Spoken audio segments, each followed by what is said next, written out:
Welcome to the Fantasy Zone. Get ready.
That loop. There's the fade out. Oh no. They're throwing raccoons at me already. Alright, what just happened? I feel like a lot just happened in this pre-stream. Hold on. Brad Rye and Bluto2U2 have both hosted before the stream even started, because they're absolute lunatics. Jelani Cruz has also hosted. Mechani Comitico has followed, and like 4 or 5 people threw bits at me. Bland Toast, Jelani Cruz. Oh no, it's Jelani Cruz 3 times. And Proto Guy, thank you for the bits. Yeah, we got some cheer motes, I suppose. Yo, Draco, thank you for the host. What's up, Chibi? Yeah, I'm a big fan of this stupid ass emote. It's pretty good. I like it. Yeah, thank you for the host, Chibi. Hello, everyone. We are here today we're gonna play some dank ass beat 'em ups. I guess they're not that dank actually. People have heard of them, but perhaps more people could hear of it. Just got done with a very good movie. Same. What am I looking for? Where's my layout? Here it is. We're gonna check out a trilogy of beat 'em ups for the Super Nintendo by the name of Rushing Beat. There are 3 of them, all for the Super Nintendo. This is the Japanese box art we're looking at. It's very clear what the characters are. It's very clear what this game might look like in action. The reason I bring this up is because we have to talk about the American box art as well. This game is otherwise known as Rival Turf, with an exclamation point.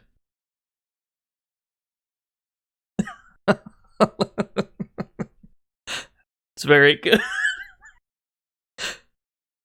I almost used this. I almost put this in the top left corner, so that would just be staring at us the whole time we're playing the game. I very nearly put that in the corner.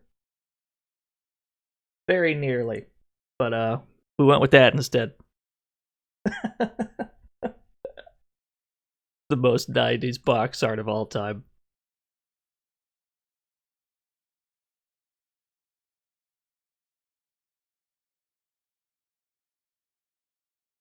Yeah, it's Cody and Bipson who we're playing as. That's who we got. That's what we're working with. Where did I put it, though? Where did I put anything? We gotta press this button. And then we gotta press that button. Alright, sick.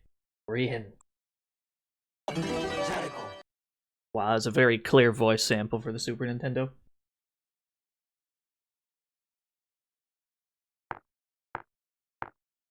Rick Norton, detective and Neo Cisco. Oh, damn.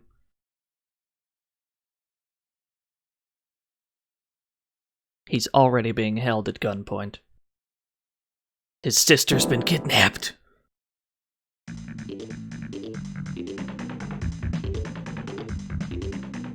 We want the videotape that she gave you.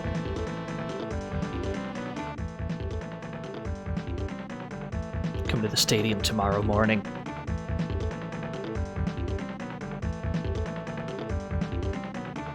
Oh, we're playing an English translation. That's probably why the word bastard is in there. We're playing the English translation of the Japanese version of the game.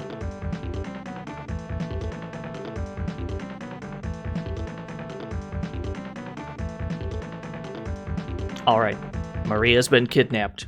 She's got a videotape with presumably some incriminating evidence. For several years, a new drug, Geekus, spread here in Neo Cisco. All this business is covered by mystery, except the name Joe Cal.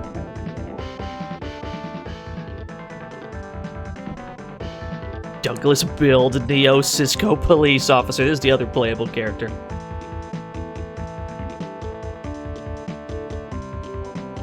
And where is the original Cisco? It's unclear.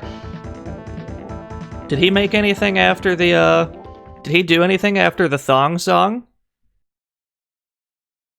We'll never know. It's a mystery. Anyway. Oh, I got this on stick. I probably want this on D-pad. Eh.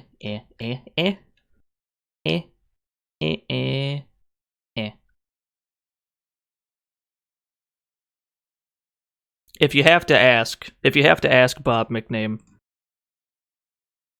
then you're missing out. There we go. Now we're on D-pad. Now we're cooking. We can probably just leave this shit where it was. We can probably just leave this where it is. Angry mode. That's a good... This is great. It's gotta have angry mode. This is what's gonna save our life every time we're low on HP. I guess we'll just leave everything where it is. Yeah, otherwise known as Ikari mode. Which of these stalwart heroes do we want to pick? I guess we can swap out anytime we use a continue. So let's just start with the boy, Rick Norton. Police Street! What a location.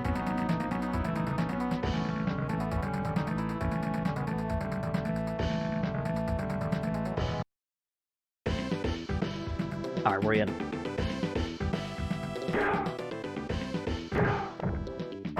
So Rushing Beat is a very strange trilogy of beat-em-ups by Jaleco because none of them play the same. There's 3 of them, and not a single one resembles any of the other ones.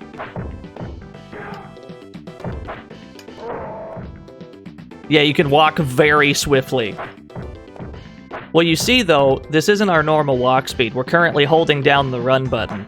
And the only thing the run button does is make your walk animation go faster. There's not a run animation. Yeah, the quote-unquote run button.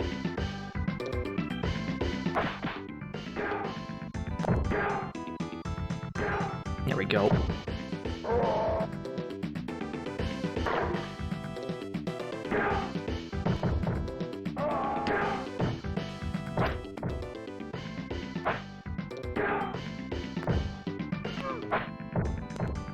It is a little jank. This one specifically is probably the jankest one of the 3. The series went through a lot of changes in between games, like a lot of them. This game probably just most closely resembles Final Fight, I suppose.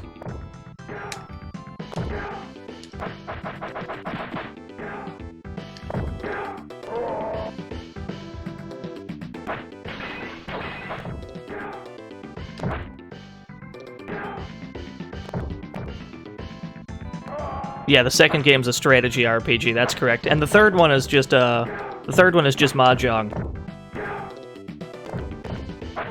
It's table tennis.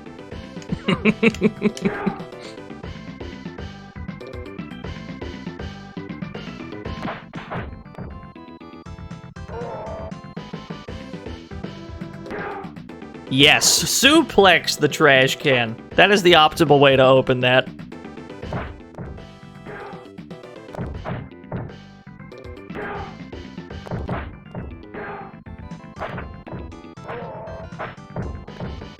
No, it's not. No, it's not, E-Tanks.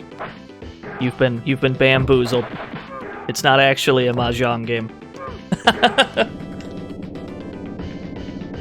Welcome to the fantasy zone. Get ready. Yo, Blob Jr., thank you for the follow. Oh, we're on the bus. We weren't supposed to arrive at the intro GIF so swiftly. Yeah, we're just gonna fight on the bus. They're kinda reacting, they're just looking back at us. Oh yeah, we covered the US box art, don't you worry about it. Let me pull it up again though, just in case somebody rolled in late. Let's boom! There it is. Drink that in for a few seconds. Okay.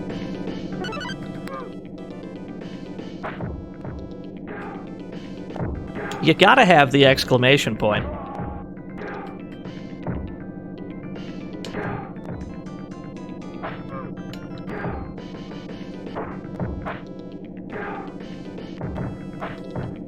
Oh, that's a goofy kick. Oh, we've entered a car remote! Now we've got a fucking bison slide, goes full screen, and our grabs do silly damage until it's over. So this is a very weird game, because it's very difficult to deal good damage in this game.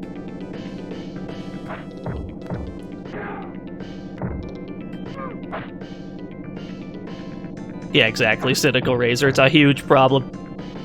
He killed us already. This guy right here, Slick, he's the biggest problem in the game. He does so much damage. We've also got Butchie. Oh no. Yo, Felly with the raid. Thank you so much. That raid-ass raid.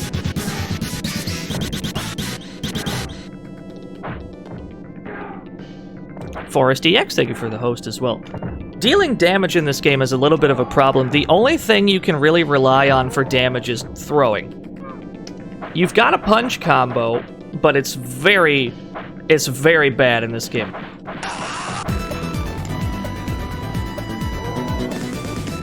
Yo, Forest EX with the 9 whole years in a row. I can't believe it. City Stadium. We've arrived.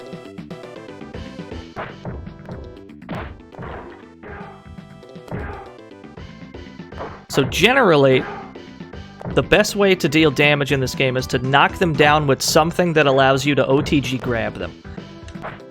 In Norton's case, it happens to be the slide kick. So if you knock him down with the slide, you can run up to the body while it's down and you can grab it. You can get an OTG grab, and the grabs are where the real damage is. It's pretty much the strongest thing you have, and it's way more reliable than trying to punch them. Jump kicks are also pretty good generally, not against this guy that also has a jump kick.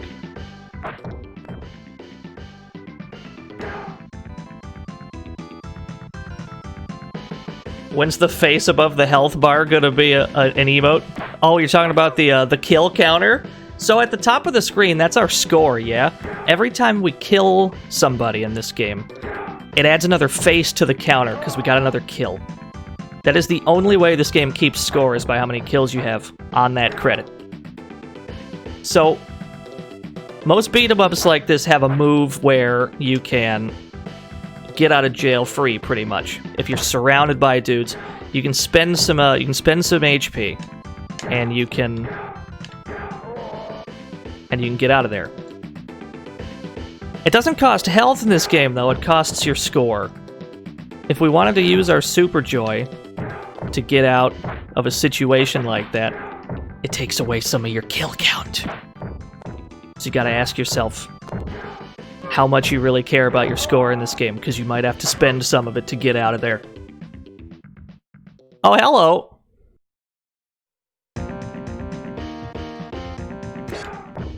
Just chuck him.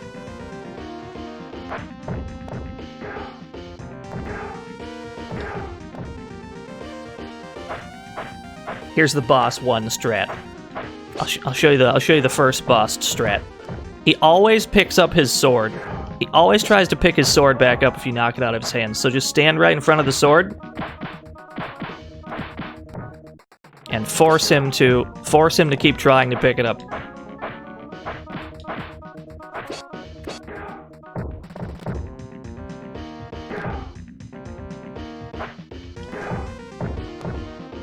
Yeah.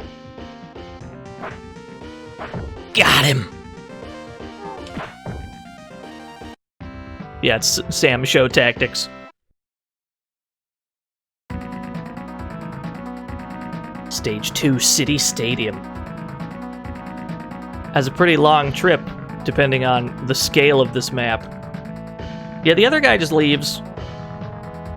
I suppose that makes more sense than how it's usually done in beat-em-ups, where everyone else on the screen just instantaneously dies when the boss dies. I guess it makes more sense that they would just book it.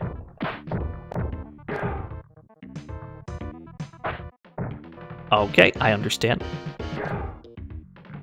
Yeah, you know, Police Street, California. California's got one of them.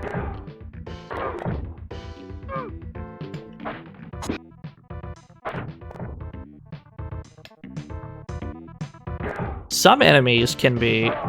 Some enemies you can just approach for free, and you get grabs for free, because they don't have a grab. The enemies in this game that do have grabs...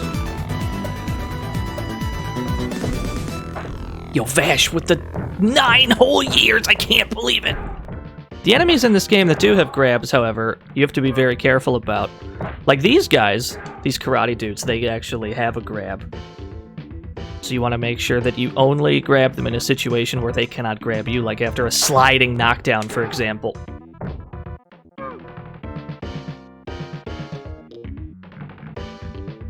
You had 9 whole years. Only 3 more years, and he'll have been subscribed for 1 whole year.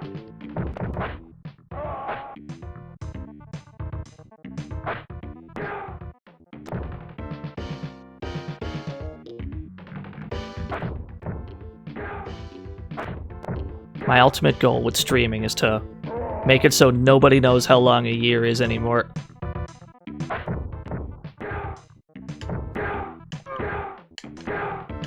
I love this kick. These big dudes can also grab. You want to make sure you don't try to go for a raw-ass grab on these big dudes. Most of the time, it's not going to work. If we can knock them down, though. Yeah, you gotta have an Arnold in a beat 'em up.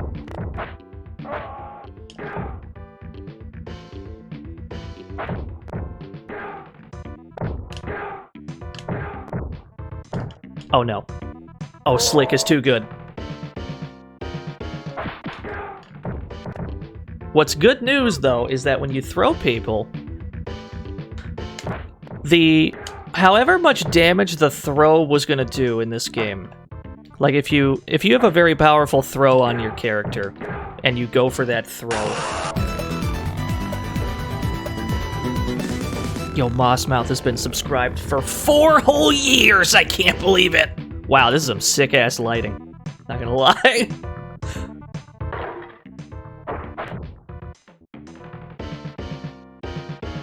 What was I saying? If you go for a grab in this game, however much damage the grab was gonna do, it also does that much damage to everybody that you manage to hit with that throw. Like, if you throw somebody across the screen with a very powerful throw, everybody that gets touched by that guy is going to get hit for the same damage. Which means the most effective thing you could do in this game is just constantly be tossing people across the screen like this.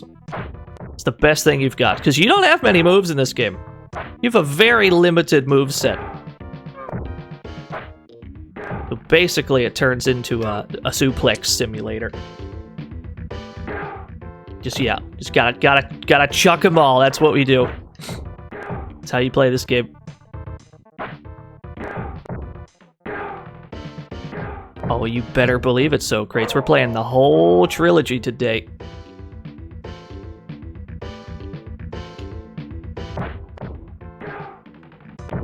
If I do have one gripe with this game, though, it would be that there's no... You know how usually in a beat 'em up, when you grab somebody, you can get a couple hits in before you initiate the throw? Like, usually you can knee them in the stomach once or twice.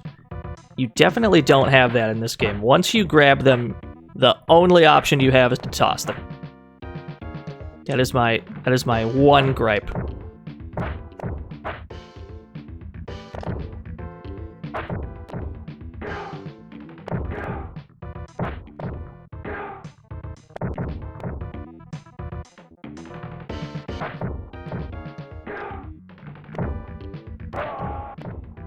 Yeah, I agree. It is otherwise the best game ever made.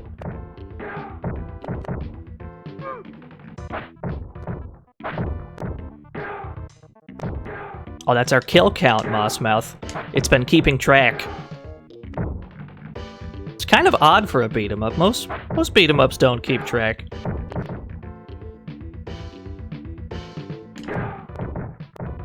Can you recover when you get thrown? I don't think you can recover after being thrown, but I think when you get grabbed, you can wiggle out of it. I think you have to press, like, left and right, alternating really quick to break out of the grab.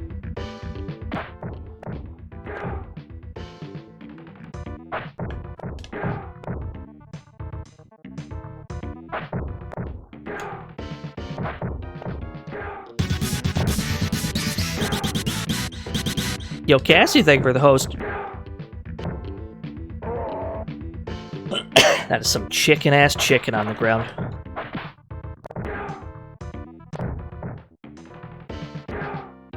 Alright, I'm glad we left that chicken there.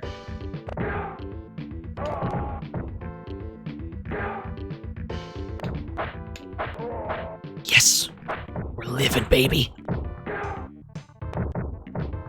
This game has some very strange quirks, though, when it comes to damage. So certain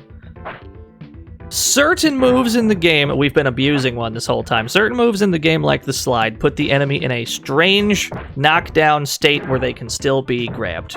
Okay? They don't actually take damage from that slide until they get up.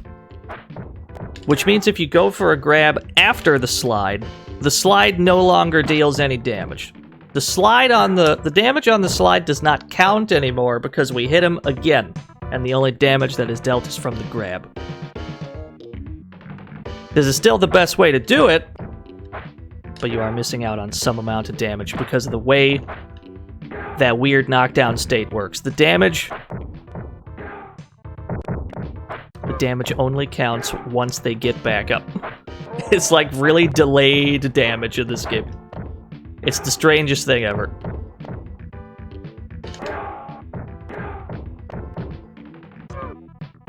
Yeah, that run animation's goofy looking. Do you mean the walk animation, but faster? Because that's what that is.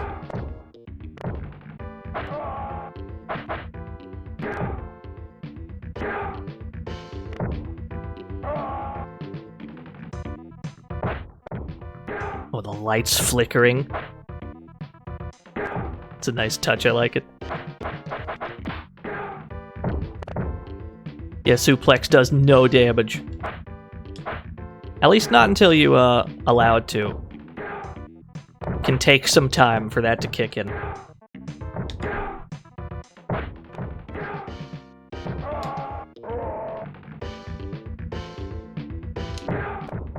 It also must be noted that we're playing the Japan version of the game because for some reason this obscure trilogy of beat-em-ups somehow all of them got localized. I don't know how. I'm thankful.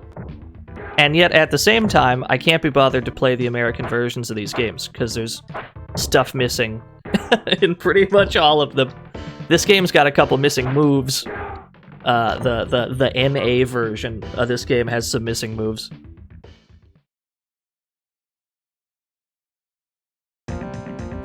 This particular enemy's name also had to be censored for obvious reasons.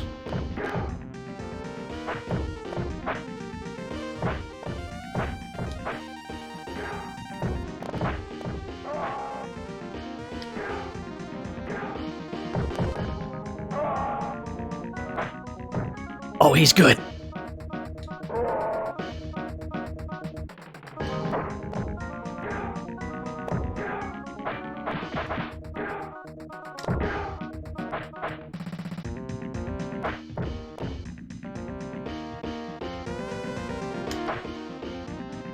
Boy, we just got ran the fuck over. Okay, that must have done a lot of damage because it put us in Akari mode automatically. I think you enter Akari mode when you're down to like 50%. Oh god, the car did like 75%. Okay. Noted. Yo, we can finish this. We gotta punish his goofy ass move. Another one. Aha! Alright, we got him.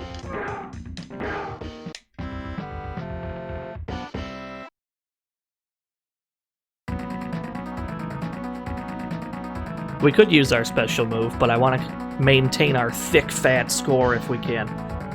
Not that that's going to help us much if we have to put in more than one credit. We're probably not going to 1cc this game. So if we get down to our last life, we could probably start abusing it. Good sign. Yeah, so to break out of grabs after you get grabbed, you just kind of wiggle the D-pad back and forth, it looks like.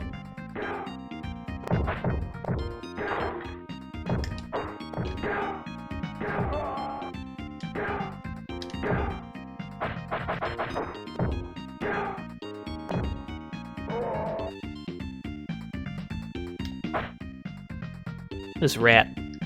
It's a rat-ass rat. Right here. He's just chilling. He's just vibing right here.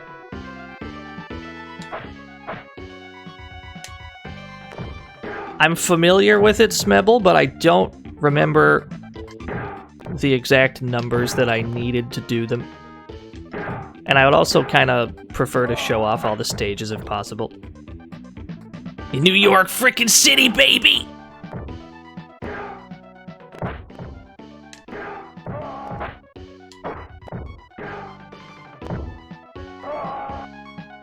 Vendetta does have the best graffiti. It's not even close.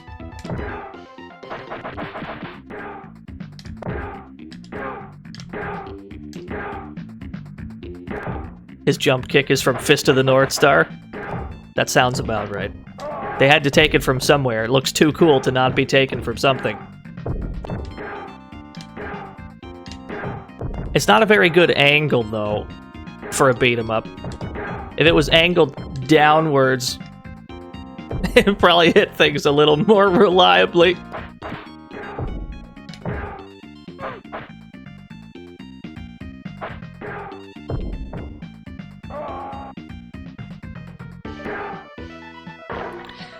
What the hell's going on there? That's probably fine. Oh no!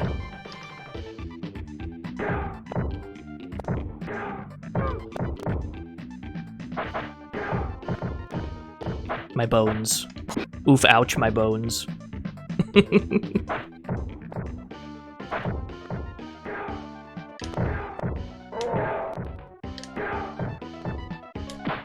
Gotta slide into him. We cannot grab these. We can't grab these enemies raw. You gotta knock them down into the grab. I wish you could get a grab off the jump kick, but alas. That's not how it works. Yeah, we got the Brian Badler gif. I was going to use the KOF one, but it was way too big. So we went with the Metal Slug Defense Brian Badler.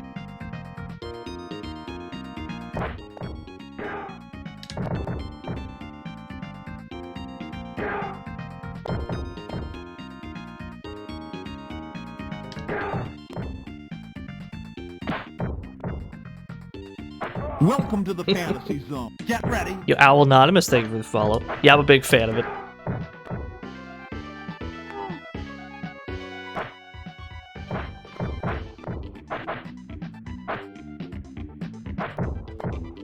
Well, since we're going to be sliding people for a while, we're going to be sliding right into some DMs for pretty much this entire game. I suppose I should ask, how are y'all doing this evening? Hope everybody had a good week. Hope everybody's having a good Friday. Today's Friday, right?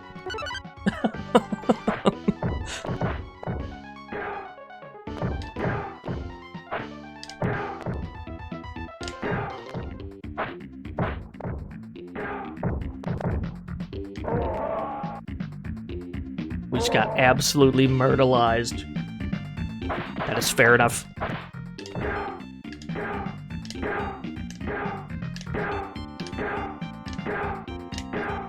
How to approach a man that just hop kicks back and forth like this.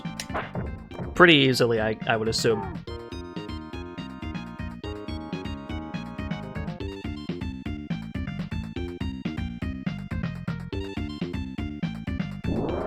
There it is. Elevator quota has been met. We've got one. There's no enemies on this one, though.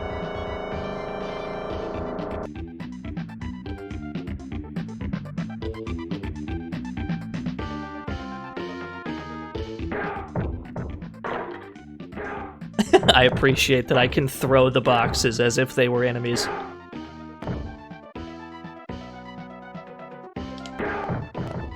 So for whatever reason, these dudes in the pink pants right here, they're called Slick, and they have like a palette swap. I don't know why they decided to do it, but they have one kick move in particular that A, seems to be fully invincible for its entire duration, and B, does a ludicrous amount of damage and it combos into itself. So usually when you get kicked by one of those types of mooks in this game, you eat like 50 to 60%. And the game's got a ton of those guys. It's a little bit of a problem. Just something you gotta deal with. What a slap, I says. What a backhand.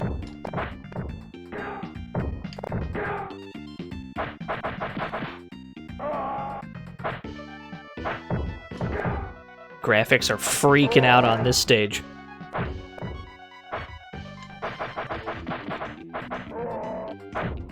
Let's get out of here before the game crashes.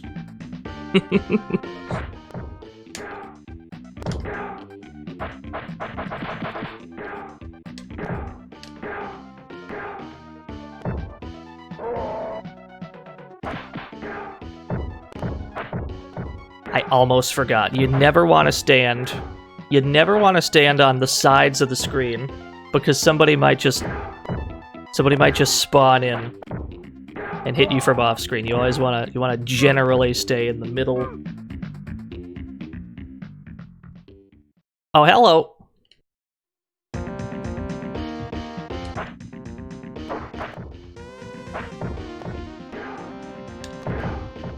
Yo, I can beat this guy on this life. Possibly. He's only got like one move, but it's a very annoying move. Because it's got, I think it's got full iframes until he lands from it. He's just got like that jumping overhead chop. That's pretty much all he does.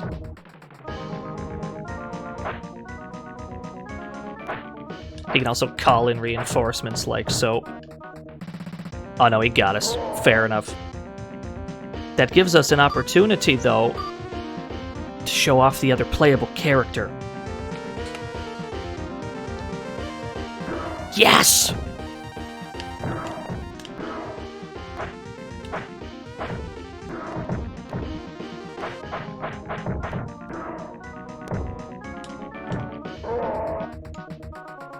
That's a lot of damage. I don't like it. I don't like it. It's too much.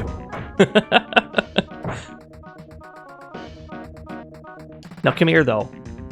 No, come here, though. Yes! Oh, don't worry. I'll show that off.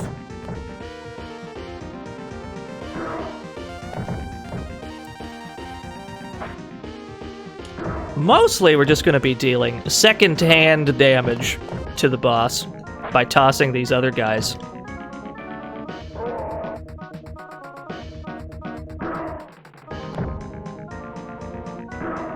Oh, that combos into itself.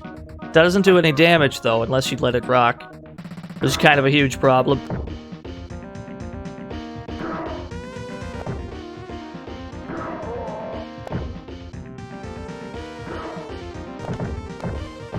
Yeah. That's how we gotta get damage. Throw the other guys.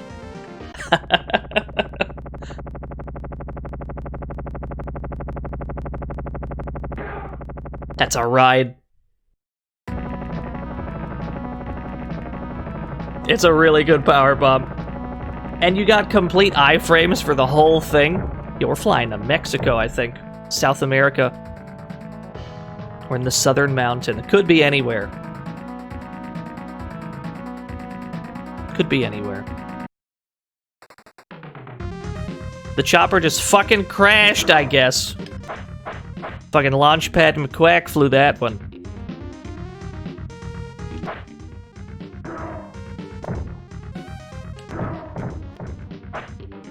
It's not explained how it crashed, it just clearly crashed.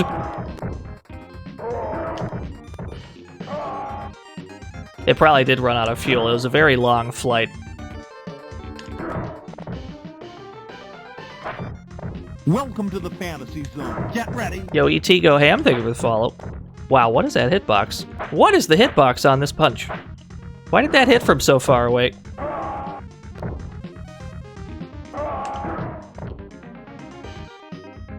Let me observe this hitbox. Wow, that is generous. Approach me. Approach me, coward. Well, that's just silly. I can just stick this out from a mile away and it works? Yes!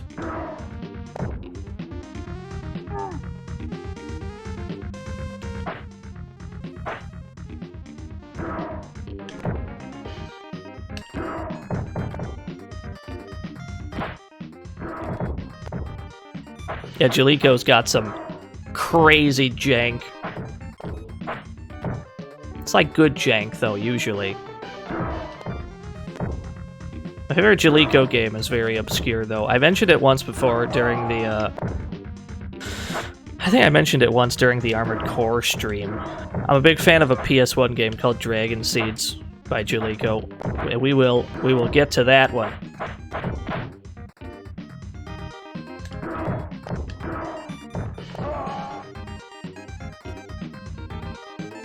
Are we good? No, we're not good. Oh shit, I got jabbed very gently and I died.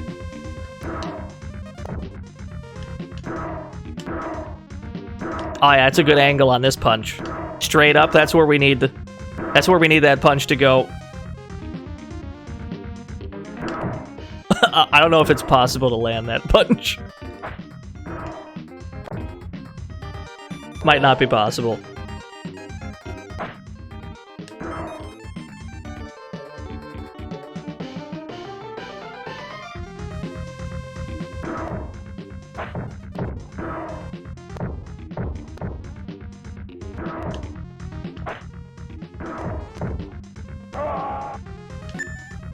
There's the ball kick. You can kick him right in the balls. This move got taken out of the American version of the game. You cannot kick them in the balls in the US version, for reasons unexplained.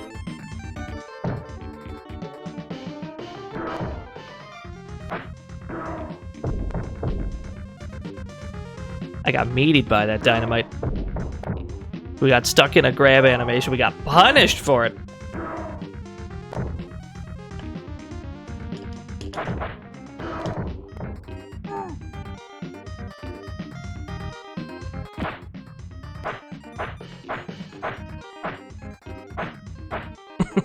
He's scared. Good. That's a good button. I like it.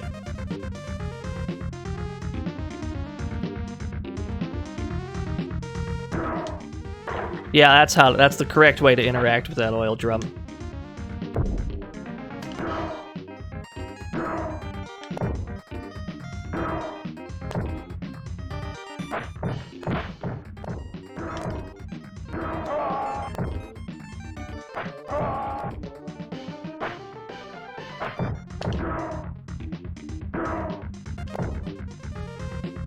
The dynamite's got a very small explosion. It does close to nothing.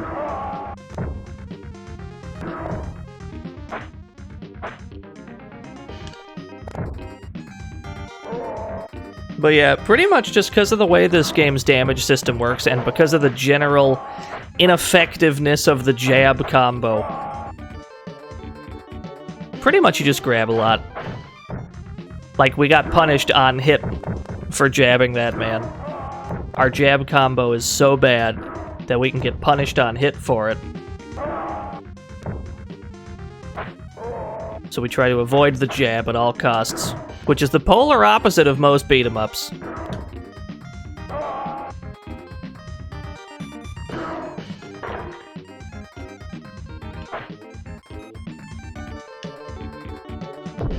Nice nade.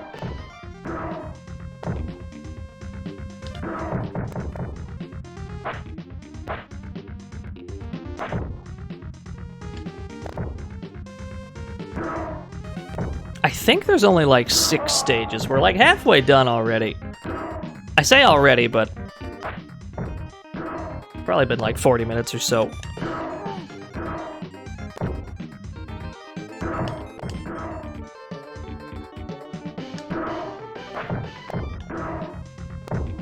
And this game definitely came out after the...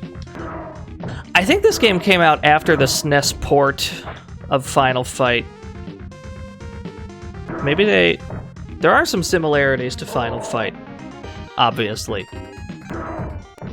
But, I wonder if they tried to capitalize on the fact that Final Fight had no 2-player co-op on the SNES. And they were like, fuck it, we can make a beat-em-up with co-op. People will buy that if there's co-op. I don't actually know if the game sold that well, but there's 3 of these games. So they must have believed in it at least.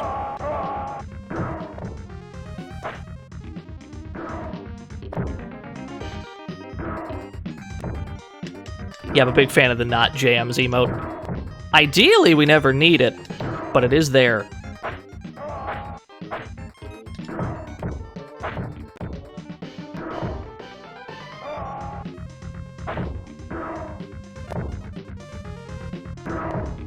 I enjoy that combos into itself. 90s Jaliko is fucking weird. I mean, Jaliko is weird at any time, really. They just made weird games.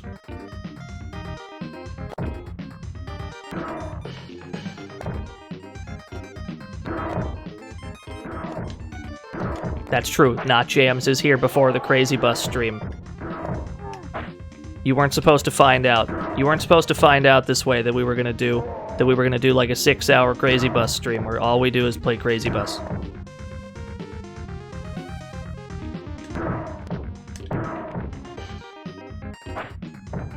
The definitive Venezuelan bus simulator.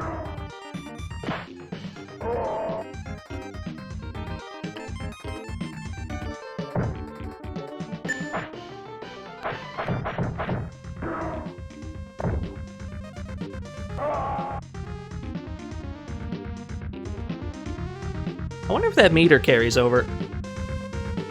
Hell no, it doesn't. I think they gave me some health back, though. Yo, the triple parallax on this river!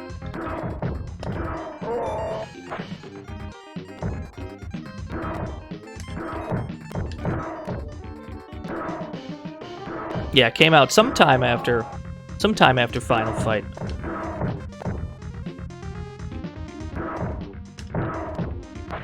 This game, I would say, this game had an identity crisis that the second two didn't have. Because we're going to get into those after we play this one. But this game doesn't really have that much that really sets it apart from beat-em-ups other than Akari mode and the weird, like, carried over damage from grab system. But this, they get weird. They get pretty weird. This one is not nearly as weird. There is the novelty of playing as, like, Red Cop Bison, though. That's pretty strong. Alright, let's switch back to the boy. Switch back to the boy. Here we go. Gotta switch back to Norton and his way too small jacket. Jacket's like 10 sizes too small.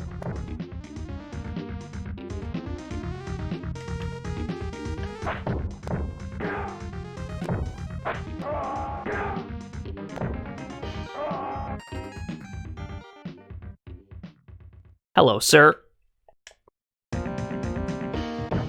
That's a good kick. I don't like it.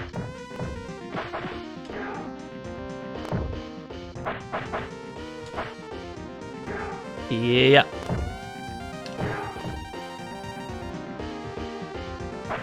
Oh, that's got iframes. Alright, noted.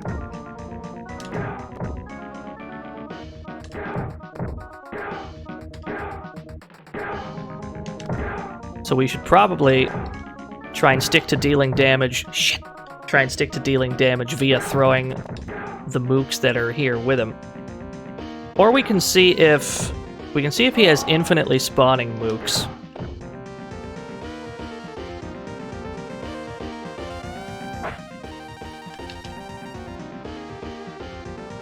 Oh, that's a good grab. We can't mash out of that one. I like his one-ass kick.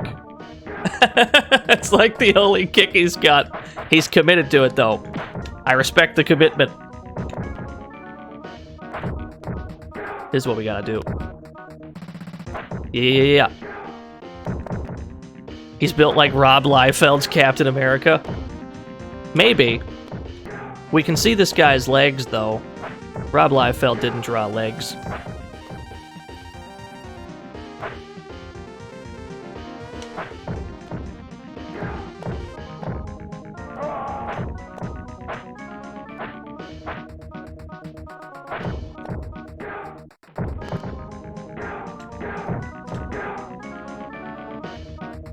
Oh yeah, he didn't draw feet, that's what it was. Although I hear that's a common... I hear that's less of a Rob Liefeld problem and more of just a every artist problem. Drawing feet is apparently pretty difficult. I am not an artist to confirm.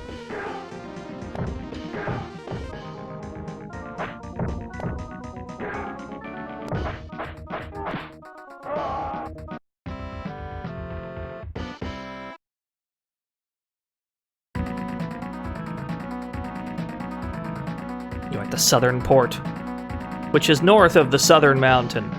I can't work out this geography.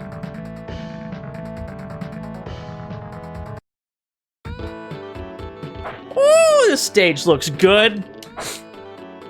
Ooh, I should have made this the intro GIF. This screen right here. I like it.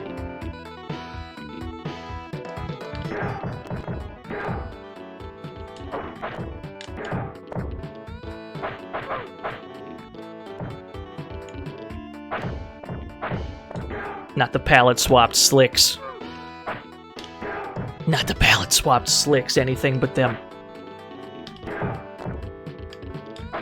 What? Okay, cool.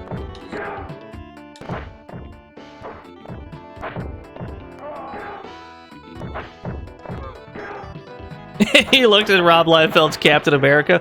He looks like a linebacker. He looks like he weighs 500 pounds and it's all muscle mass.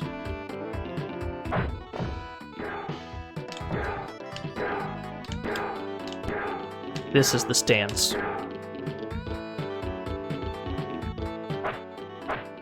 Mm-hmm.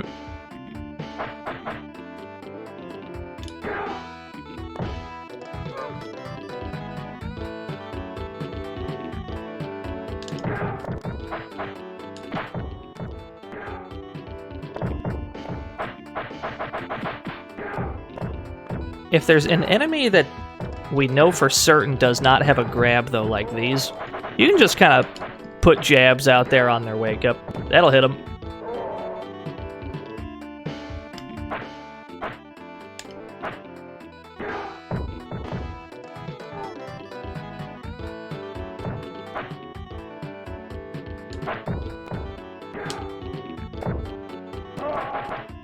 He's very chunky. These guys we cannot do that for. I'm also a big fan of this character design, which is give Ryu knee pads and a backwards cap. I think Ryu should look like this. I think Jalico nailed it. That's how I want him to look.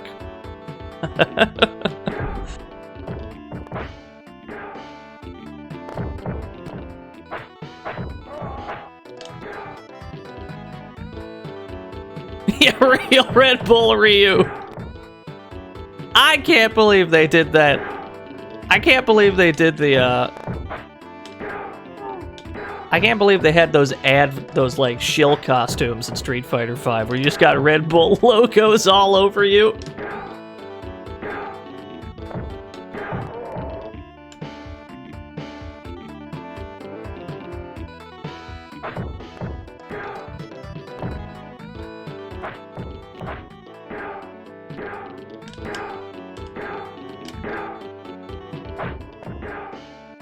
Sometimes it takes them a while to walk back on screen when you knock them off screen.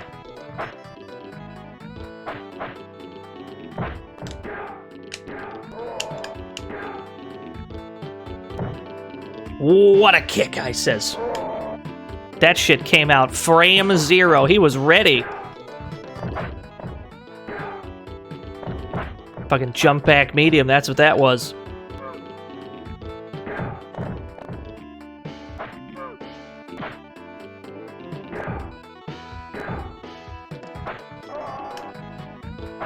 Yeah, you're given 5 continues by default.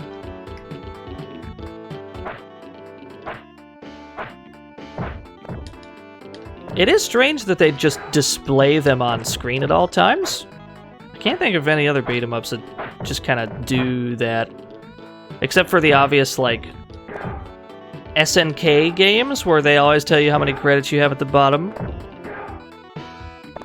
It's weird for like a SNES beat 'em up to display this information at all times.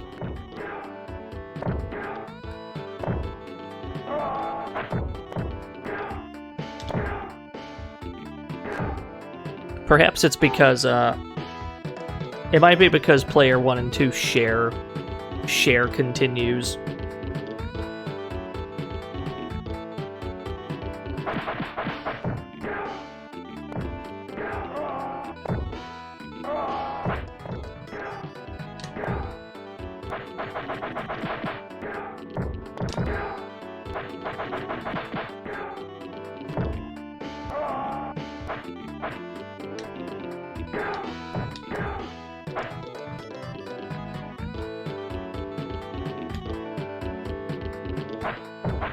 Oh, he tried to iframe through that. It almost worked, too.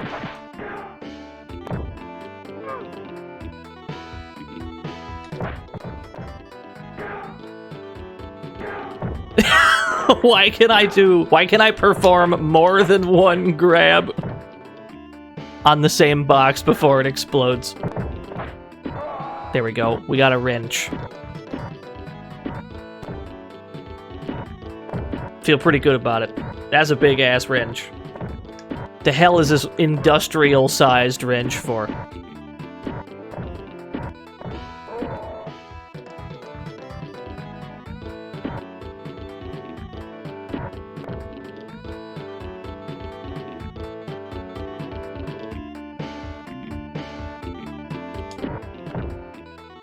It is a strange way to hold a wrench, I agree. Wait a minute, I gotta grab off that, huh? Approach me, you won't. Do it. He actually did it. Can't believe it.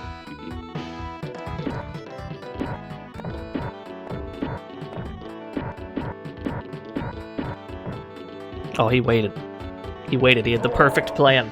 It was the perfect crime. Speaking of crime, I don't think it's very well established, but this game is about stopping a drug ring. They very briefly touched on there being some, like, kind of new drug that was going around. You play as two policemen that are on a job to A, rescue Norton's sister or something, who got kidnapped, but also you're trying to stop this drug ring whilst doing that.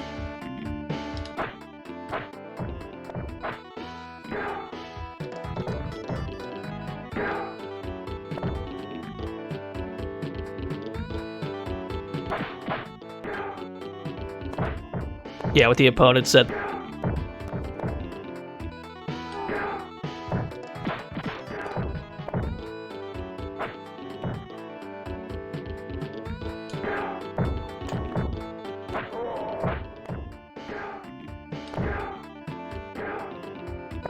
Yeah, Bison is definitely a cop, but I believe Norton is still a, I think he's still a detective. He might be retired, I don't remember.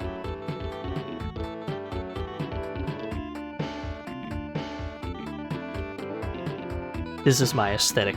This exact background, this is my aesthetic. This is why 90% of my intro GIFs look like that.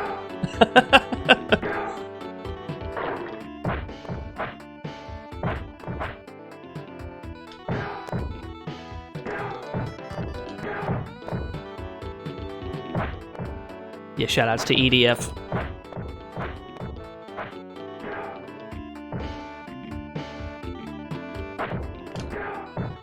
It's actually kind of fucked up, because long before the you know, killing bugs Earth Defense Force series was a thing, Jaleco made a shmup called Earth Defense Force. I think it was an arcade game, but I think there was a SNES version as well, and nobody seems to remember that one. People only remember the, you know, kill giant bugs EDF. There's more than one EDF. It's weird. Very weird lore there.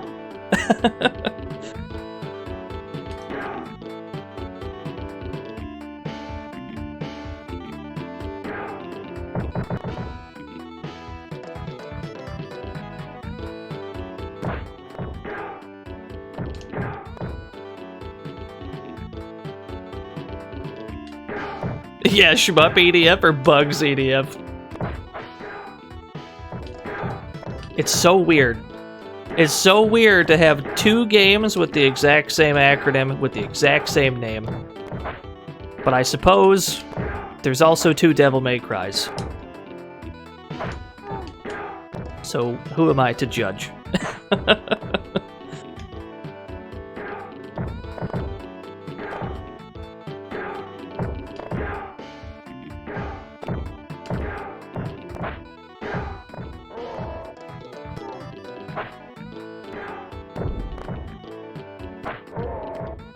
Dynamite.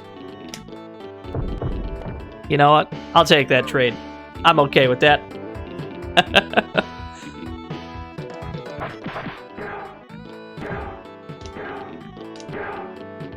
It's a science fiction film from the 50s. That sounds about right. Yo, the 50s? The 50s was such a hot time for sci-fi movies. Everyone had wild ideas what the future might be like back in the 50s.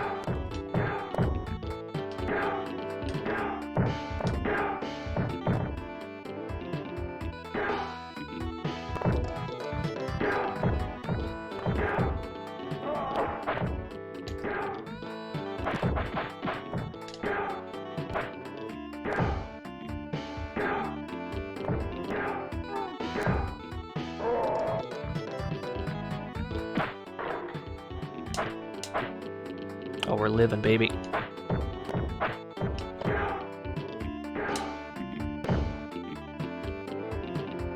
The ray gun that came out of the 50s. Dude, old-timey ray gun designs are so good.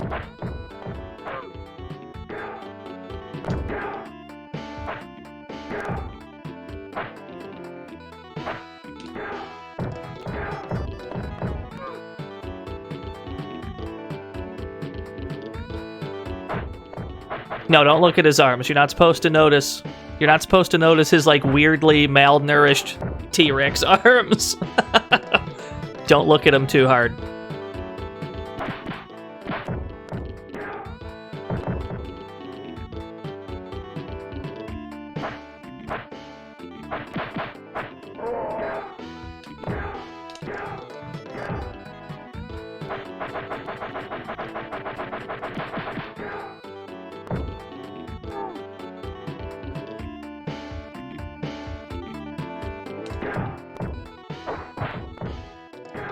That was a weird interaction, but I'll take it.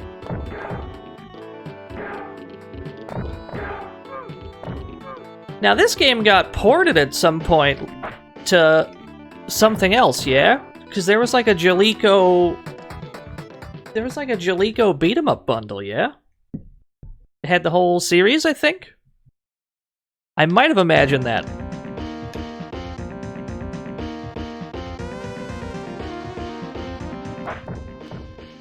Yeah, also there's a luchador here. He has a very easy to punish... He's a very easy to punish kick. And that's like his only move.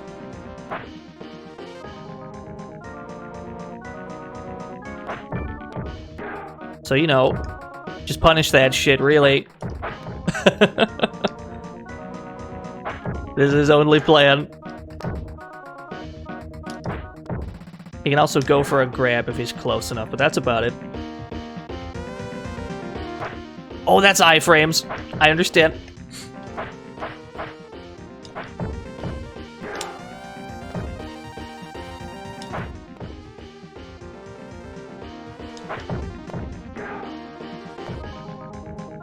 Yeah, all three in tough enough. That's the one I was thinking of.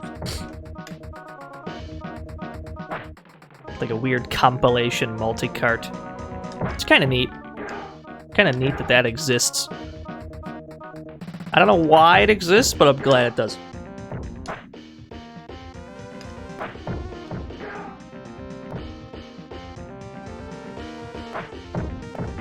You've got a lot of health, sir.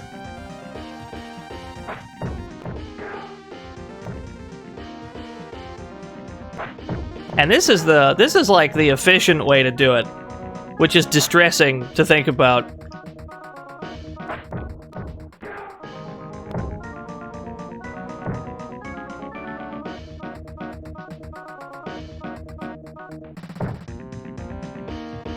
Getting kicked is not efficient, though. We need to get kicked less, preferably. I would like to get kicked less by this man. Oh, no. Oh, he's got a grab! Don't like that! Alright, we're in pissed off mode. Yeah. Take that easy damage.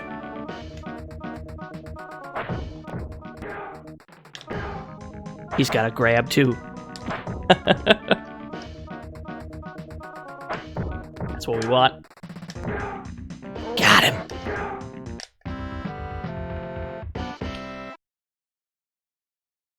Yeah, we gotta get the tough enough as well sometime, don't we? You're in Joe Gale's hideout! This is the last stage, I believe. Not too many stages, but they're pretty long stages.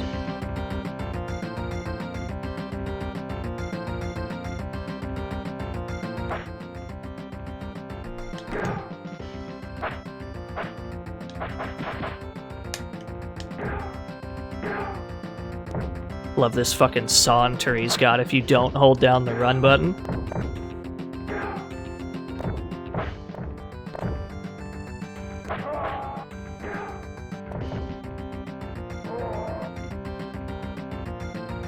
I agree, Jaggerfreud. I've already received complaints about my Streets of Rage command because it doesn't end with a 0, so it fucks up people's new yen count. I refuse to change it. Y'all can hold that.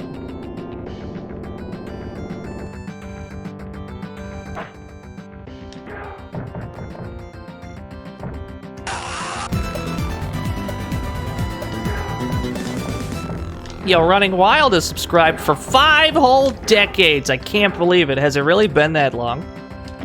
Thank you so much, Running Wild.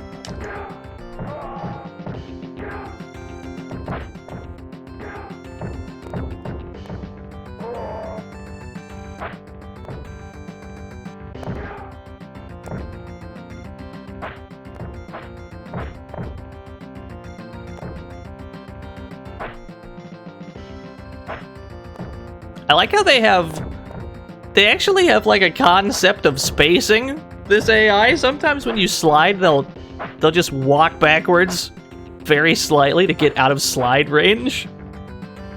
What is this spacing?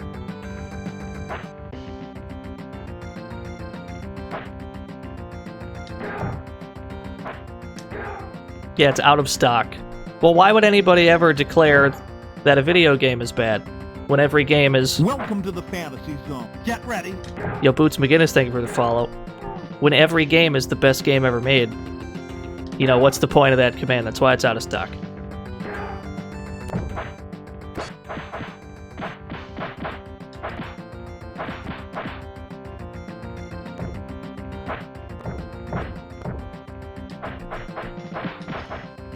Yeah, we've arrived at our boss rush.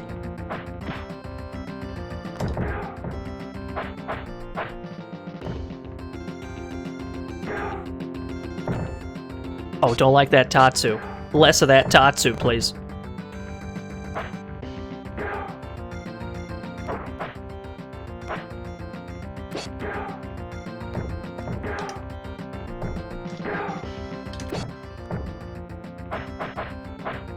For whatever reason, the 3 enemies on screen right now are killing the frames. Too much for the poor Super Nintendo to handle. Those 3 enemies at the same time.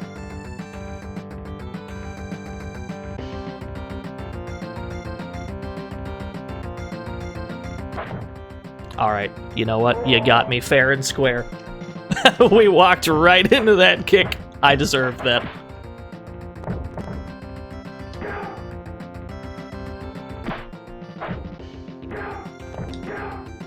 More representation would be great, I agree. You have to be careful about it in these old games, though, because sometimes their idea of representation is to be super-duper racist about things. That's just something you gotta be prepared for in old games.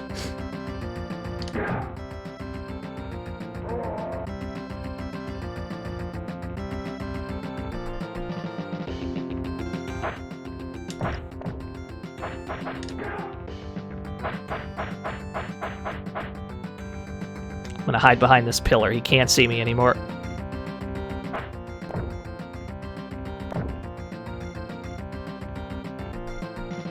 Punch-Out is the one that most people seem to immediately think of, and that's fair enough.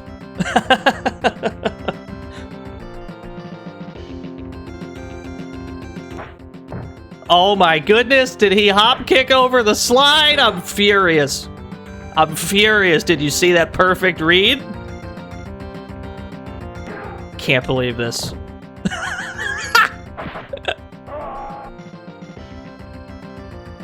How did he know?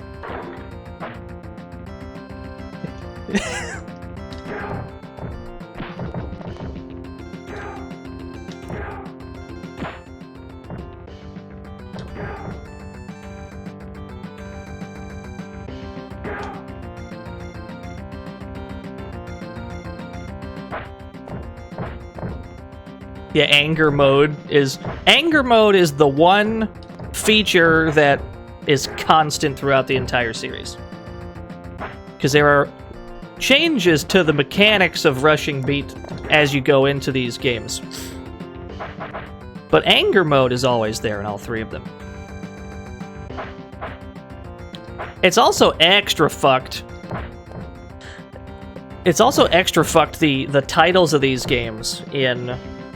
The titles of these games in English are all completely unrelated to each other, so you wouldn't even know that this is a 3-part series. They're all called Rushing Beat in Japan.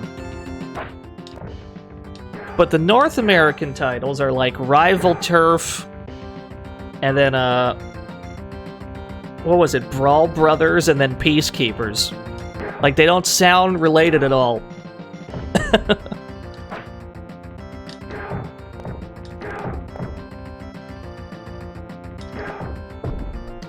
Oh, we got meated by that dynamite. That's fair enough. Whoop. There we go. We got more than enough. We got more than enough lives left to handle this shit.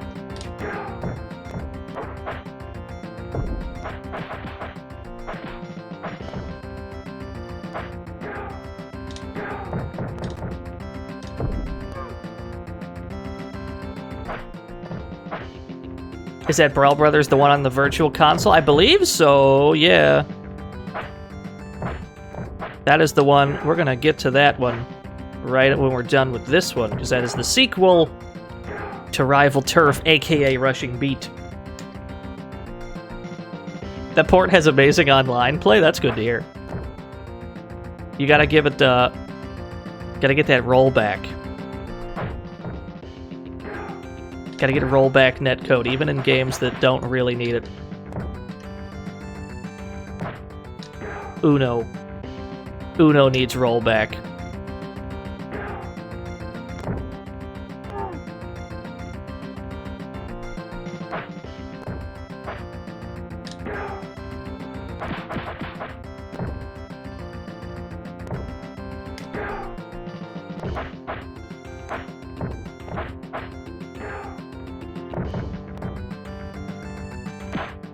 What are these proportions? It's unclear. Don't worry about it. We're probably better off not thinking about it too hard.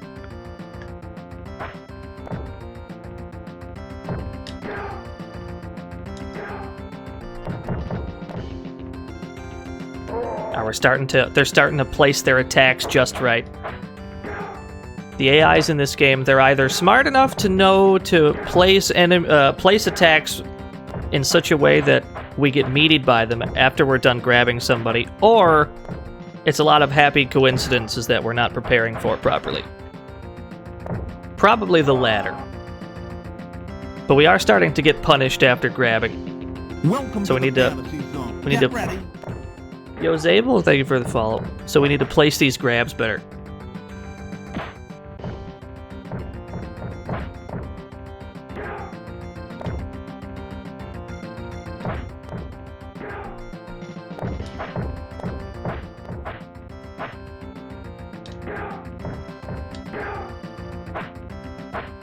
Oh, that's how it works, though, Smebble. They can't both be doing well at the same time.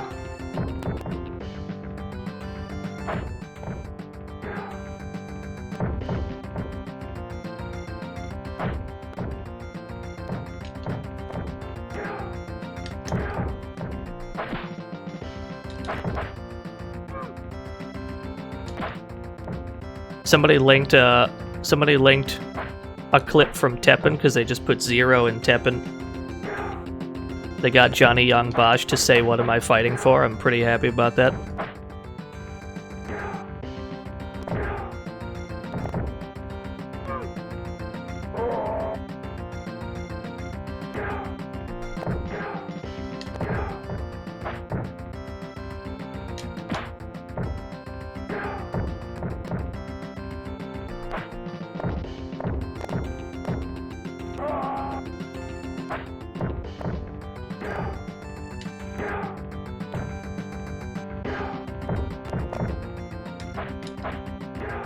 Yes! Give me another one. Yes! Alright, that should get him. Cool.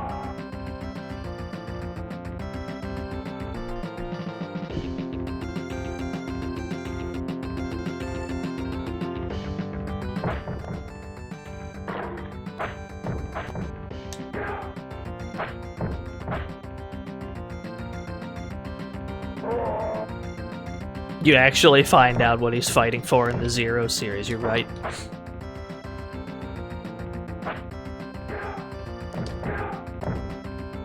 One of the best friends, one of my best friends that I've ever had, I met him in middle school, I guess. Might have been high school. I'm having trouble remembering when exactly I met the guy, but he had, I was sitting by myself in the bleachers in gym class. You know, I was just chilling. I was big chilling. Didn't have nothing to do. I didn't even have gym. I was just sitting in the gym for some reason while other people had their gym class. And he just walked up with his Game Boy Advance. He had a Mega Man 03 on it. And then we just started playing that together for some reason. That's how I met him.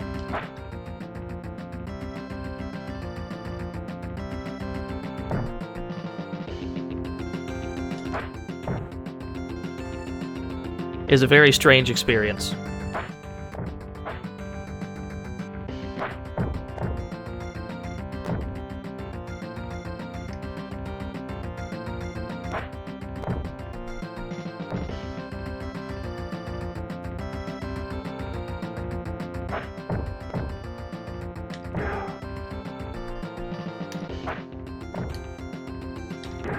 I definitely did not do much in gym class. Definitely did not do much in PE when I was in school.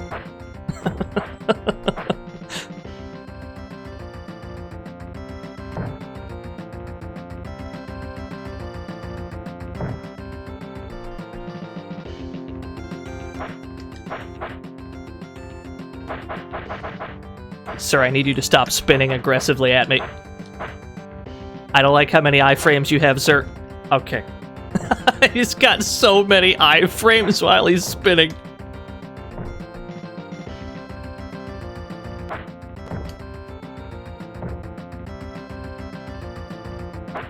Oh no. He just does a second one. We can't even punish it. He's got the perfect plan. There we go. That's what we need. Yeah. He's got so many life bars. He's got entirely too many life bars. Oh no! Unhand me, you coward. Alright, I guess I'm dead. That's fair enough.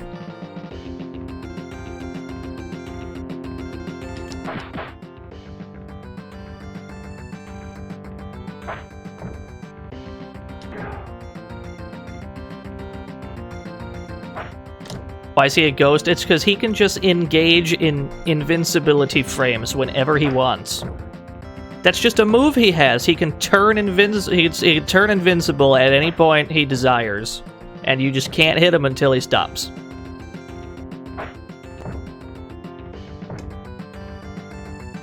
You know, as beat-em-up bosses do.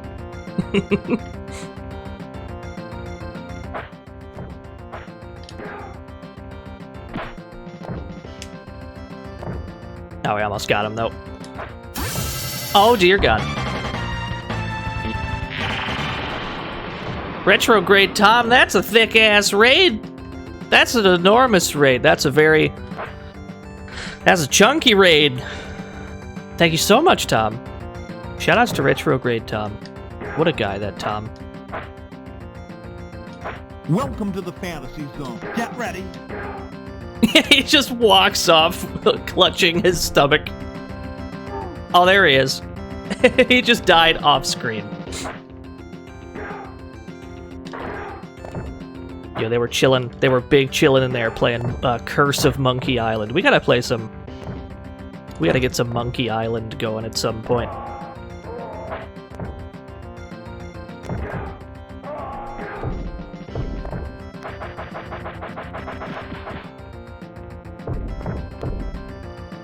That's what we gotta play. We gotta play more point and clicks.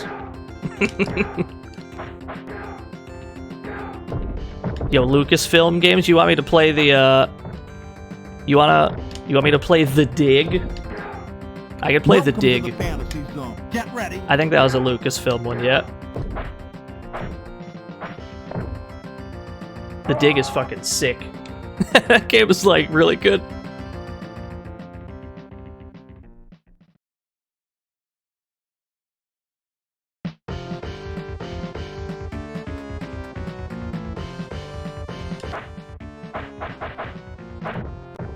Oh, hello! We've arrived at the final boss. He's very upset. He's absolutely furious.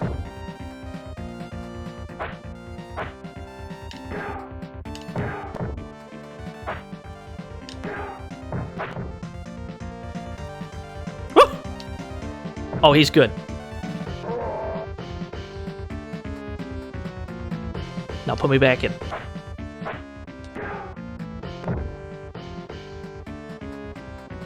Yeah, it's David Hasselhoff and a gi, that's correct. And he's got a fireball. Yo, we got this, though. I don't like that he tracks us. I don't like that he tracks us vertically. Oh, no. Oh, no, he has his own angry mode. He also has rage mode.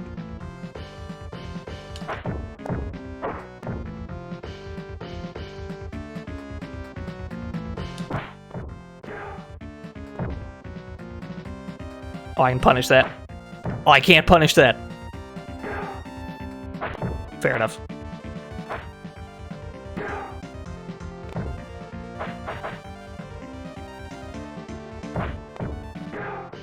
Yeah. Yeah, we can get him on this life.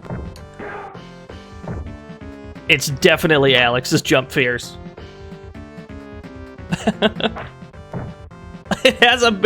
It's got a bigger vertical hitbox than it looks like it does.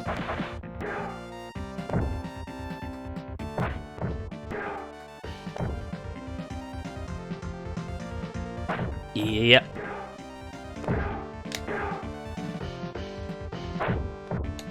It's way too good to be Alex's.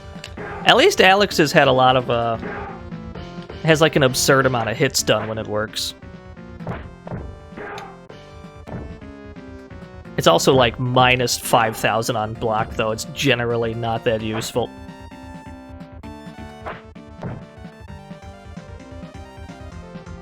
Welcome to the fantasy zone. Get ready. Yo, Lunas, thank you for the follow. At least we got that grab in.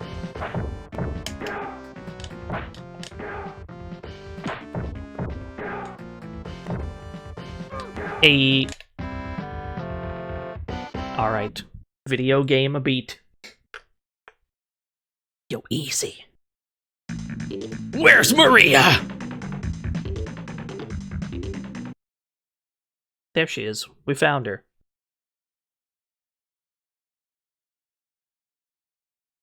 Brother, this man.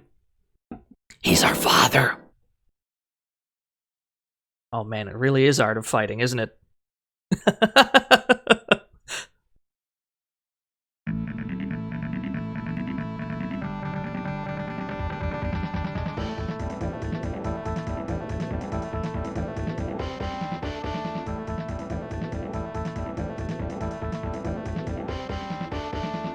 I didn't realize until just now that we're just dead-ass playing Art of Fighting.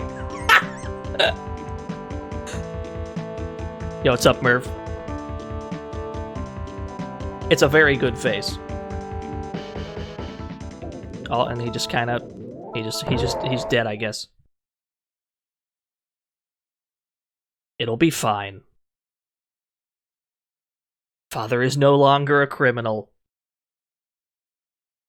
I mean, I guess that's true. If he's fucking dead, I guess he's not a crook anymore. He's a corpse. That's technically correct. I like how he's just chilling in that shot. He's just chilling on the right, just leaning up against the fence. Maybe he's fine. I do enjoy that all the credits, they drew little portraits for themselves. That's really nice. I kind of like it. Yeah, they all get their own icons. It's super strong.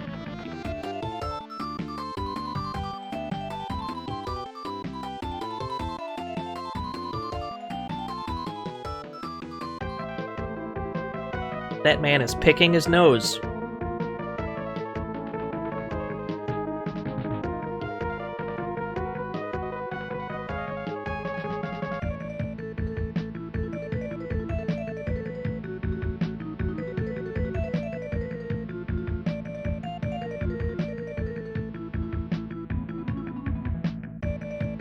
No, you guys weren't supposed to notice that. You weren't supposed to see that. Avert your eyes, chat room.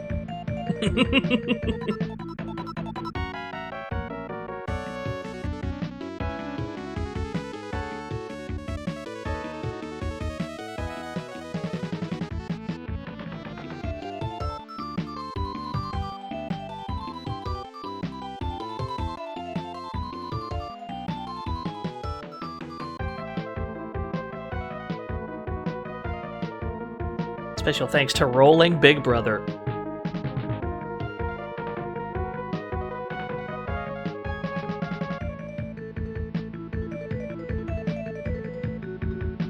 Angelico All Staffs. So yeah, that's Rushing Beat. I'm pretty sure Rushing Beat's the best game ever made. Yo, Ultra Doom is subscribed for 333 months in a row. I can't believe it. When's the Ultimate Doom playthrough? Tomorrow. Stay tuned. That was a bluff. That's a bluff. I wasn't being serious. That was a huge bluff.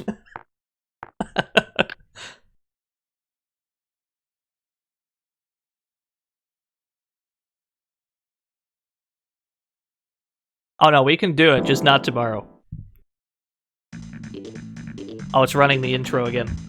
Hold on, we don't need the girl to get kidnapped again. We can, tell you what we gotta do. We gotta shimmy on, that's not it. Oh yeah, that's the one. We have to shimmy on over to, the next one. We gotta shimmy on over to, Rushing Beat Ran, Fukusei Toshi. Also known in the States as Brawl Brothers. These box arts, though. They're both pretty strong.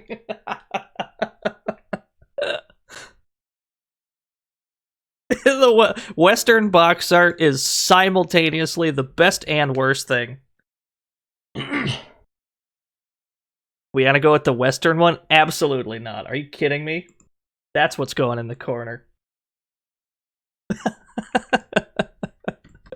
Yeah, this one's on the Switch. And this is generally the one that people seem to like the most. People may have different opinions on which of the three is the best one, but this is certainly the most popular of the three, I would say.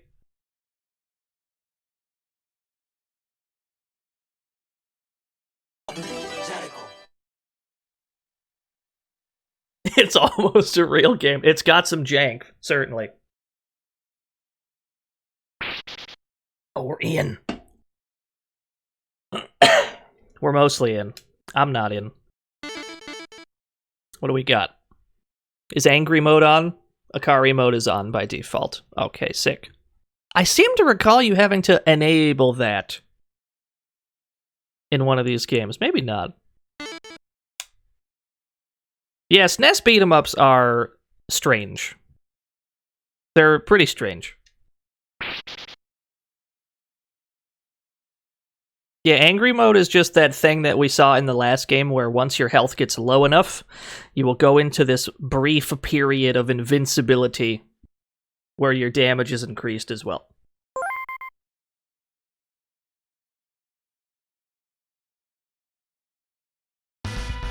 Welcome to the fantasy zone. Get ready. Yo, Plasma Blood, thank you for the follow.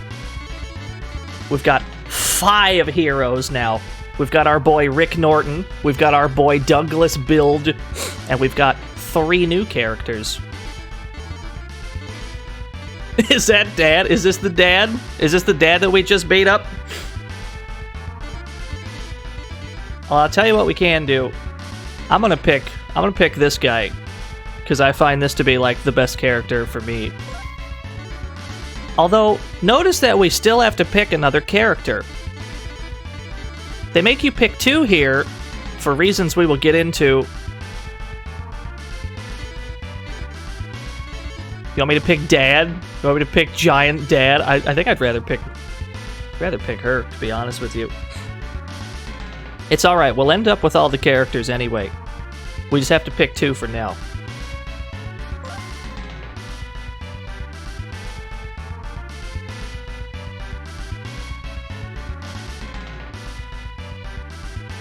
Wendy has very outfit. That's a good sentence.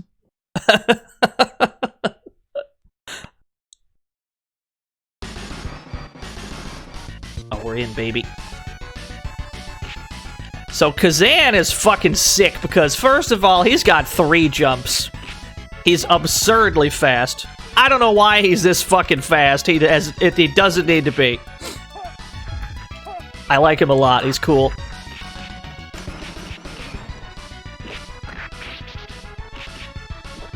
This game's got some cool stuff in it, though, that I haven't really seen in other beat-em-ups. For one, there's no such thing as a knockdown state. Like, you could just restand anybody at any time when they're down.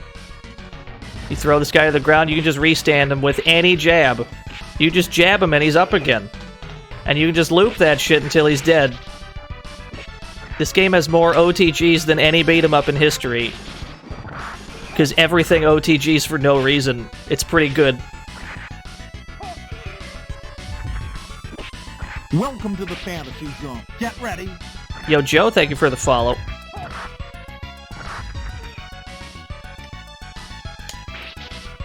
I don't know what the 3 jumps are for, though. He can just do that. There's not much reason to... He can just do it.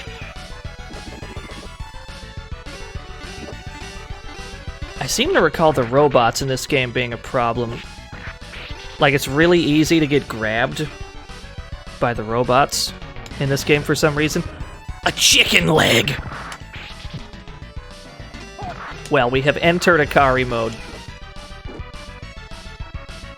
Now, if we chuck somebody, they will fly very far away for the duration of Akari mode. And we got our health back in the process, so if we get beat up some more, we can get a second Akari mode on the same life.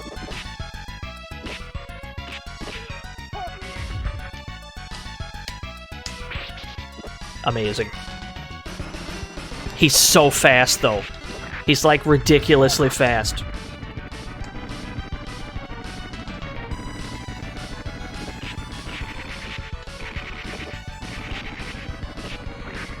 I seem to recall this game gets really hard later on, though. I always remember having trouble towards the, like, second half of this game. Because there starts to be... There are high quantities of problematic enemies later on. And this game has longer levels than the previous one. To make up for that, though, there's only like 4 of them. I think there's only 4 stages in this game. The catch is they're long as fuck.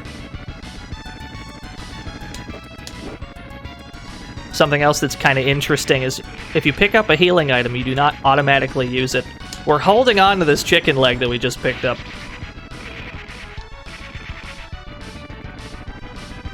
The sewer stage is infinite.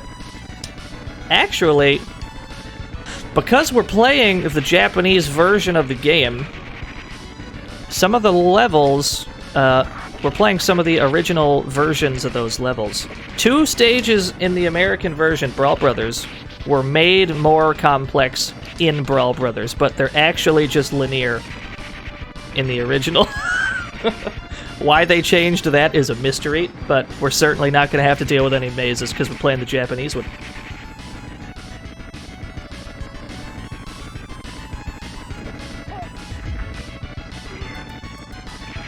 It is probably rentals, yeah. I'll tell you what's weird, though. The American version of the game, if you're playing Brawl Brothers, there's a code you can put in to play the Japanese one. There's like a cheat code you can put in on the title screen to get Rushing Beat Ran instead. It's the craziest thing I've ever heard.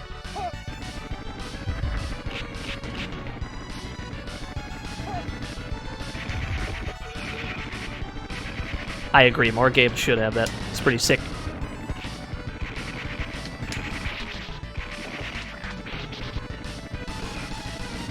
Is there any lore yet? The only lore that I'm aware of in this game, because they barely give you any, to be fair. The only lore that I'm aware of is there's like a clone situation. There's like there's like an evil scientist named Iceman. I think they changed his name in Brawl Brothers, but there's like an evil scientist named Iceman who's making clones, and he's trying to take over the city with these clones or whatever.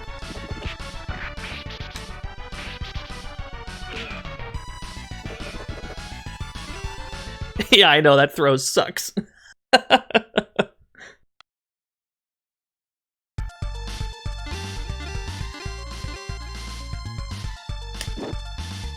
Just take this with us. Just take it with us.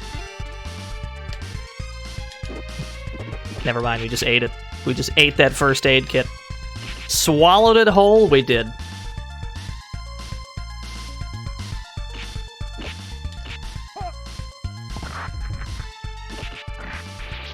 But yeah, I don't know the actual, like...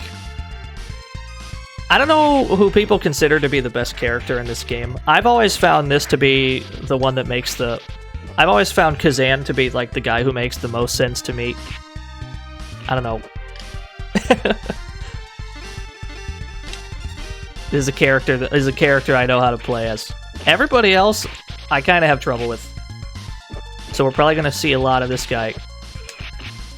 But we'll mess around a little bit. We'll dabble around with some other characters as well. These gold dudes. These gold enemies are a problem. Is he the strongest? I completely believe that. That would explain why he feels so good.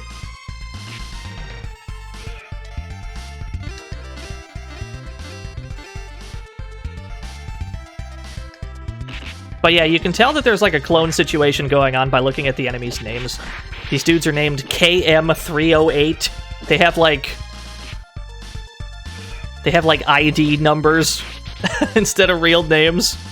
We've got J workers, we've got Hig E103. Oh yeah, the special move. I haven't even talked about the special moves yet. Everybody in this game, with the press of a button, can use a special move, and it consumes some of your health. However, if you manage to avoid damage for a while, however much life you spent on that special move will regenerate. It's very handy. I cannot progress. Somebody is still alive.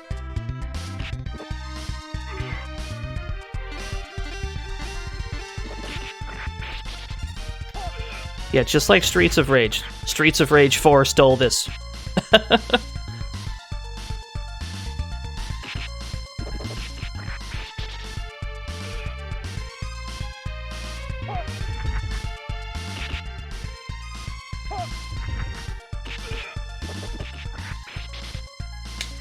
I'll tell you what's wild, though. What's wild to me is that this game came out the same year as the previous one. Rival Turf, aka Rushing Beat 1, came out in either March or April of 1992. This game came out December 92. Somehow, they took every single aspect of the previous game and they improved upon it within like a 7-month period. Like 9 months or some shit. They pushed it out of the door pretty quick, and it's so much better than the first one.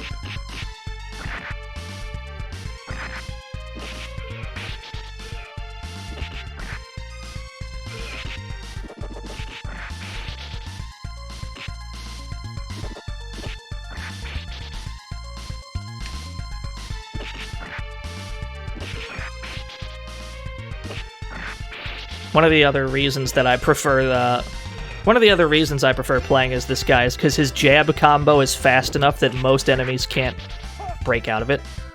Some of the enemies in this game, they recover from a jab fast enough that if you're playing as a slow character, they'll be able to punish in the gaps in your punch string. But this character jabs fast enough that nobody can actually get out of it. It's very valuable.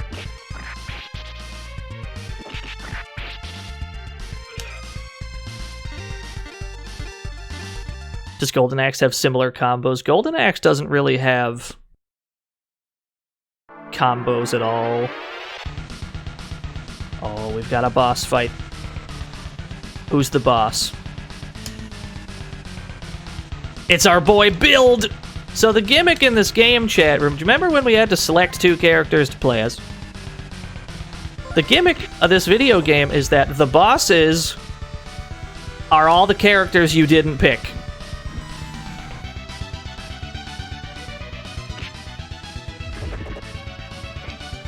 Because they're evil clones, you see, or there's like mind control or some shit. So in a sense... Yo, eye drop! Evo 2020 champion eye drop, I can't believe it. So in a sense, this game has replay value in that you get to choose which bosses you fight. You get to pick which bosses you want to deal with. Thank you for the 5,000 years eye drop. I can't believe it. We're playing some SNES beat 'em ups today. Oh, I don't like that grab. Shit. Oh, he's good.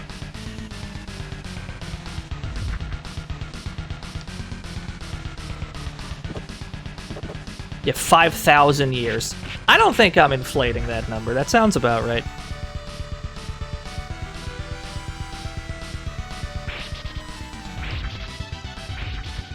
I'll never understand why that OTG's. Another one. Now let me get that health back, though. Yeah. Alright, that's a good kick, I understand.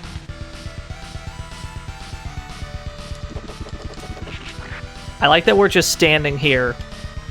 We're just standing here soaking in our own iframes. Neither of us can hit each other. Yeah, that was an evil build. That's the end of stage 1. How do you get HP to regen? You just don't get hit for a while after using your special move.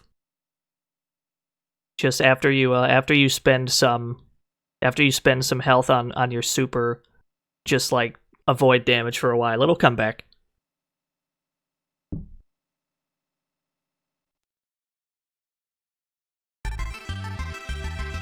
But we rescued our boy. We got our boy Bison. He's back. We got him.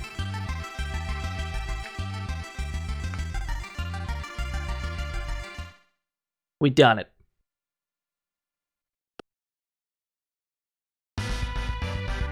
Do you get to play as the second character? Yeah, you get to pick your character. Each stage you get a character select. Pick our girl Wendy.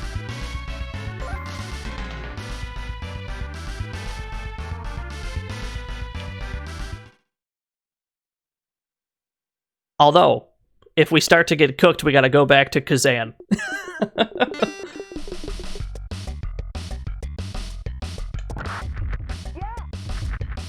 Wendy, as far as I'm aware, using context clues, is a professional wrestler.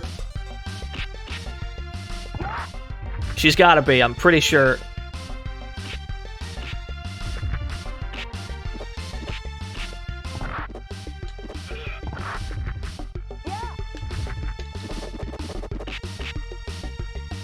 Uh-huh. Perfect.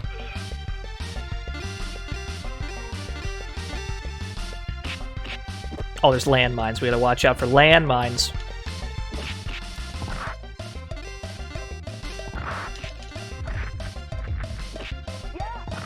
Yes!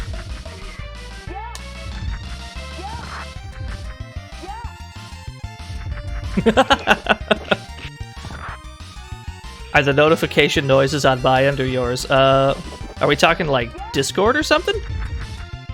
Notifications for whomst?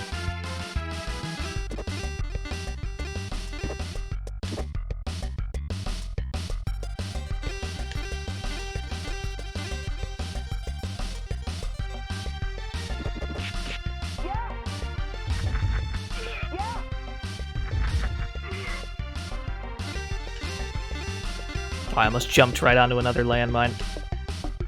Yeah, I don't hear any notifications on my end. Oh wow, you really can pile drive them onto the landmines. That's pretty sick.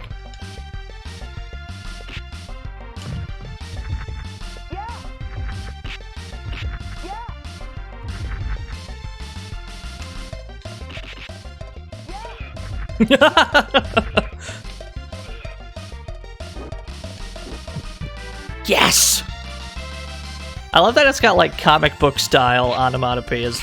It reminds me of the Captain America and the Avengers game by Data East, which is just the greatest game ever made, and we have to play that again sometime.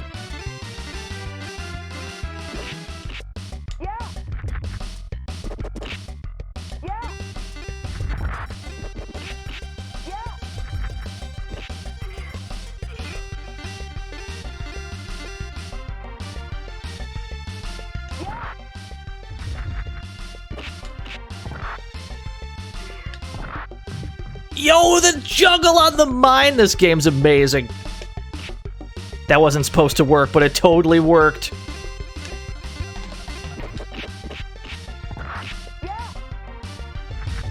Yes! Another one.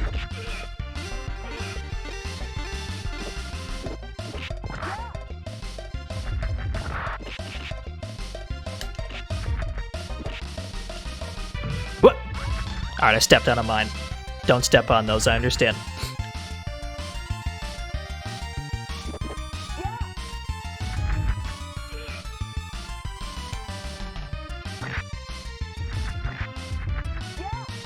Yeah, these gold guys are always a problem because of that dash attack they do. It's very fast. It's an absurdly fast attack. The whole cast is on Fire Pro? That sounds about right.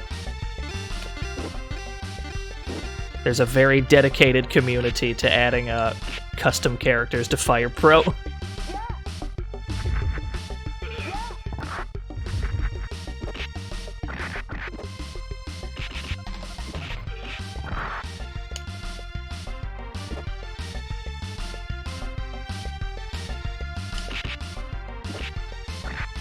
Oh, that was weird. That was weird, but I'll take it.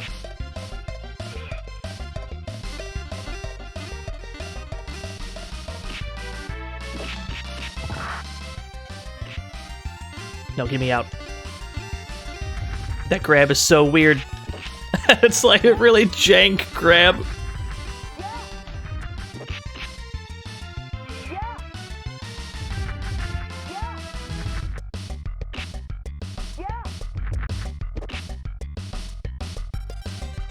Alright, so we've got a little bit of a problem here because their grab outranges my regular jab. So we can't just mash the jab button and let them walk into it because their grab goes farther than that.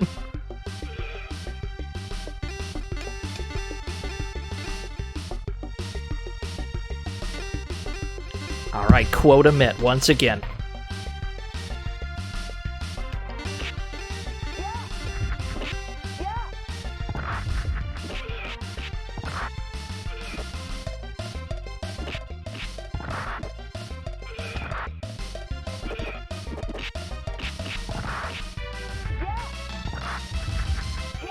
Try and save that first aid kit till we need it.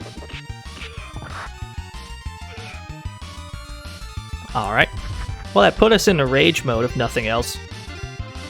We gotta be careful with this drop kick. This is not the correct platform to use this drop kick on.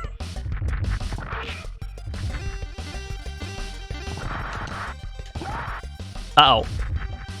That's not correct either.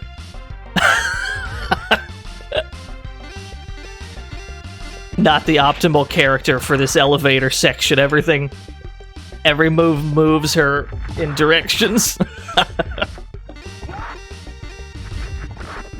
We can stay to the right, though. You can't fall off to the right, oddly enough. Only the left.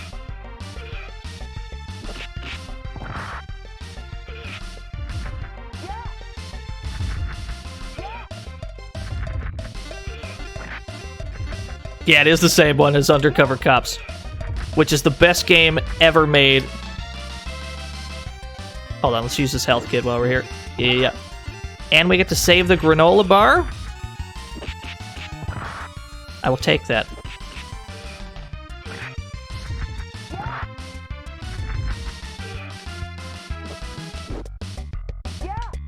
Just take it with us. We don't actually have to use it. Or maybe it won't let us take it between screens. It's probably a chocolate bar. They've got guns.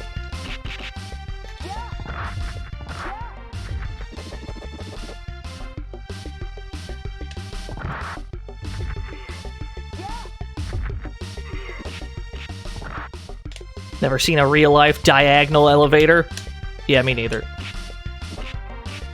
But you get the impression that military bases and such all have one, with how frequently you see them in video games. That is a gun. I have a gun.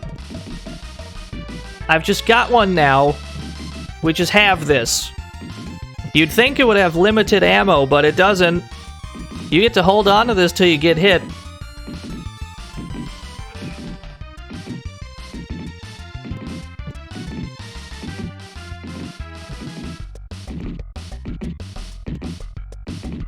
Yeah, we got rated by Retrograde Tom for like 5,000 viewers.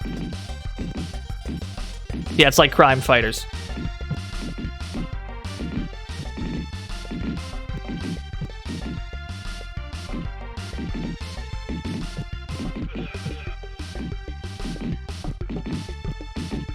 We're gonna try and hold on to this gun. We're gonna try and preserve this gun as long as we can.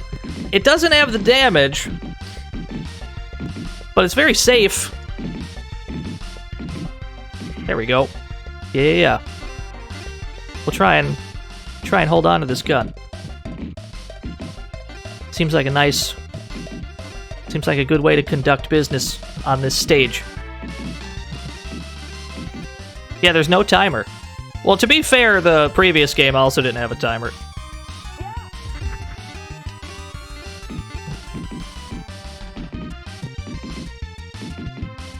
What is this backwards hit stun? That's fine, I'm not going to worry about that, I guess.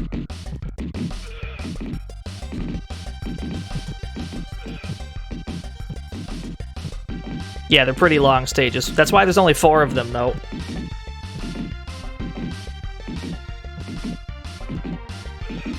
It's a strange take on the usual format. Usually a beat 'em up has like 8 stages or so. They decided to just make 4, and you get to pick who the bosses will be by not selecting them at the start of the game. But within each stage, there's also a lot of variety. It's not just like one long stretch that looks like this, because we started somewhere and then we got on an elevator or two. Now we're up here and it looks different and shit. So it feels like multiple stages, while technically it's only one. He made us drop our gun, you bitch! That's fine. I think we got enough mileage out of that anyway.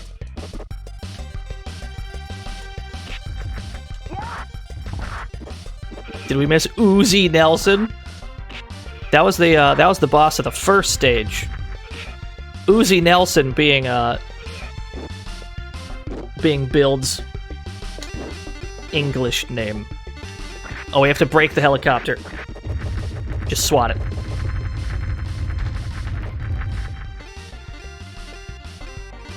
That's what they called Bison in the North American version. They called him Uzi Nelson. Lord J! Hello! Oh, that's a good button. I don't like that. Woo! Oh no. Oh no, he's got throw reversals.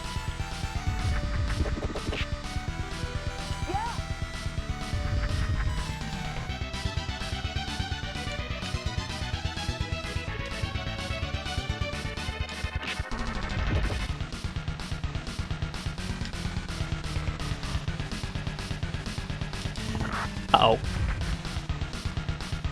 Alright, what's the best way to handle this?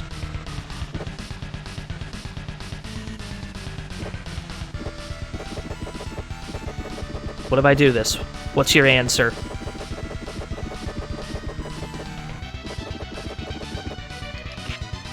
Oh. I can punish that, can I?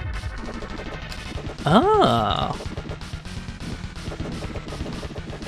Yeah. Oh no. Okay, that doesn't work quite as well as I thought it did.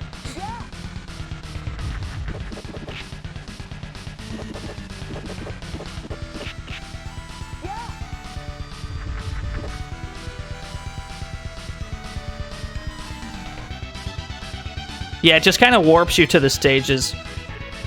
It would have been hard for them to come up with, like, reasonable segues into the boss stages, because this stage is unique to this character. And if we had selected this character earlier on in the game, we wouldn't be fighting him now, so they just kind of warp you to whichever guy it is that you didn't pick, you know.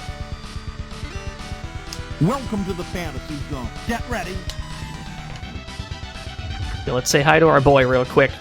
Let's say hi to our boy Bison real quick before we kill this boss. Yes! He's got the kick! Oh, no.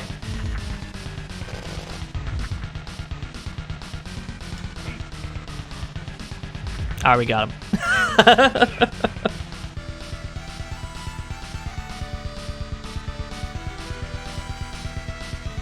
So we just saved Lord J as well. We're probably not going to use him, though. He's very slow.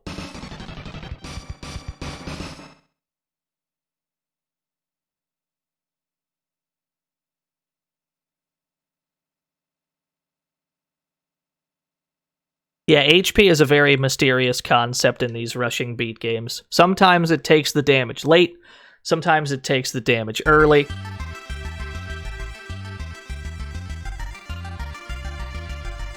Yeah, we saved him, though. We got the boy.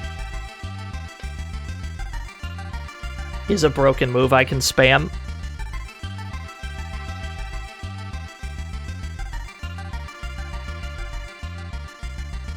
That's probably true of a lot of characters in hindsight.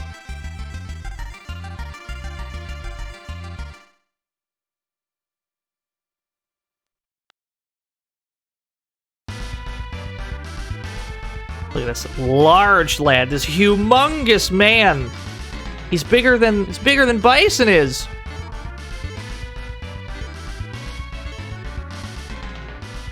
What stage are we going to? Alright, tell you what. Fuck it. Let's pick him.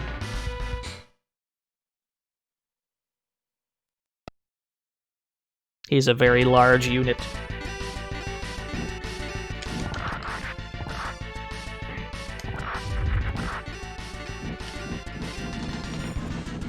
That's a lot of jab range. For these judo throws he's got. X and Y together don't actually do anything. Maybe I have to grab them first.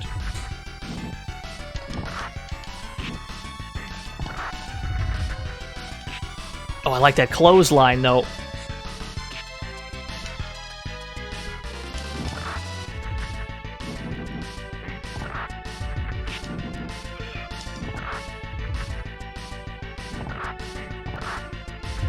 Yeah, just chuck him. Just chuck him off screen. No, get back over there.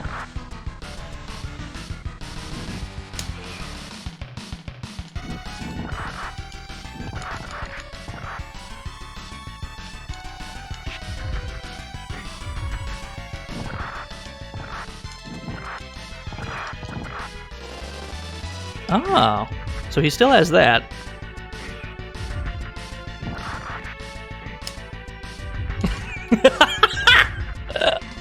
I like that a lot.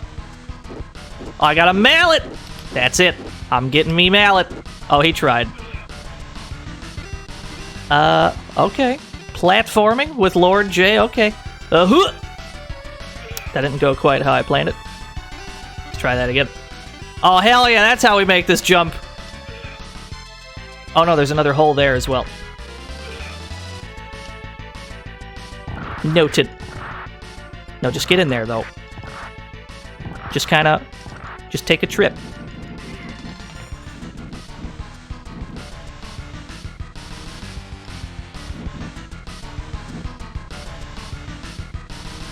What is this?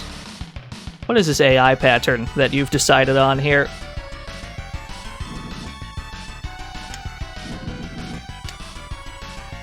Alright, I wish I had a little bit more of a vertical axis on these punches.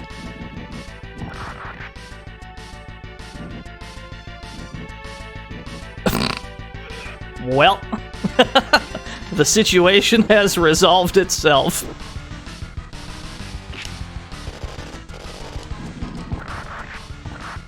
Now let me get this health back. Hold on. No. Yeah, Lord J's got some problems, I would say. He feels unwieldy compared to some of the other characters.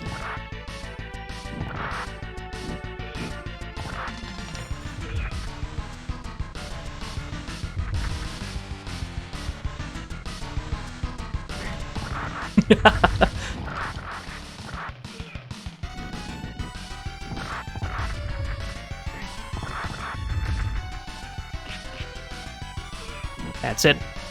That's it, I'm getting me mallet. Shit!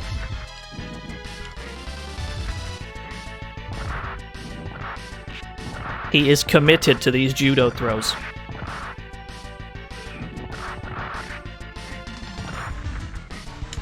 Let's get him out of here.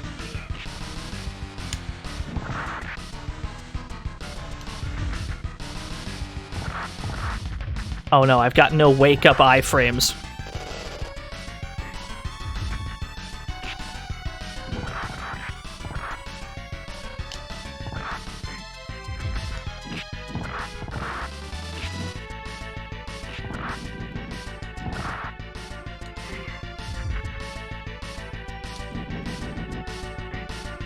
Yeah.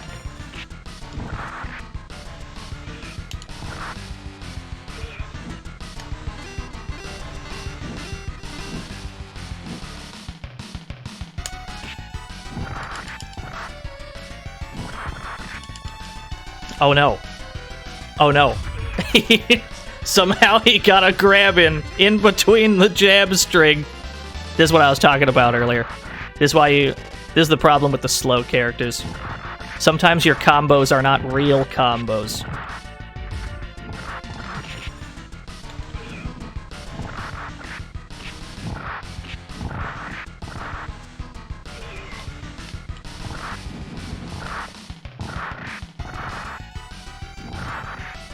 Yeah, we got fake fat guy combos.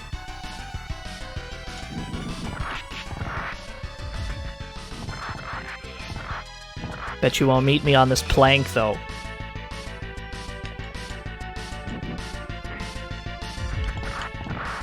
Yo, get him out of here.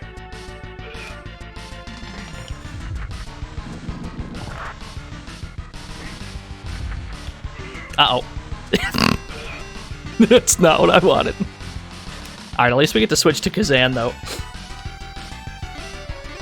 Yeah. Let's walk the plank, even though we're not in yet.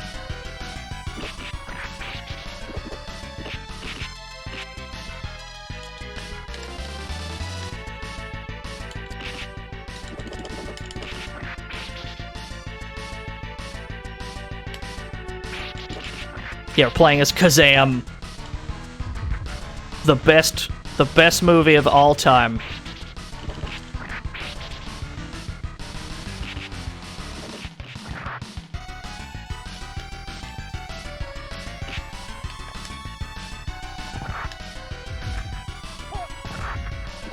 You highly recommend I try out Build's Broken Move at least once. Maybe if we...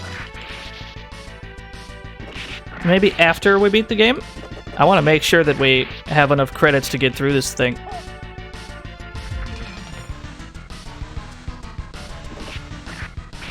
We can show that off afterwards, certainly. Got no problem with that.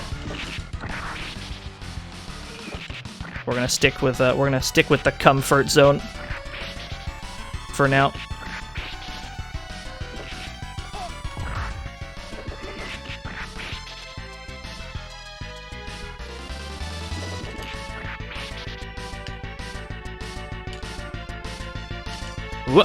Oh no, you can grab me out of my slide! That's not good.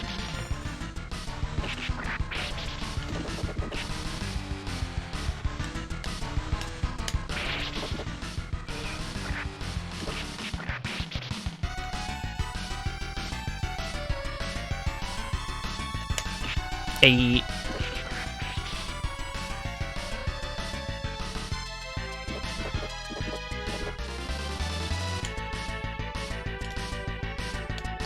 Yeah, the grabs are the main threat in this game. It's a complete reversal from how it worked in the first game. In the first game, it was you that had to rely on grabs, right? Because generally, you couldn't get damage any other way. But now that you can just restand OTG with whatever you want, now you don't have nearly as much of a reason to grab. The enemies, on the other hand, they can just grab you out of strings sometimes. Or some enemies can grab you from a very long distance away. So now it's you who have to watch out for the grabs. While you're trying to land these goofy-ass restand strings.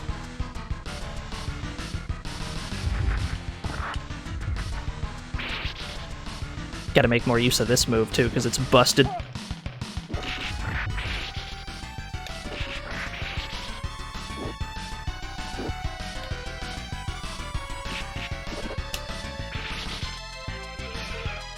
It's got a hitbox on the way up and on the way down for absolutely no reason. It's pretty great. Yeah, he just jumped to his doom.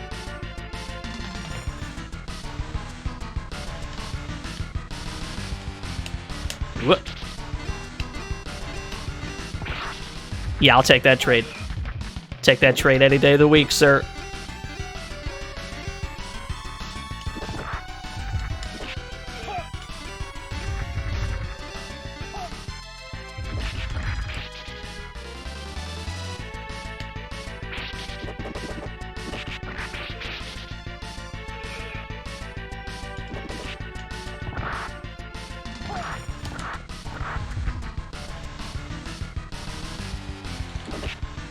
Uh-oh. You get me out.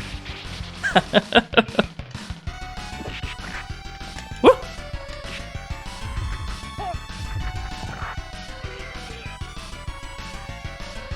I think they all just fell to their death. I think they all just jumped right off. That is A-okay with me. I'll take that. Oh, this I'm not nearly as okay with. No, get him out of here. Get him out of here. Okay. These gold dudes have to go. Whenever they show up, they are a problem.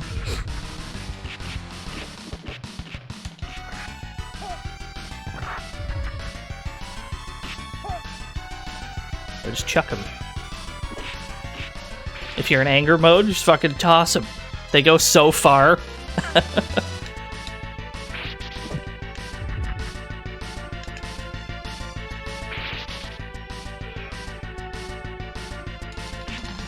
There we go. Hold on, let's sit here for a minute till that comes back. Yeah.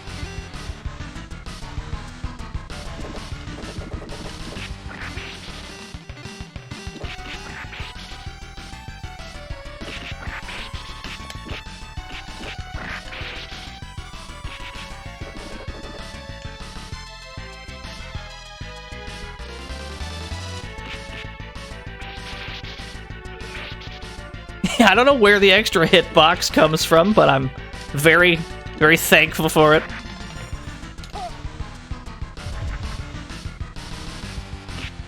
Oh no. I only slid into one and I got grabbed by the other one. So we even need to watch out while sliding. It's a very dangerous game. Very little is safe, as it turns out.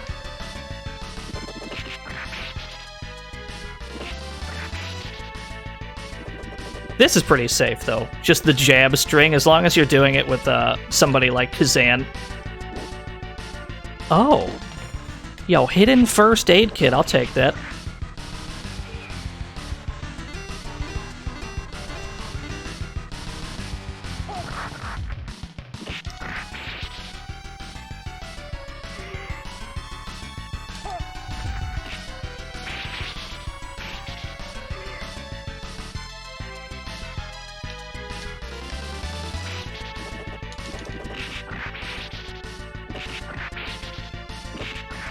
Yeah. Oh no, there's more of them. Of course there is. Whoopsie. Ran too fast. We don't know our own speed.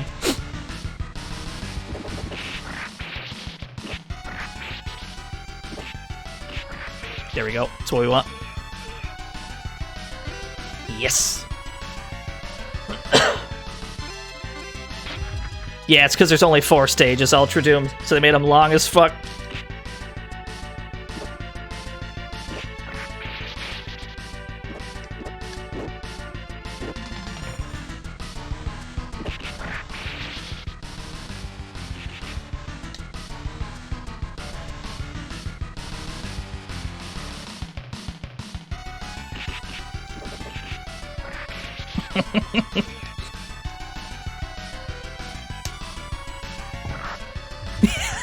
Alright, you can't go for stupid fancy, like, non-cross-ups.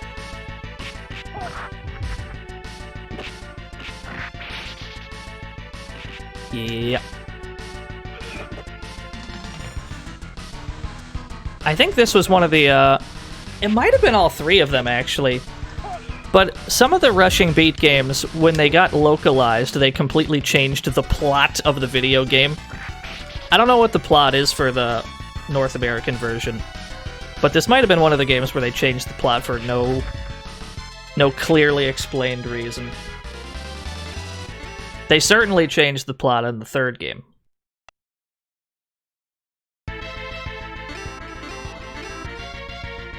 Ooh, look at that lighting on the floor, though. Looks good as fuck. Yeah, we're playing the Game of the Year edition. You're not wrong, Murph. That's probably why it happened to a lot of games. Because if it was back in the SNES days, it's not like people had internet to check if they had the correct plot or not. Oh, I didn't want to take that death.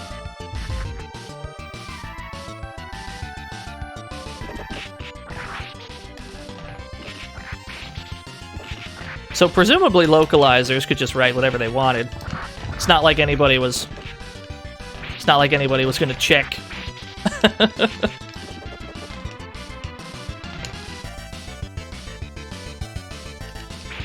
Oh no, we're playing the canon one. We're playing the Japanese version of the game. Not that it matters, because it's not like there's any cutscenes. We've seen very little lore thus far, I would say.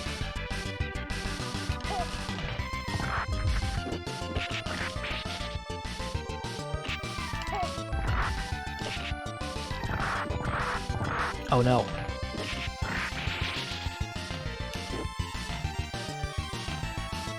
Yeah, nobody proofread back then either.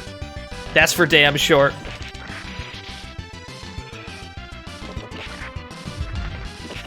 That's at least part of the appeal, though, of really old games. Every so often, you get a really glorious typo.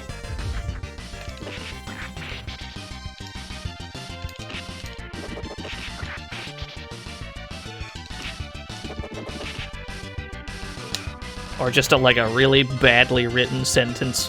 Those are always fun. Oh no.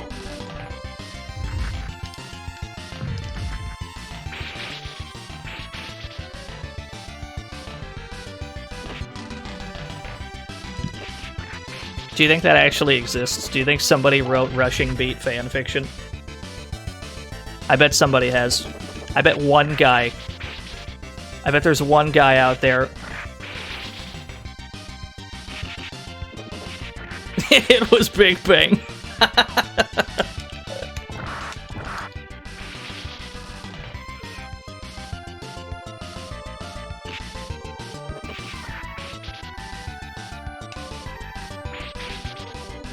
Why does that seem to be... Am I hallucinating, or does this move seem to just, like, beat everything? Why does that just seem to win whenever I press that button? We should press that button more.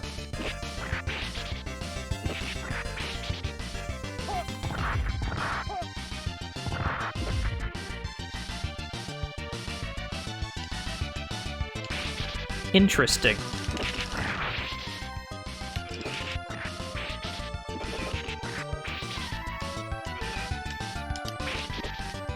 Oh, we should be pressing this button all the time, baby.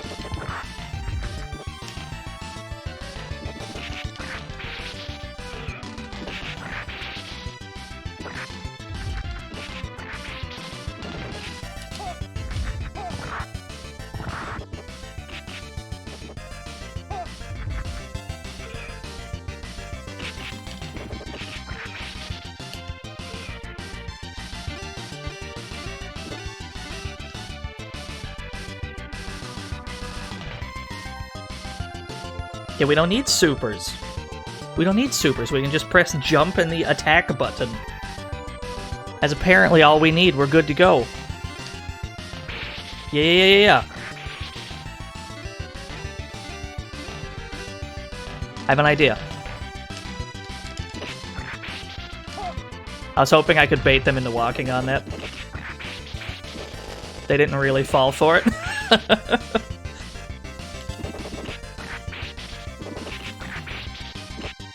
Yes! It juggles, though!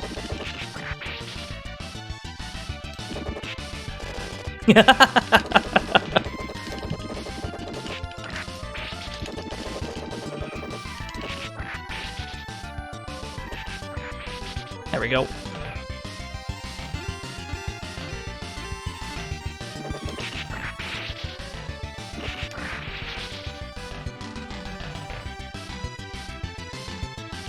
It seems like we can get away with just kind of standing from a distance and mashing jab until they walk into it.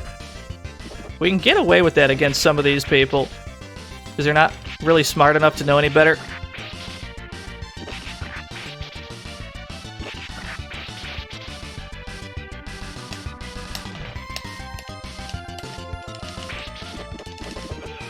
Oh, we might be dead.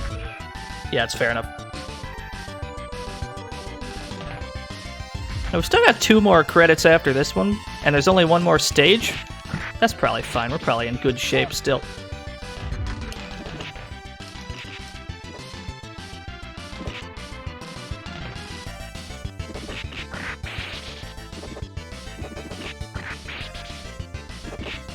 Although we're definitely at the stage of the game where everybody has, like, astronomically high HP.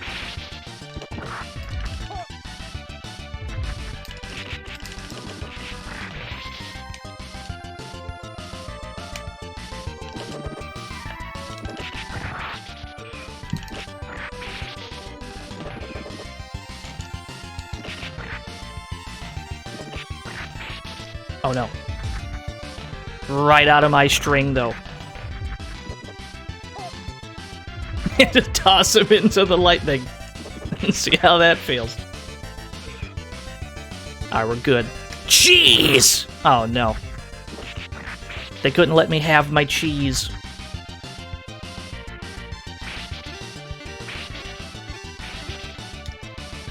Yo, and we got punished on the way down? That guy's a genius.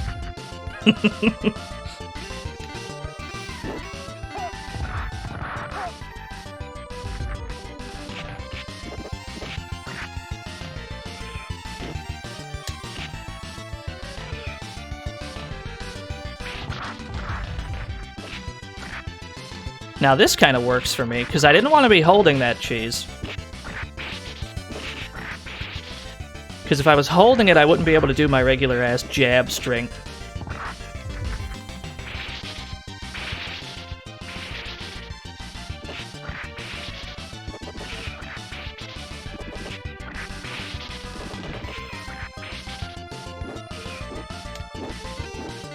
Hey, right before the elevator.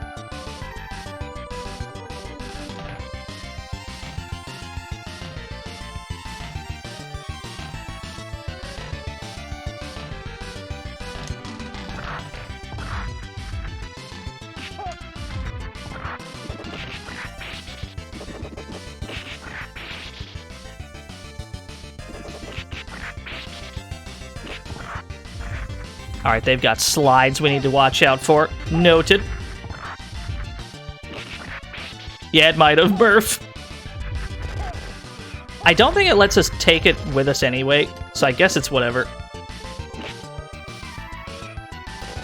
Can you not make that jump?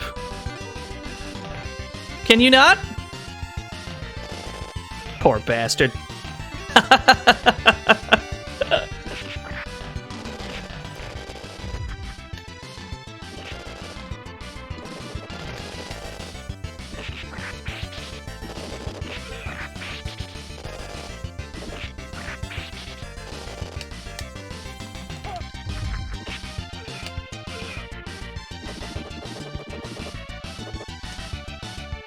Oh, there's cheese over there. I see it. I see this off-screen cheese. Oh, there's more cheese. I can't grab either of these cheeses. This is a disaster.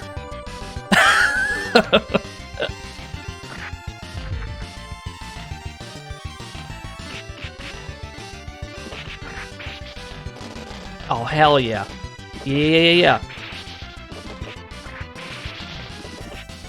You'll just hold this combo.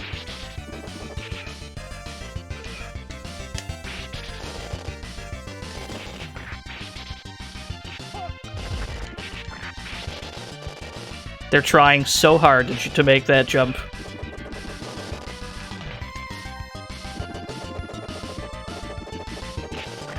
Black guy seems to be stuck on the door.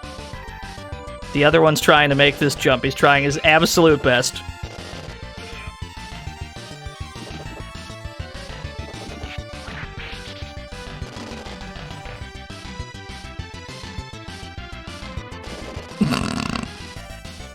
Can we just chill? No, we're not safe.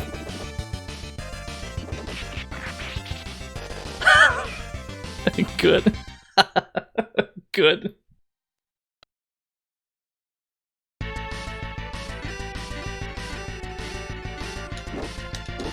Alright, cool. We got that off in time.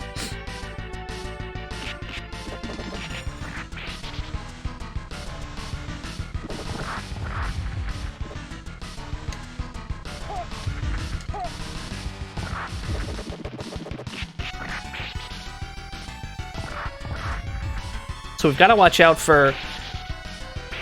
These really big dudes are like the most problematic enemy in the game from the looks of it, because they can grab you from long range, but they've also got that... They've also got this drop kick, which just seems to beat everything you press as well. They've got the answers.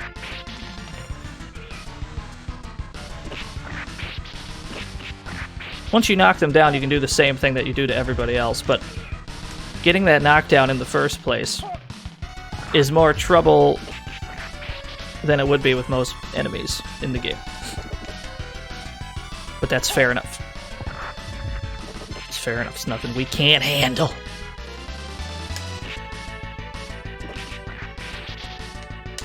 Although I suppose we should just mash on this more, because it seems to have a really good hitbox. Or maybe this button has iframes for unexplained reasons, because I don't see it losing to things. It just seems to win when we press it.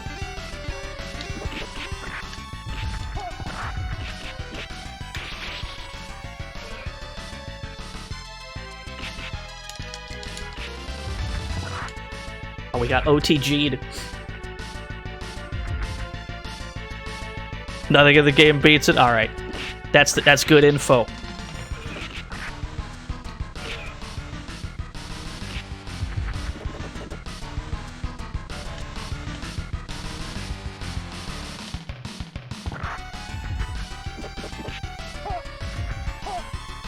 Yeah, shoutouts to the battle mode. Isn't the battle mode 4 players?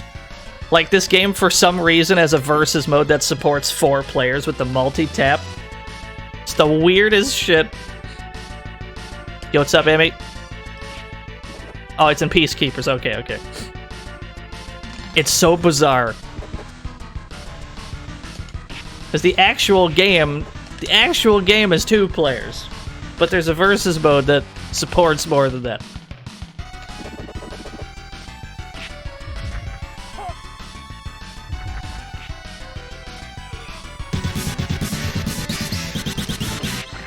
Yo, Jumbo Donut, thank you for the Jumbo host, my guy.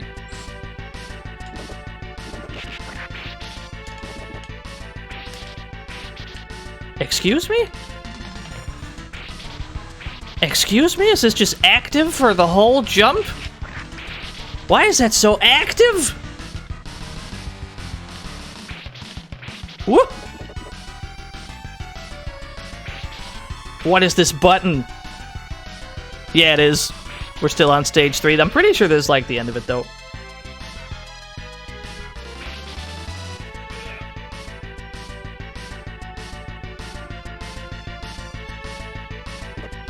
That's just where you guys are gonna chill, huh? That's the plan.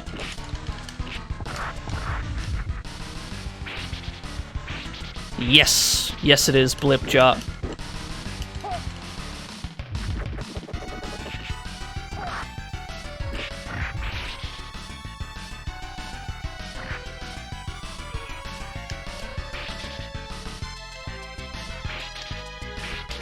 He's got a gun.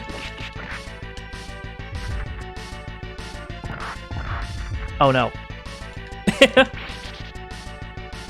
When you realize the downside of there being no wake-up iframes, when they start to use that against you,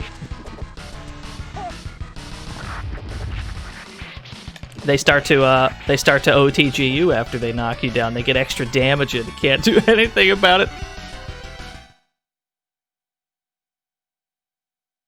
But that's a fair trade. We can do the same thing. Oh, hello, Norton.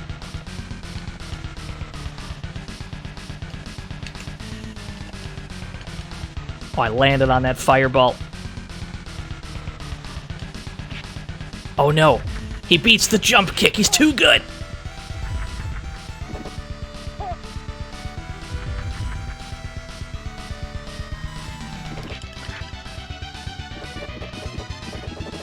Bet you won't, though.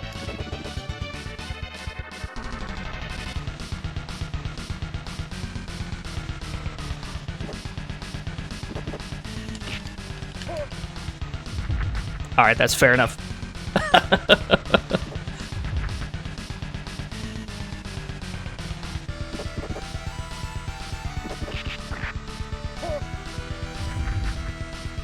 He recovers pretty quick. Our jab string is not real against this character. We can try and make some use of that, though. We've got the space. We could lame that out. And see if he, decides to line up with our special attack like this.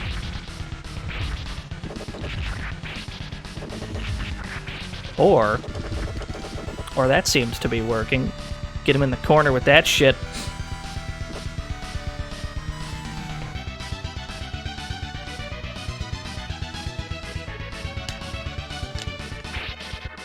Yo, he trades!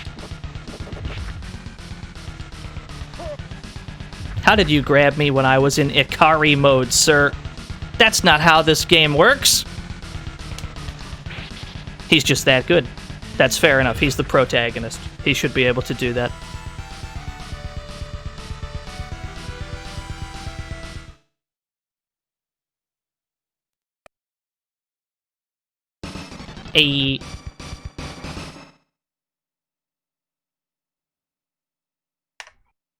He's been destroyed.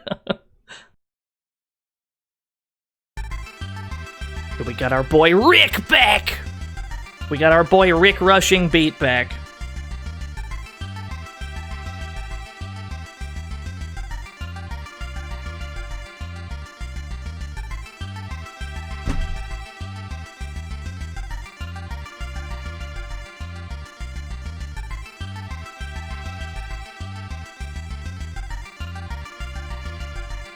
I've lost track of the plot in the chat room. I'm no longer certain what's going on.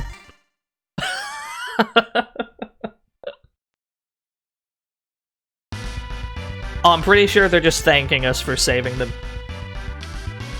Alright, let's mess around with him real quick. Here we go. Final stage. The Adler. The Adler airship.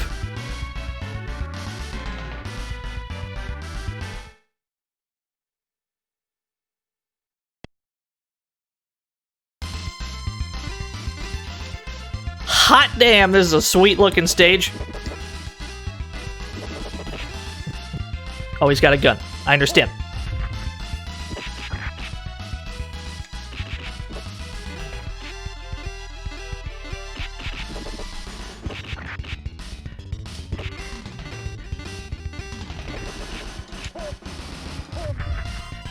Yo, what's up, Timothy? Oh, this is the stance right here. Yeah.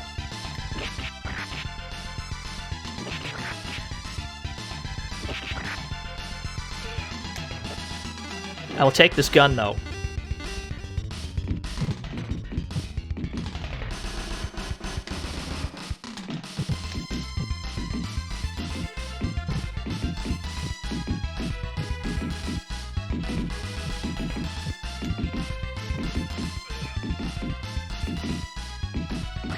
I'm a big fan of the, if we're talking goofy-ass beat-em-up guns, I'm a big fan of the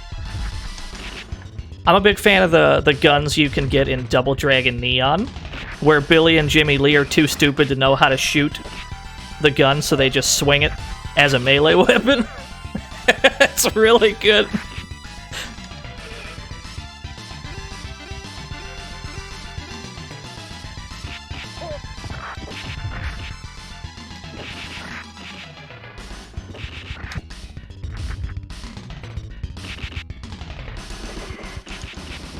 Riffle!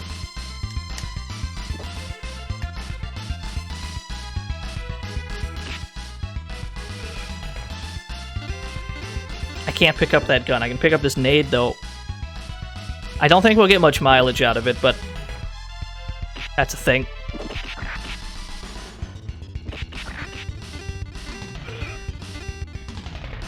Yo, we can draw these guys out one at a time?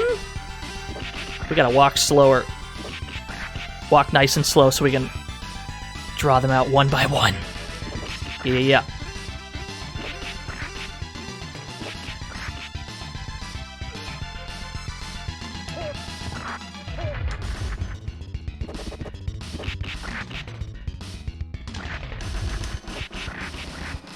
Oh no. The gold dudes can get through Norton's jab string? His jab string's not quick enough? That's a problem. Just throw them all off screen. Get the hell out of here. Get him out of here!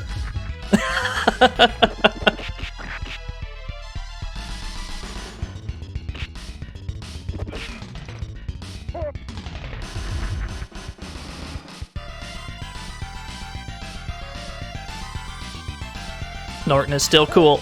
Still cool. He's a lot cooler in this game than he was in the first game. He's got a better jacket. His jacket still looks like it's too small for him, but it's an improvement.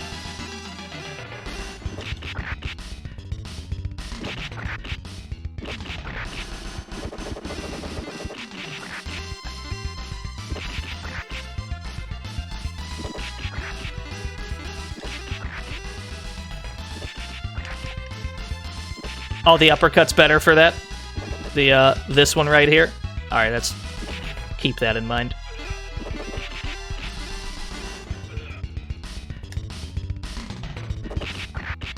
Can't help but notice, though, that we've done this whole ship so far. Not a single healing item. Healing items are passe once you get to this stage of the game, I guess. Alright, let's go back to our boy Kazan.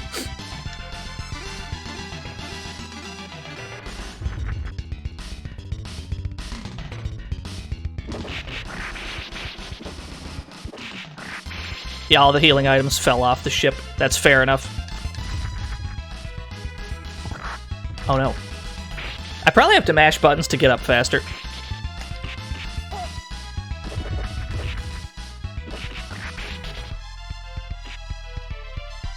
Why is our ninja lime green? Every ninja's lime green. They're just all lime green.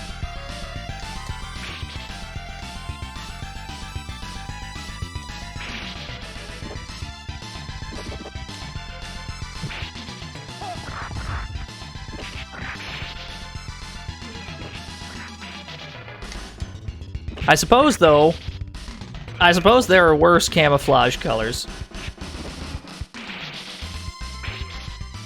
They could certainly have picked a worse color.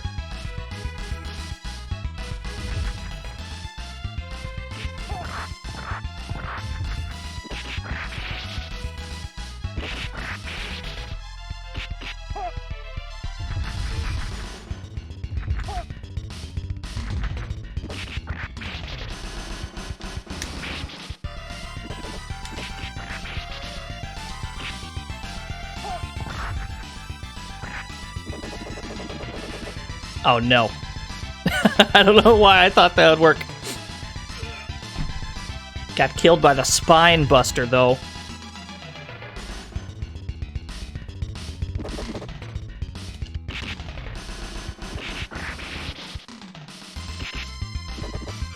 I love that goofy slide juggle. Looks ridiculous.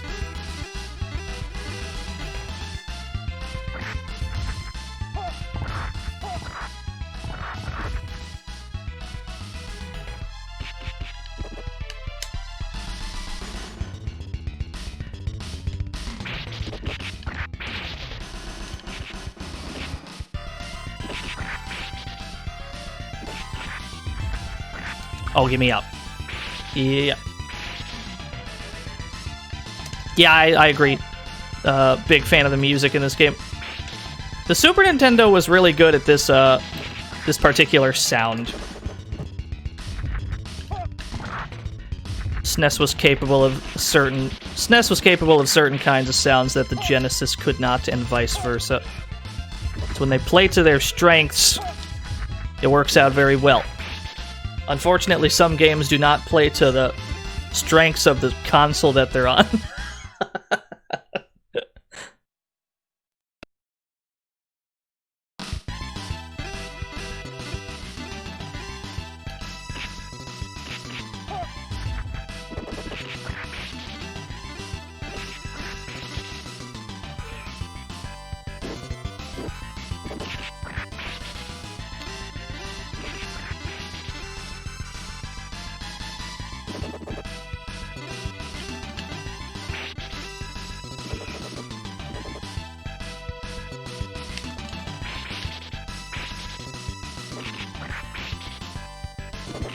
Super Double Dragon, that's a rad game. I'm hot garbage at it, but I'm a big fan. And yeah, this song's from Rushing Beat 1. They throw it in right at the end. It's a nice touch. Now that Jaleeko has more of a handle on the sound font, they thought they'd try redoing some of the songs from the first game, I guess.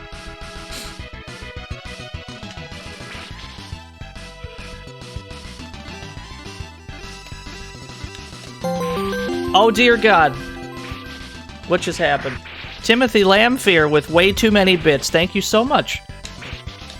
We have cheer motes now, by the way.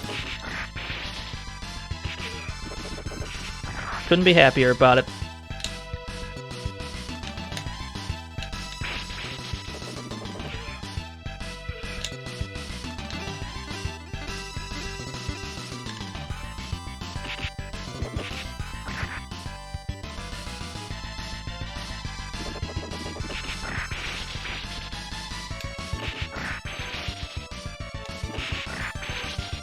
You hold this juggle. Yeah. Oh, that's not good. Yeah, I'll mash this out.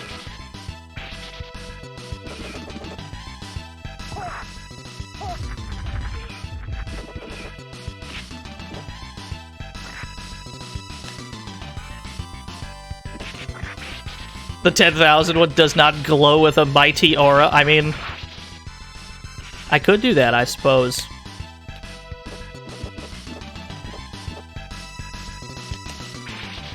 Wow, that button really doesn't lose, huh? It's continuously surprising to me.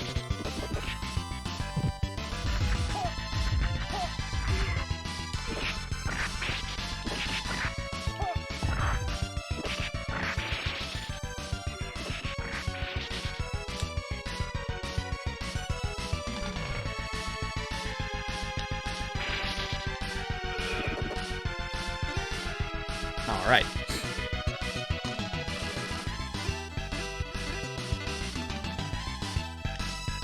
It has a hurt box, but only Norton can exploit it. That explains why we were trading with him, I suppose.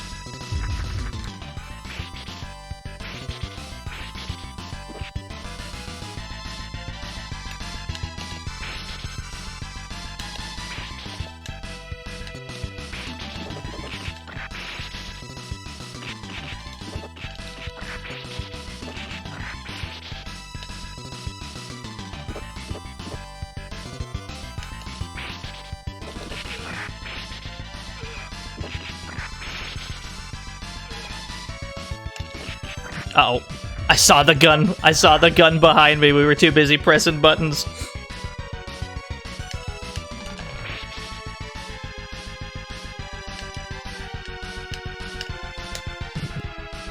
Oh, he's a good shot.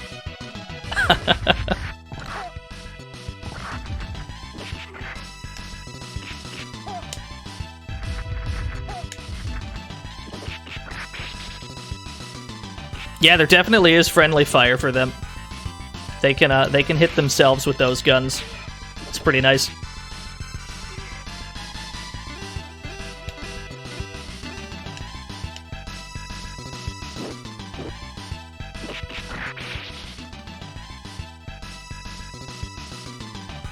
He was committed to that button.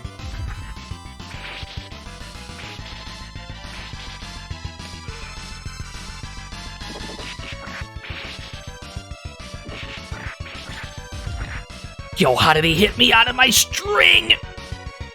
That's fair enough. We still have a whole... What do we got? We got 2 lives, we got... And then we got another continue on top of that. That's probably fine. We did kind of dump an entire credit into Lord J when we picked him, though.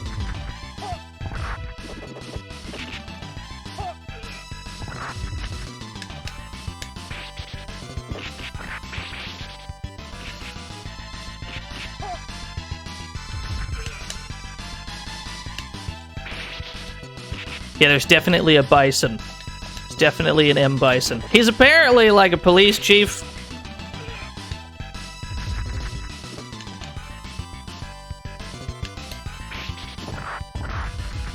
No, get me out. I love that that move hits on the way up and on the way down. There's absolutely no visible hitbox. There's no feasible reason it would be hitting you on the way down, and yet, when you go up for that special move, it can definitely also hit on the way down.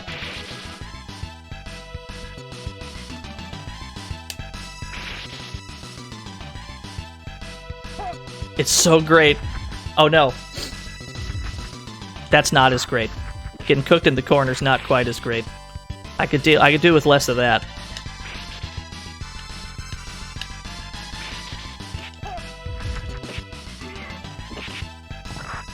Alright, fair enough. So many big boys. They're so big! They're huge!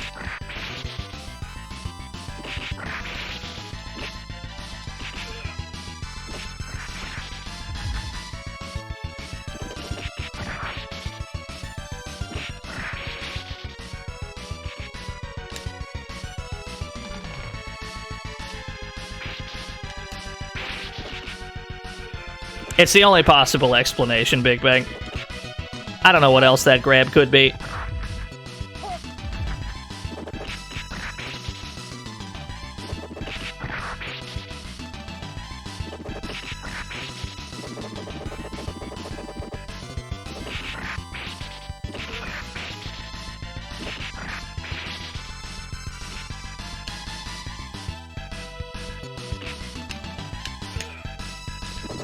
What a jab.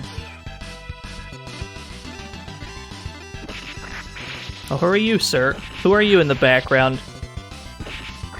The dude just lurking. I don't trust him. He looks sketchy.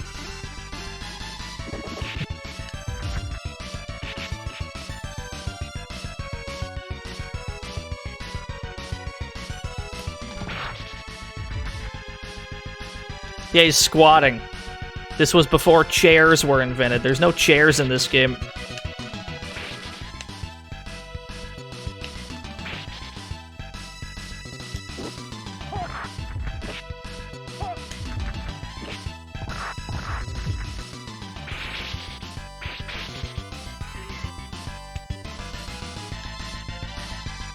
Whoop.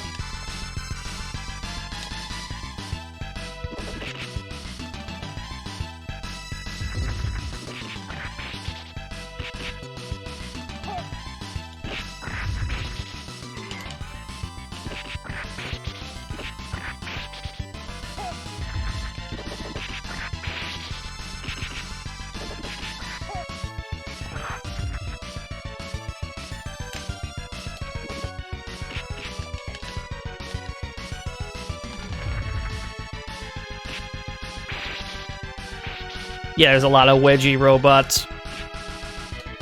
That's their primary function, is to just kind of go around town giving people non-consensual wedgies.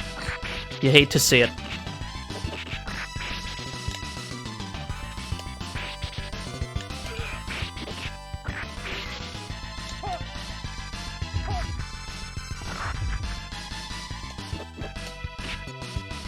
Probably. I bet that's happened before. Somewhere.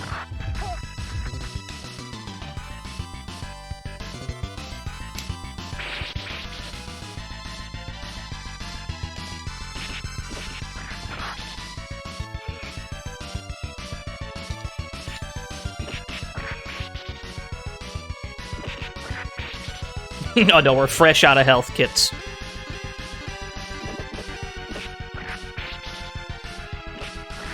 Alright, last time we got to one of these doors, we were fighting at it for about an hour. I would assume this is the same deal.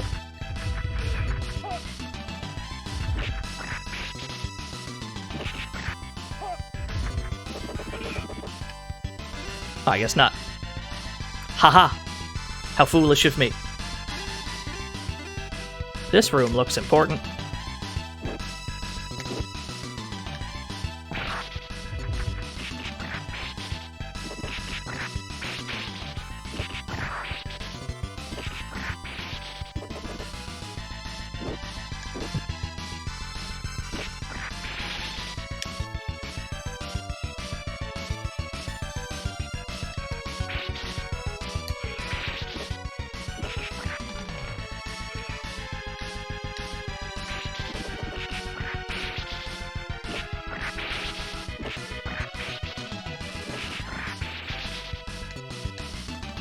Yeah, I kind of agree, tentative new type. It could be worse, though.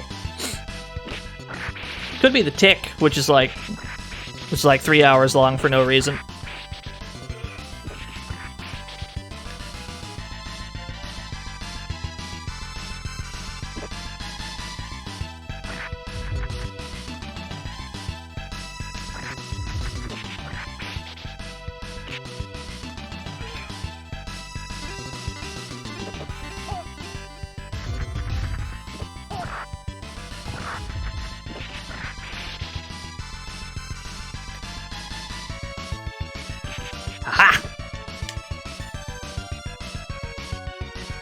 You missed a lot of large lads, Milkbrain. Oh, that's right, they can slide. Alright, the slide is a threat.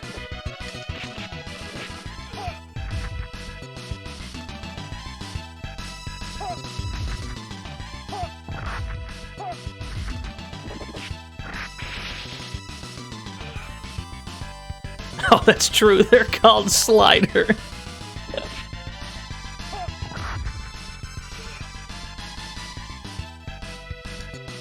It's surprisingly helpful, isn't it? You don't see that in most beat-em-ups.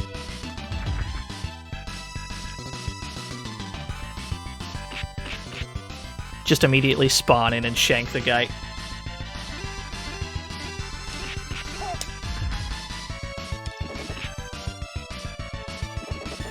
Got killed by the Time Splitters protagonist. I have such a soft spot for Time Splitters. I had the GameCube version of Time Splitters Future Perfect. Just one of the most fun multiplayer experiences I've ever had.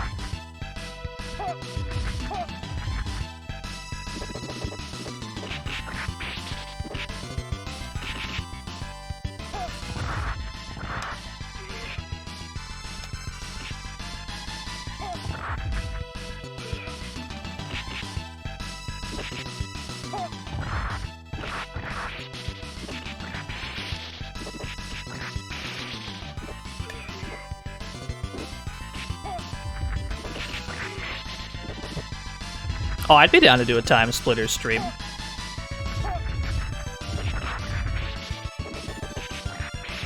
What's the hot tech for time killers? I got no tech for time killers, but I'm not opposed to showing people that game just in case they hadn't seen it before.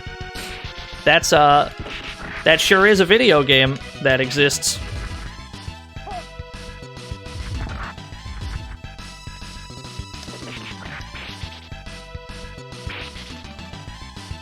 It is extremely a video game.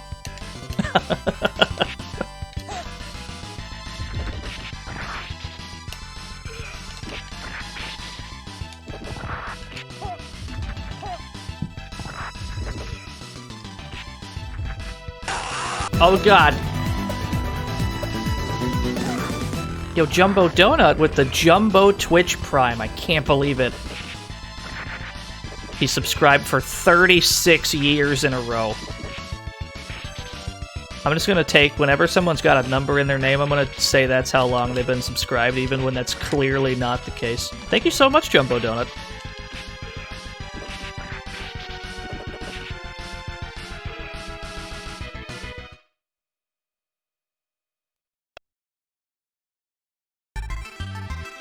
Oh shit, it's Iceman! There's the scientist that's been in charge of this whole clone problem. He looks like an Iceman.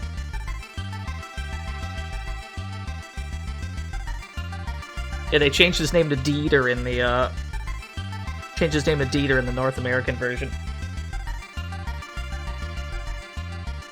That's kind of true. Everyone on the screen looks like they could be the bad guy. We just don't know. It could be any one of us.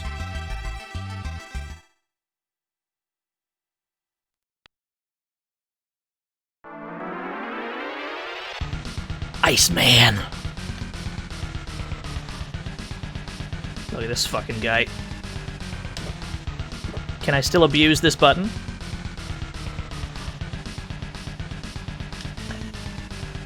Yeah, he is Murky Bottom. That's one of the things they changed. Oh, why am I assuming I can get OTGs on him? That's a stupid thing to assume. Alright, I think the plan is... Here's the plan. We're gonna abuse this button! Or try to. Or are we gonna abuse this when we're in the corner? Yeah.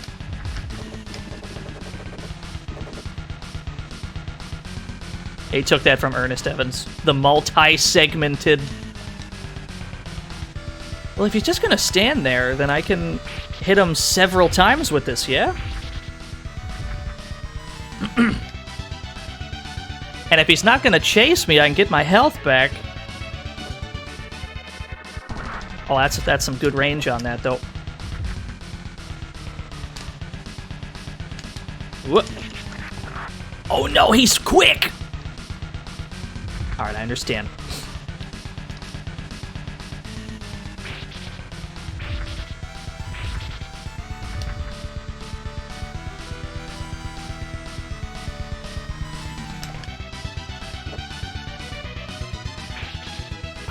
I'm not opposed to just doing this. Because he doesn't seem to move. Oh, he's moving. He's moving and grooving, I'm a liar!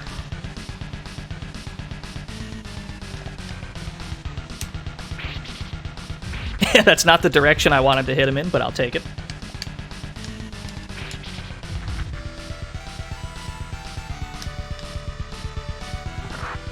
Oh, that's good.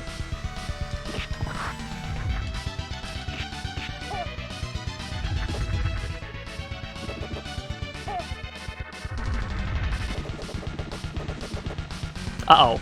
I think we pissed him off. Oh, I think we pissed him off. What is happening? I am scared.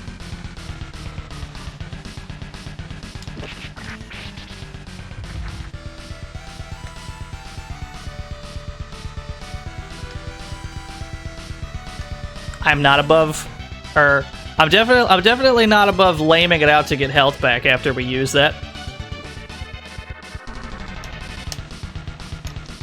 Yo, get him in the corner, get the triple, then we get back out.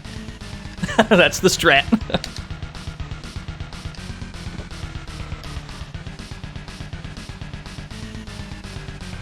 Presumably he's invincible during that. He looks like he'd be.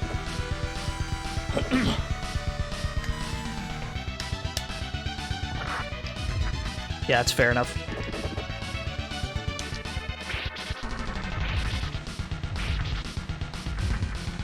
He has too many iframes. Although, to be fair, so do we.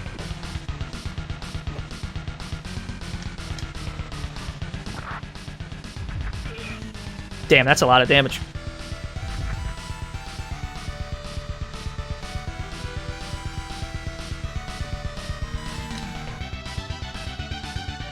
He barely dodged us. Wow, that goes all the way out there, huh?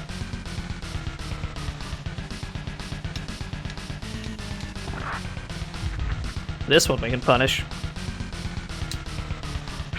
Yeah. Oh no, we only got 2! Get me out. Yeah, that's how we do it.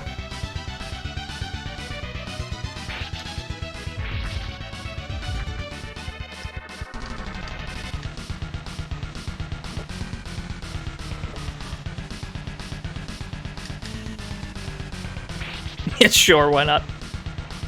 I expected him to do the same thing, but he didn't. We take those.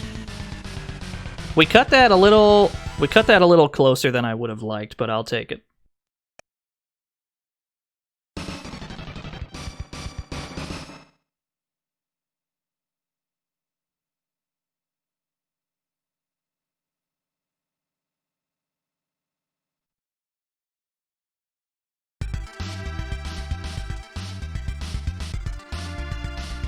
His glasses are still intact. We've bloodied his entire face, but the glasses are A-okay. You thought Build was a firefighter? He does look like a firefighter. Yeah, it's fucked up. He did get more smug. He's somehow more smug when he's bloodied up.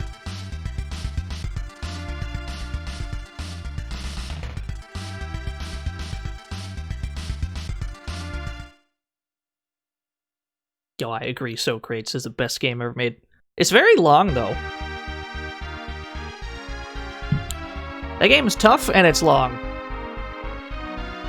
Satisfying when you win, though.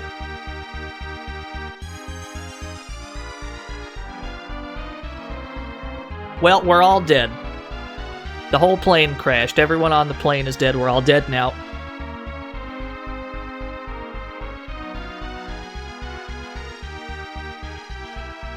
Just kidding. Everyone's fine.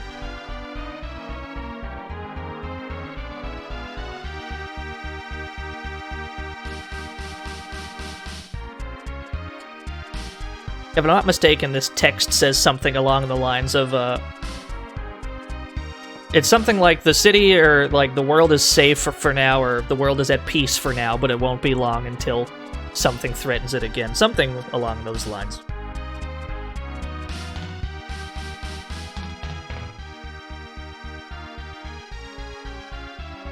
You try on a harder difficulty.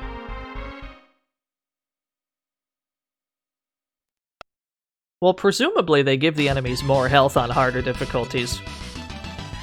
Which would make it... That'd be a real test of patience if they made the enemies any spongier than they already were.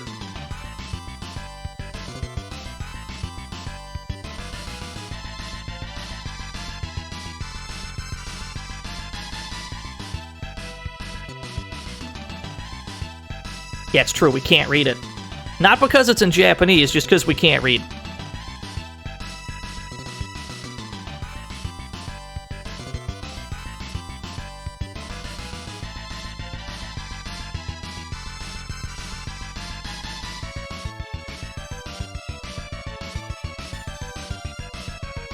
That neutral jump attack is so ridiculous. I think the North American version takes the credits out. I think it takes the staff credits out, or that might have been the first game that took them out.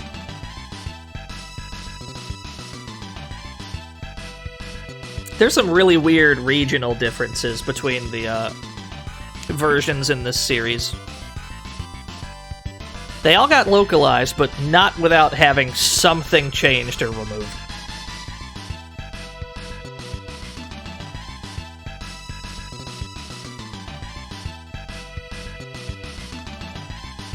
Jalico's lab coat in Portuguese. I learned something today.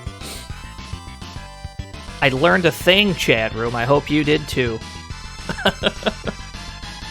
I think we're trapped on this menu. None of the buttons work. Alright, fair enough. That's a good shot, though. Alright. We've got... That's 2 down. We've still got 1 to go. We've got to check out... Rushing Beat Shura. The 3rd and final Rushing Beat video game. Also known elsewhere as the Peacekeepers. You see the problem? Nobody would know this is a 3-part series in America. Because they're named very strangely... in ways that would make it seem that they're completely unrelated. Yeah, this game's fucking sick. Oh, I don't have like a top left corner one. We're gonna do this live like an idiot. Check this shit out. We're about to do this. About to do this this shit messy live right now. And then we bam, and then where's my boom? And then we gotta do one of these moves, and then we gotta drag it. Then we gotta put it roughly up here somewhere. We gotta hit that button, and then we gotta... Alright, we're gonna have to crop it. We're gonna have to go like, we're gonna do one of these moves. And then we gotta... And then we kinda shrink it, and then we put it up here, and then we... Something like that. That seems about right. Usually we do this in advance, but we've forgotten to.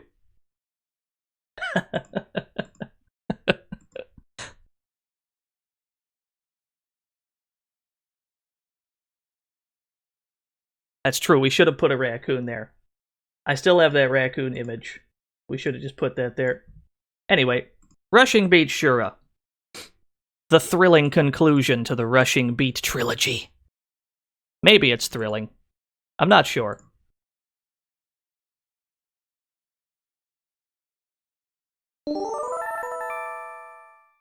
Oh, it's still so good.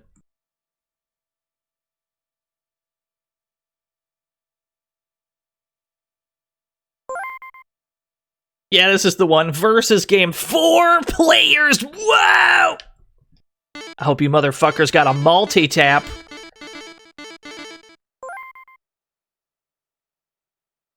Alright, Akari mode is on. No difficulty options, huh? We weren't going to change it anyway, but... no difficulty options. There is a color edit mode, which would allow us to recolor... Actually, let me check that out real quick. Let me check out the color mode, I'm curious. Yeah. Oh, hell yeah! Dick! We can change his name, but I want to change the colors, though. How do I... That's not the button. That ain't it. How do I engage? Oh shit, we get to look at all the sprites. Yeah. Jimmy. That looks like a Jimmy. Dag. Yeah, you can change everything. You can change the palettes, you can change the names. This is probably who we're going to be using, because this character is really cool.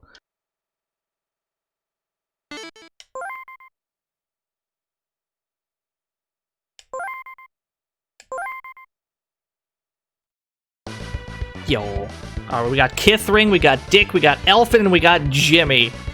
Perfect. I gotta pick my girl Elfin, I'm gonna be honest with you. Elfin is just the coolest character.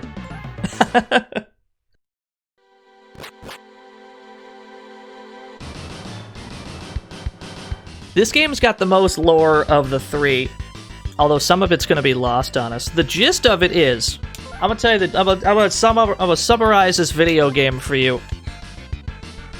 So prior to the events of the video game, the world had to deal with the drug thing from the first game, and it had to deal with the clone thing from the second game.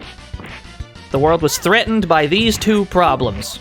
Now that both of those are over, a company called the Douglas Motor Corporation, DM for short, stepped in and helped get the world back on its feet. So everybody loves this DM company. The problem is, the person in charge of that company is a very evil man. And now that the DM company is very, very, very popular, and has supporters all over the world and such, now they've decided that we're just going to use this political power to try and take over the world. That's what's going on. Yeah, you're given 30 continues. You're not allowed to change that number. That's just how many you're given. There's no way we'll need that many. They must have expected you to get absolutely cooked.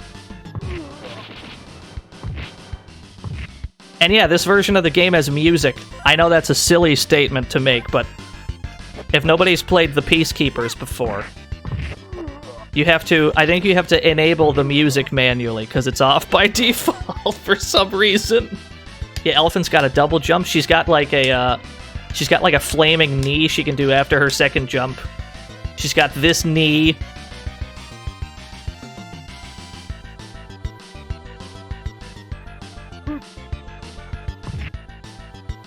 How do I do the... That's the throw. Yeah, look at that knee. We're going to be abusing one throw in particular, because it does a lot of damage. So, you might notice that the game is not forcing us to go anywhere right now. That's because this game has branching paths. We've got a door here, we've got a door up here. Depending on what directions we go, it will determine what ending we get. We can also go backwards, which we're about to do, because this is the only way to say hi to an old friend. We gotta go this way, so we can go say hi to a guy. There's our boy Douglas built! He's not playable in this game. So walking backwards after you go inside's the only way to see him. I think he's telling us about Norton, the other guy from the first game. Norton got captured. We have to go save him. That's the gist of what we've just been told, I believe.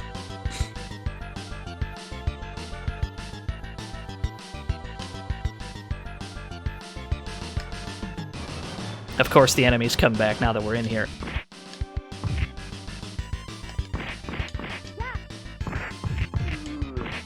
Knee! Another one! Another one! Another one? Why does that loop? That shouldn't loop.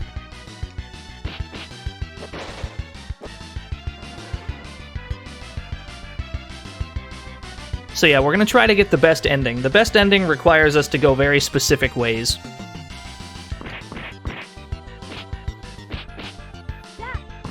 Yeah, you can, Big Bang.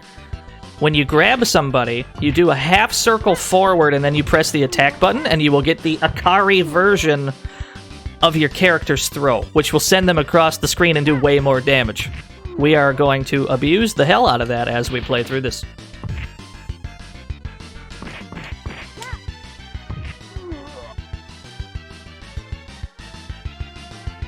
Hey, you.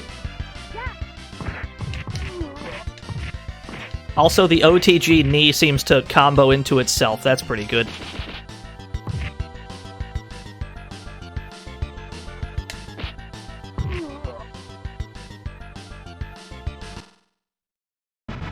Oh, shit! That's also how I introduce myself, by bouncing up and down. It's just like that.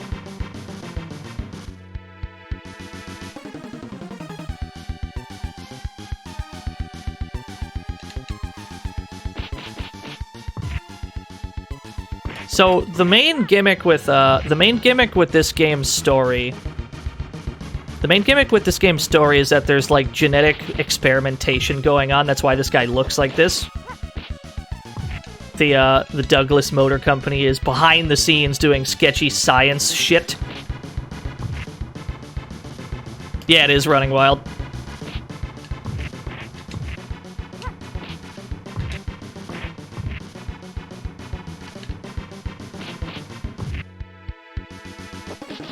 So yeah, obviously the ultimate goal is to deal with the Douglas Motor Company.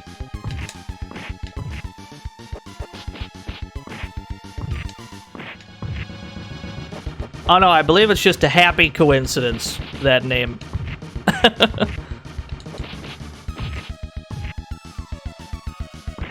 Shit!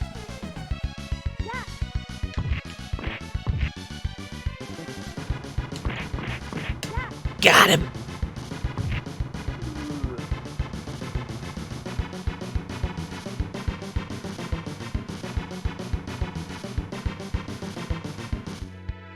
So yeah, we got this boss because we took the top door at that fork in the road. Also, we're just dead now, I guess. That's the end of stage 1. We're just fucking dead now.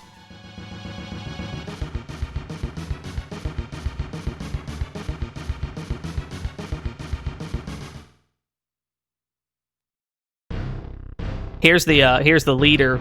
Here's the leader of the group. I don't remember this guy's name.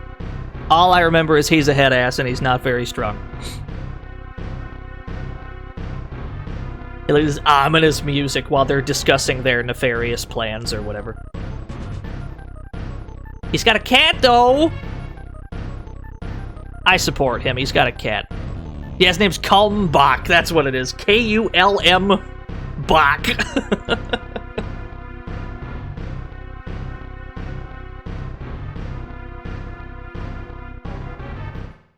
What a name. This is the protagonist of the video game. It's not Norton or Douglas for once. Dick is the new protag. I guess we can use him for this stage, why not? We'll probably go back to Elfin, though. So after we died in that first stage, we ended up in the sewers. Scientist is telling us about the, genetic experiments that are going on.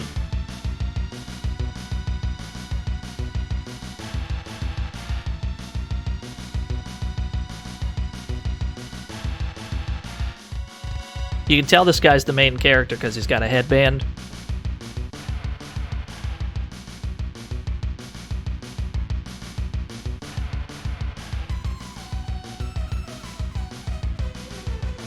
Yeah, this game's got jams. They're surprisingly, like, upbeat jams, considering the source material. Also, hi, hello, genetic mutations. Those are a thing that we just have to deal with.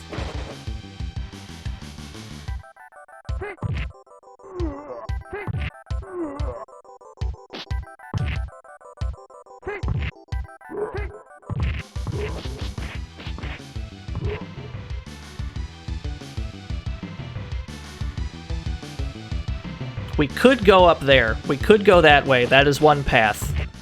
However, that path does not lead where we're trying to go. We're trying to get... We got knocked down one time? We're in Akari mode? I'll take that. Yeah, it's a sweet deal.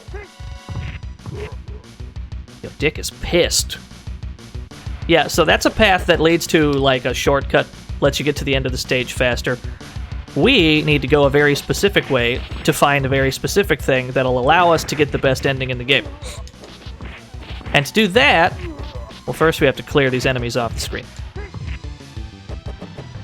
You would think that these are your only options. This door and this cage right here. You'd think these were the only two choices, but you can also go down here.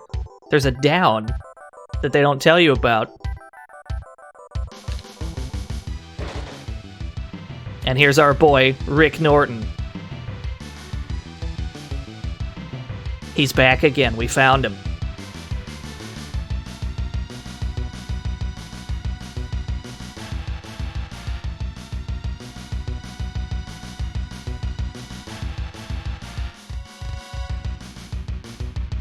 Yeah, he's just playable now. We had to find him first. He was just in the sewers, behind a wall.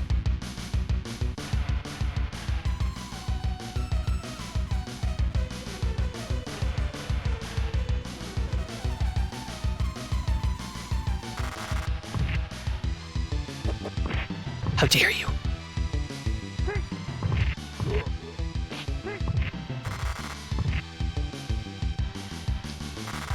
Oh, that's right. That only works on knocked down opponents.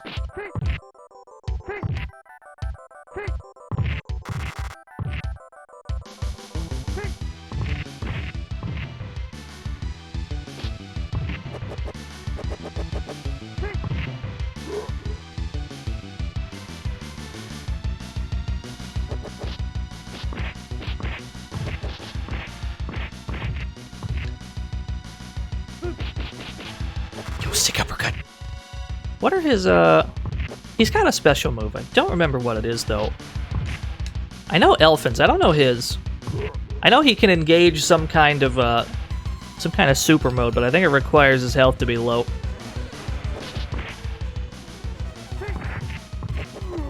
Which is also a plot point. Which I suppose we should talk about at some point. Perhaps when it becomes relevant. We found a scientist! We're gonna have to find every scientist in this game if we want the best ending. We have to find every single scientist. We have to make sure they all talk with us. That's the only way to get the best ending. I don't know why scientists is the criteria for that. But some routes don't take you to every scientist. Some routes lead you to stages that don't have any. And thus you are locked out of the best ending. So we have to make sure we take a very specific route so that we talk to everybody.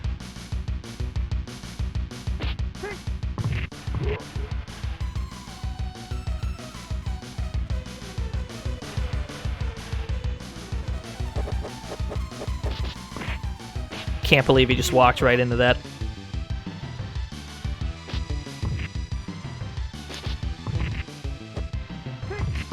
Oh, it's 10%? It's even lower. What was the motion, though? There's a motion for it, yeah?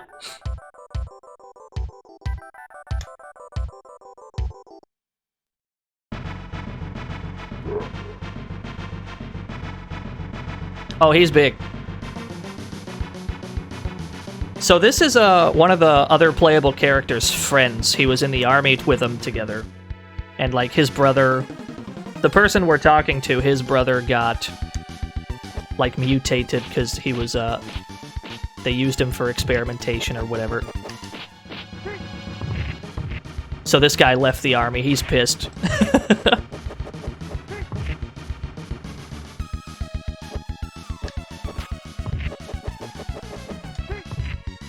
He's got a very big stabby. I don't like it.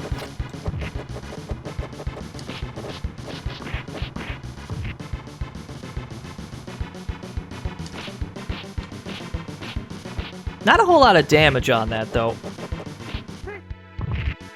If I'm being honest, not that much damage there. Although at this rate, we'll die before he will. Alright, let's bust out the cheap shit.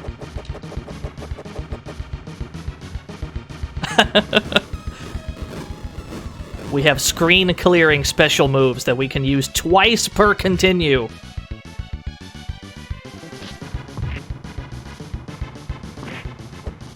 Alright, we're dead anyway. Let's bring Elfin back out. Wait! We got a new character, that's right! Let's bring in the boy. He's back, baby!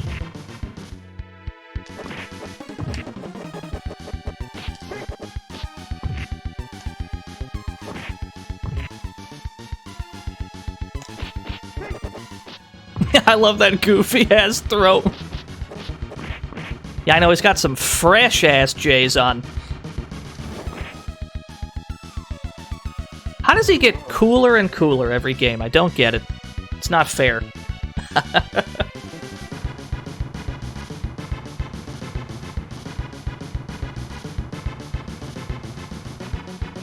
Yeah, Dick has like a Super Saiyan mode. It's a plot point that Dick is like he's also been like experimented on or whatever. We have to explain this out loud because we can't read this.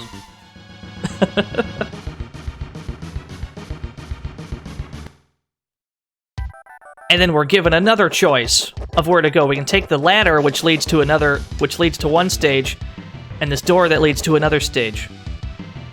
We need to avoid that ladder. It will not take us where we want to go.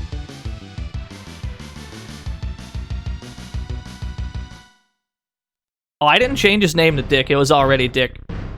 That's just his name.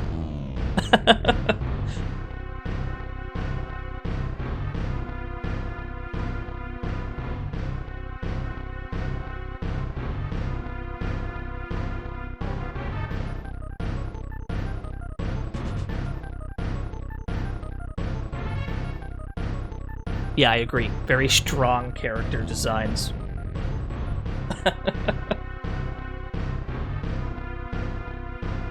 This game added replayability in a lot of different ways. One, they got the branching paths. They have multiple endings depending on how many of these scientists you find, but also there is character-specific endings depending on who you beat the game with. That's who you get the ending for.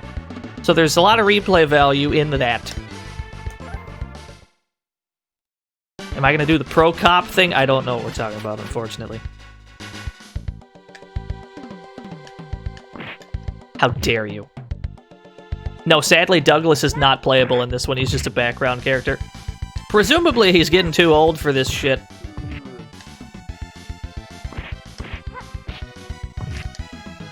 Another one. Shit.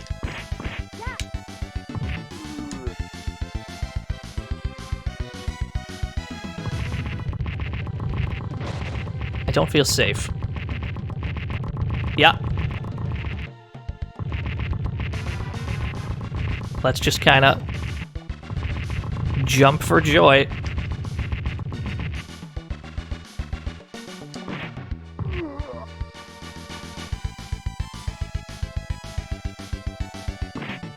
We walked right into that one.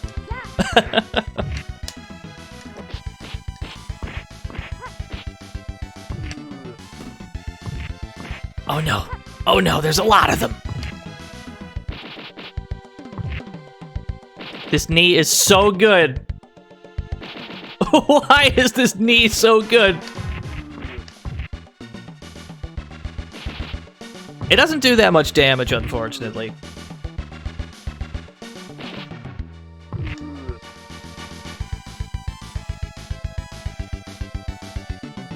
Oh, you can't pick him anymore? Oh, man. Another one. Shit. Trying to loop it properly.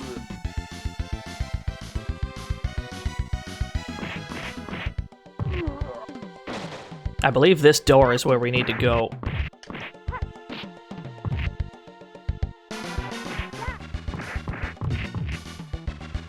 This is the path to the next stage that we need to take.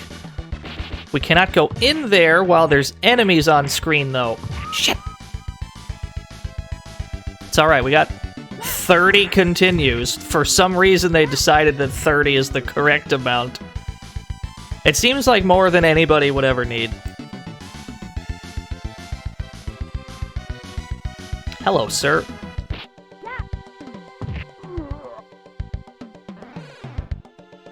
Yeah, in the North American version, they drop it to 12. Although, to be fair, 12 also seems like too many.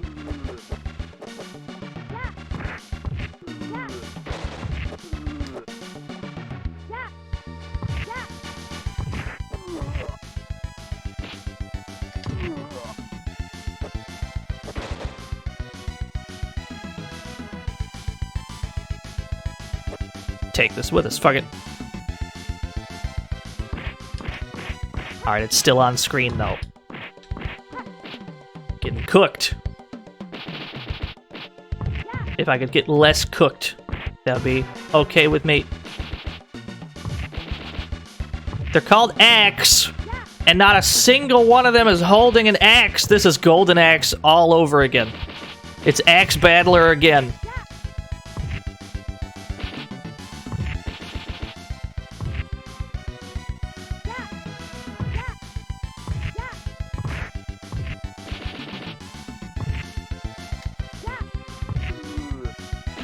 Golden Axe once again. That's the game Natsume needs to make. Just make another Golden Axe game. Sega won't even notice. Just ship it. Don't worry about it.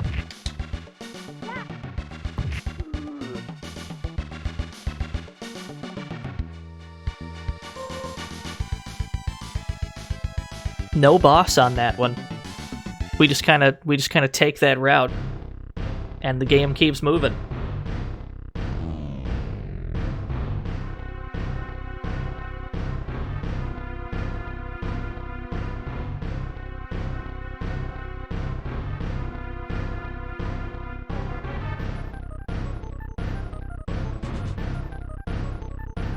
Yeah, I agree. That's a good painting.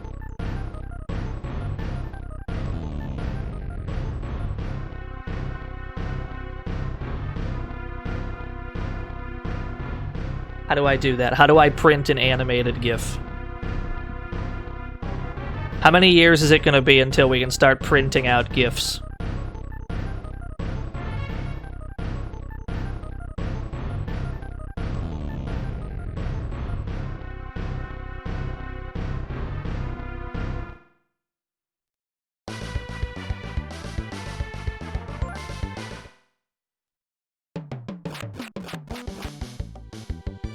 We're at the waterfalls. 4D printers are only a matter of time. I hope so. I'm ready.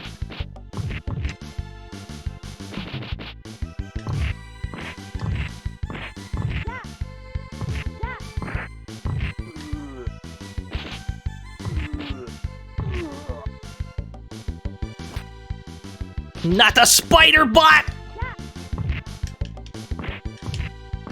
Another one. Another one. Another one. Oh shit, I missed.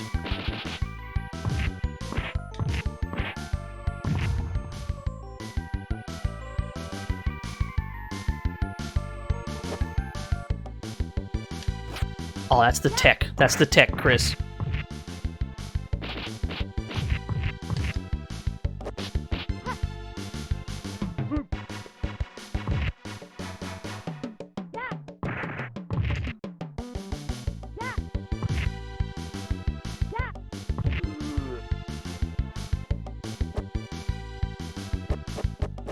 That was a strange interaction. Another one. Another one.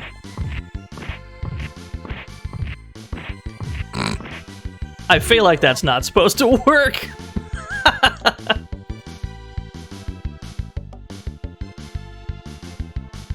We found him! We found the science man. He's a professional science man. He's warning us about the dangers of what the Douglas Motor Company is up to. Not every scientist was in agreement of what DM was doing. So some of them defected, and now they're telling us to watch out, telling us what's been going on, that sort of thing.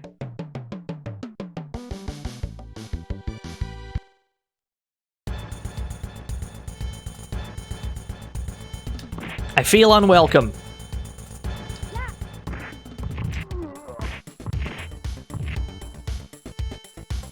What is this strange hot jam?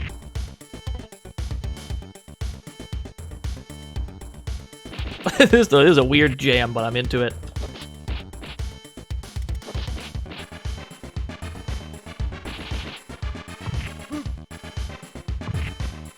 This is the character select in the US version? Why is that? That's odd.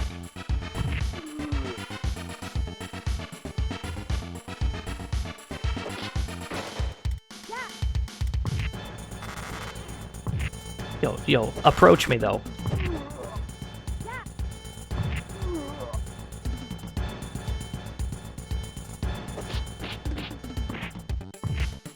No juggles? No lightning juggle? I wanted that juggle.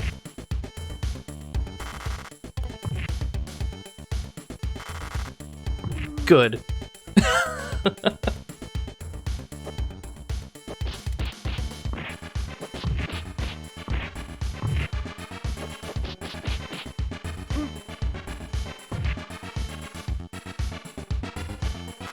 Oh, she's pissed!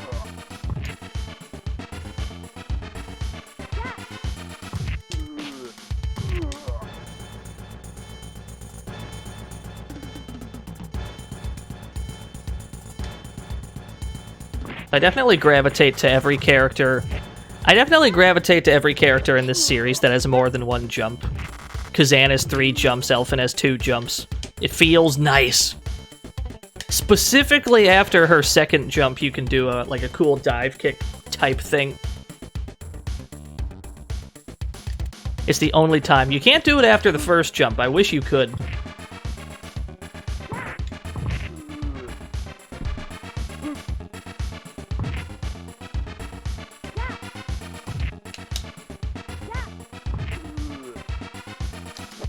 That's a big knife.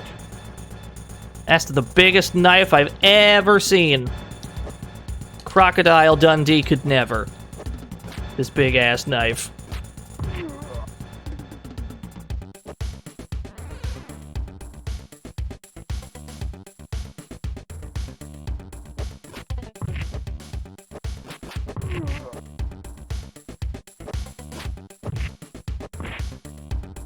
That's a good question, Easy 8. Presumably that looks like a knife on the bigger characters. I think they had to make the knives big so that they actually look like knives in the giant characters' hands. Otherwise they would look microscopic and silly.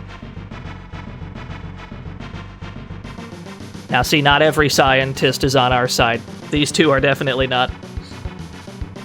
They're telling us that we're gonna have to go up against one of their latest creations.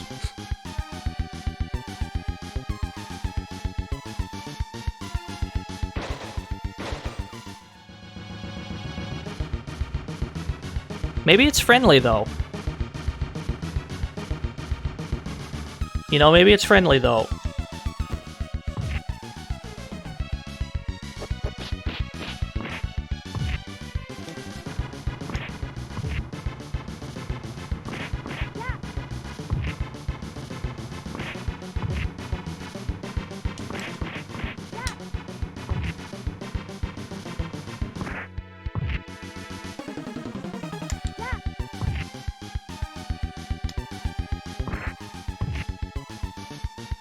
Oh, hell yeah, that's good time for Akari mode.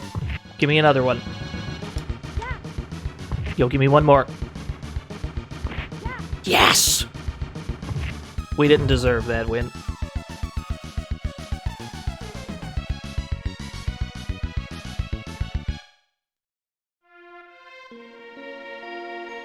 It's just a normal-ass girl, chat room.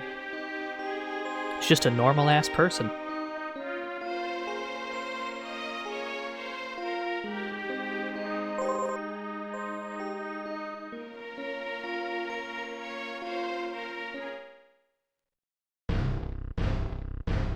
That walk cycle, though! That's how I'm gonna walk from now on.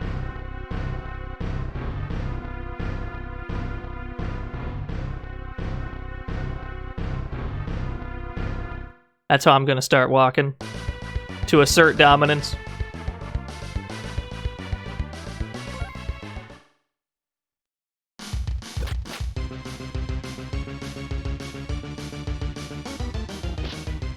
Immediately into the spider bot.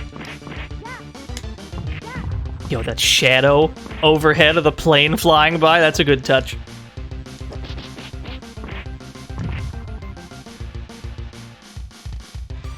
And this game only came out like a year... This game only came out like a year after the second one. So like 2 years after the first rushing beat. It came a pretty long way in a short amount of time.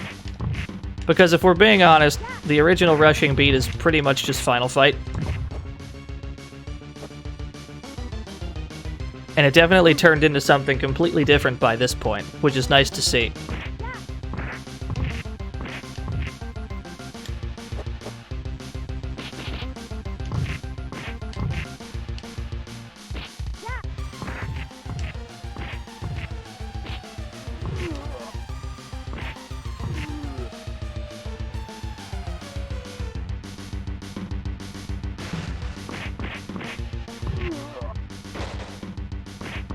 Yeah, I agree. More upwards walking sprites would be cool. Growl has those. Double Dragon, Growl. I can't think of much else, though.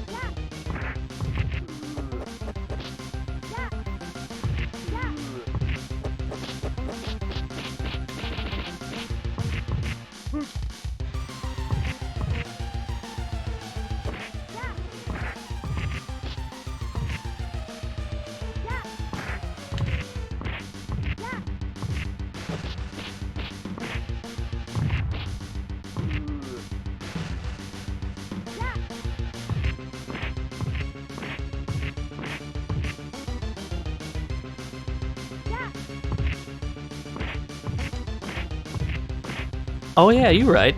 I completely forgot about the Ninja Turtles beat-em-ups.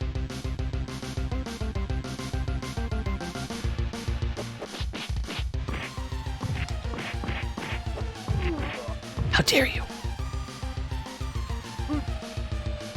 The fucking squished flex emote, that's good, I like it.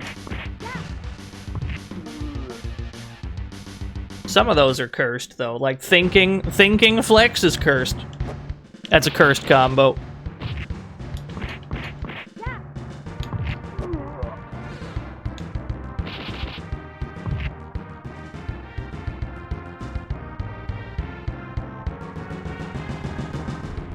It's very cursed.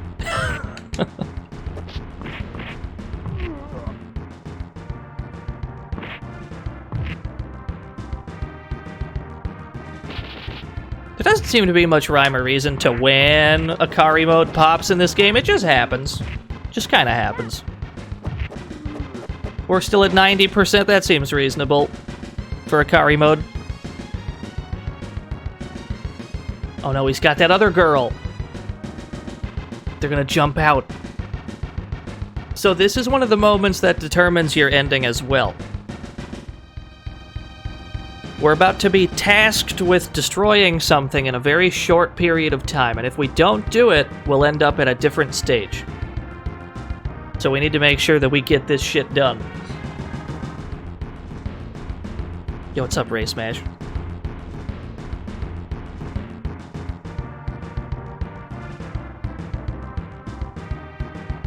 So they fuck off. And we have 15 seconds. We have 15 seconds to destroy these computers. The best way to do that is with this kick. Whoop. Alright, we did it. It's not a lot of time. Unplugging it was probably the smart thing to do. But, you know, we're trapped inside of a beat-em-up. And we can't... We can only solve problems by punching in this beat-em-up hellscape.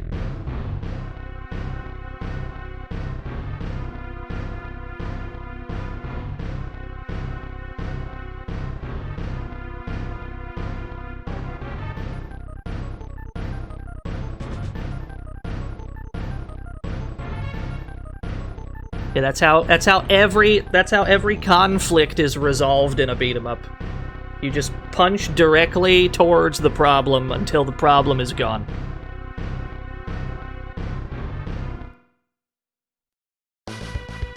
It's effective though. Simple but effective.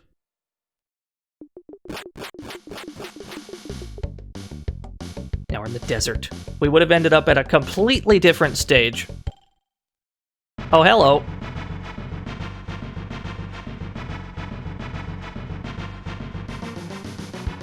I think this is just like a high-ranking subordinate. Probably why he has lines.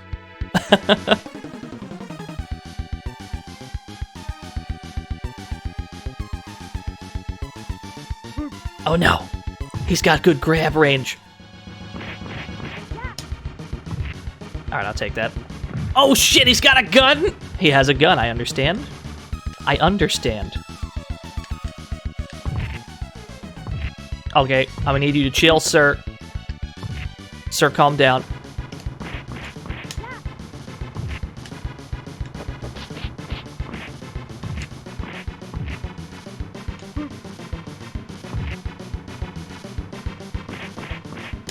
Alright, we got him.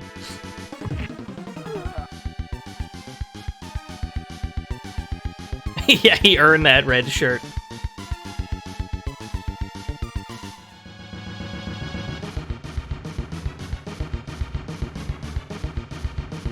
Were the red shirts the ones who always died in Star Trek? I don't remember.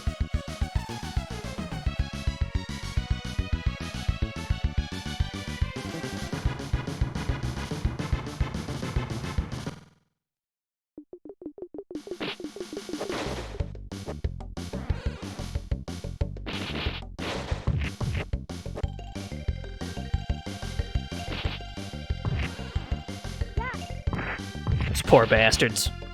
Those poor red shirts. Oh,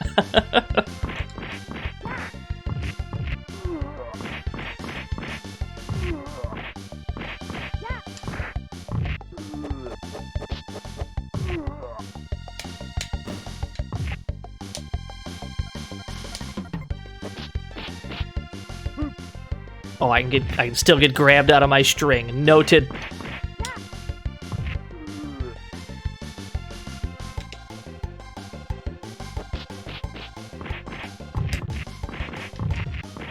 Oh, hell yeah.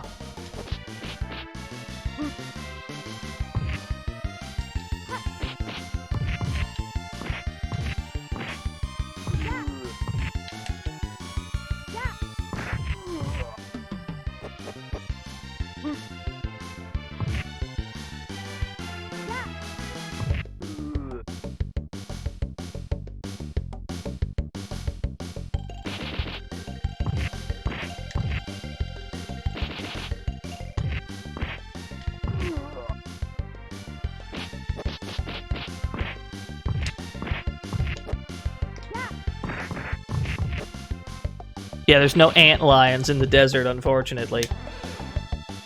There's a lot of stone statue heads, though. There's a ton of them in the background. Possibly Cyrax back there somewhere as well. Cyrax ends up in the desert a lot for some reason.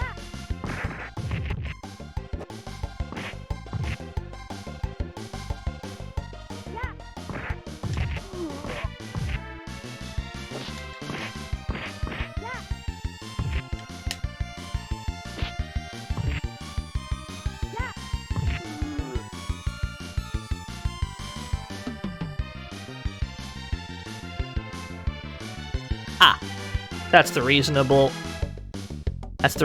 way for this stage to progress, yes.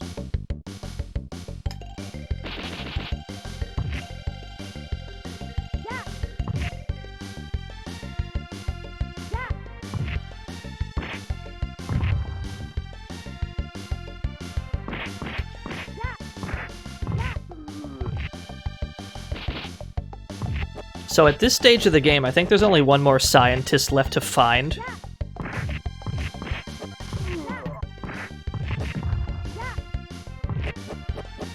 It's not on this stage, though, so we're big chillin'. We don't have to do much on this stage. There is another playable character we've yet to recruit, though. That's who's here.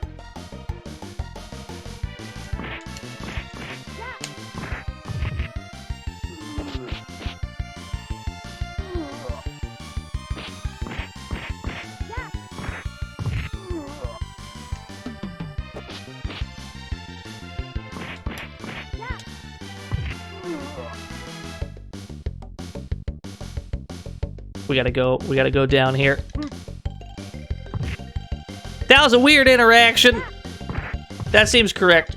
We gotta go down here, but I think we have to wait till the enemies are clear.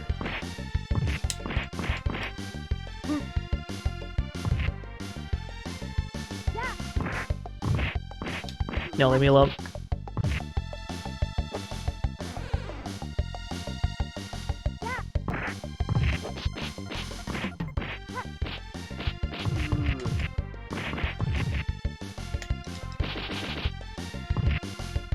It doesn't do that much damage, but it's got a very annoying, lingering hitbox we can abuse.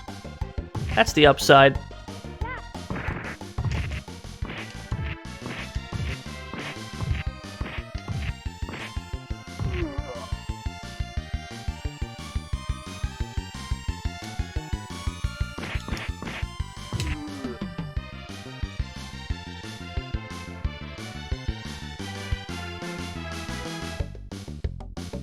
There's our boy. There's our son. There's our giant golden robot friend.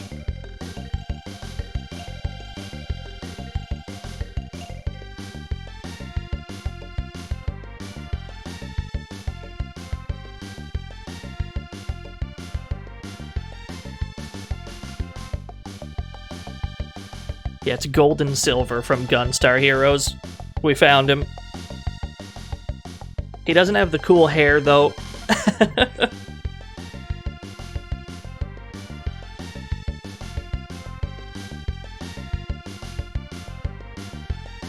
Soda! I guess it's soda. Beer, perhaps. Why have I done this? Let's try that again.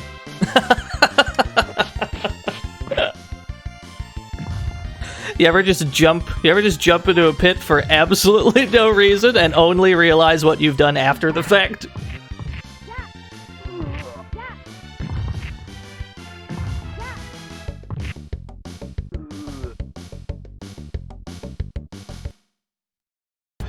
That's your whole stream? That's okay, that's my whole stream too.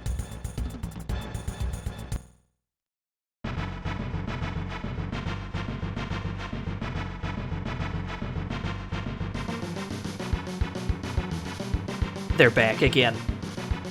What do they got for us this time? Why do they have another lab here in the middle of absolutely nowhere? But I suppose that explains the fancy architecture outside.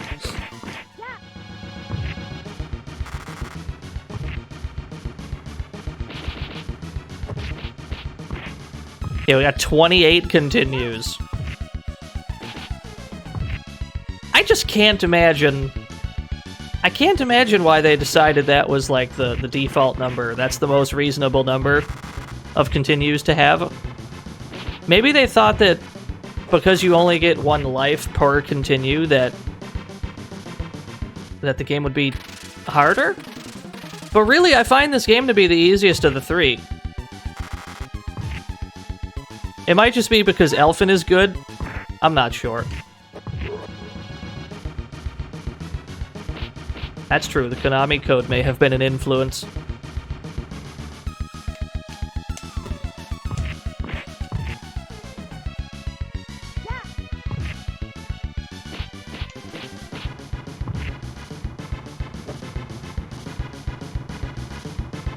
Yeah, you do. The US version, you get 12 instead of 30.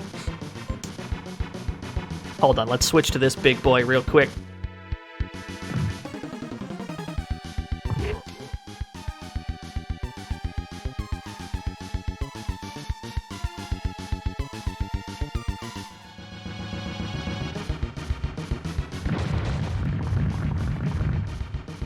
And then the whole building explodes.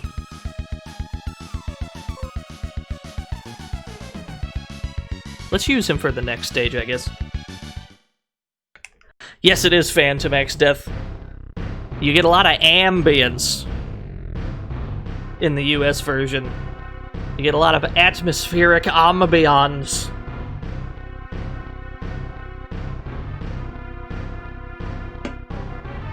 I guess to make it more cinematic or something. Who knows?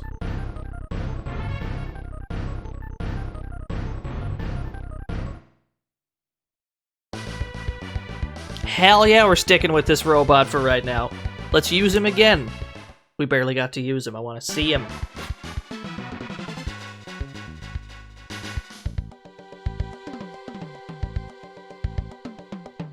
Alright, so this guy's name is Burnett. And we need to... Right now he's saying that he's on our side. He was with the enemy, he's saying he's on our side. And he's giving us the choice to trust him. So there's a window... There was a window there where we could have stood still and not hit him. And if we let him go... If we trust him and just let him go, he goes and kills one of the scientists that we need to get the best ending. That is obviously unacceptable, so we've started a fight.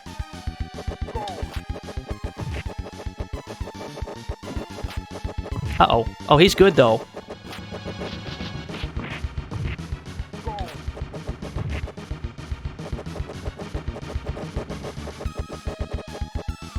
Do you ever stop spinning, sir? Is this is the plan? You just kind of spin the whole time? Do you ever not spin? This is just your default state of being? I understand.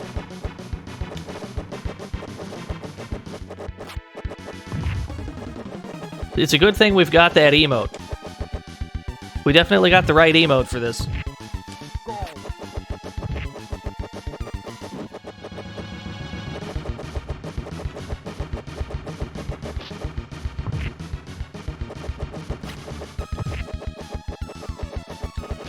Why am I not spinning? That's a good question. We probably should be.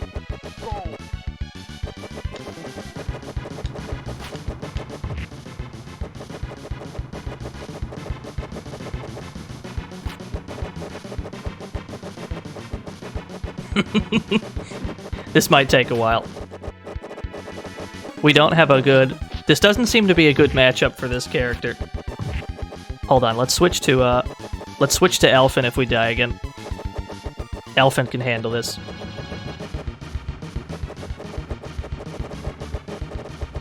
He doesn't stop spinning. He is committed to that game plan. Alright. You got 2 credits out of me, sir. No more. That's all you get.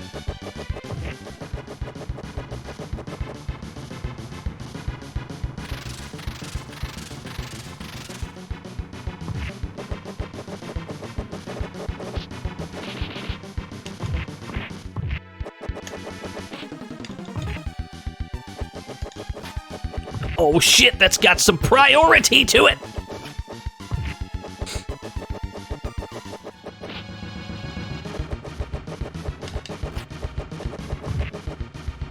Another one. Well, we've got 2 of them. You get 2 per continue.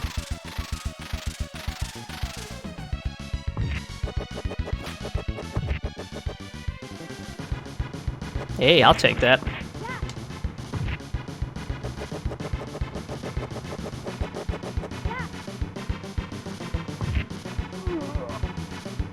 What a silly boss fight. What the hell was that?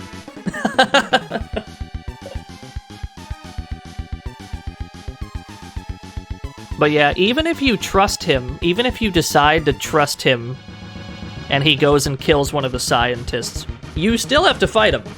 later on in the stage. He becomes the end boss of the stage.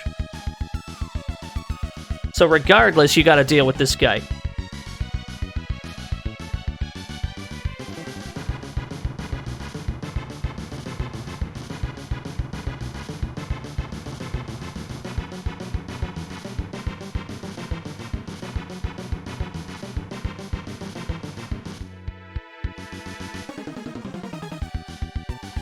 She just screams "yeah" in the US version. This is the of the three rushing beat games, this is the one that got the most changed. This is the one that had the most done to it when it was carried overseas.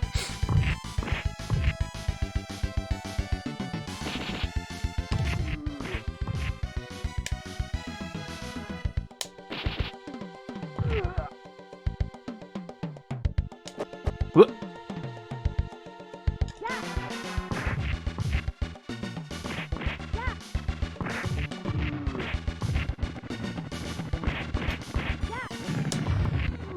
Oh no. Helicopters dropping grenades? That's not good.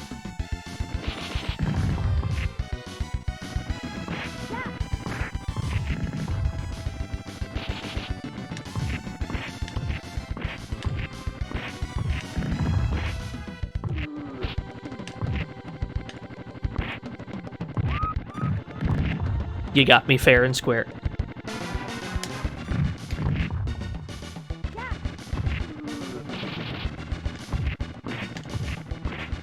It is one of those deals, though, when even if a game gets heavily modified when they localize it, it's one of those deals where you would never know about it until years later.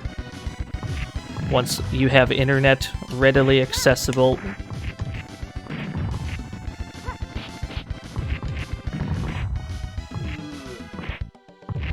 So really, localizers can ship a game in any state, really. It's not like people knew what to compare it to. Which might explain why some localized games came out as strange as they did.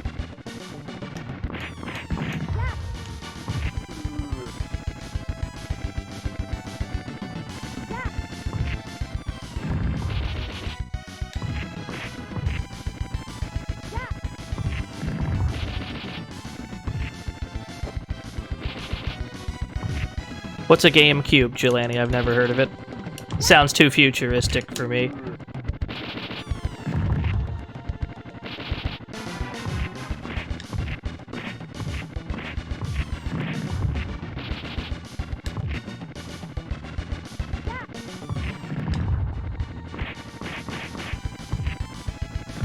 No, let me make my joke, though. Let me make...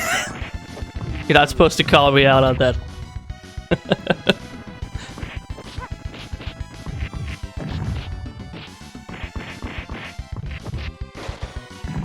This chopper has a much better game plan than the one did in the previous game.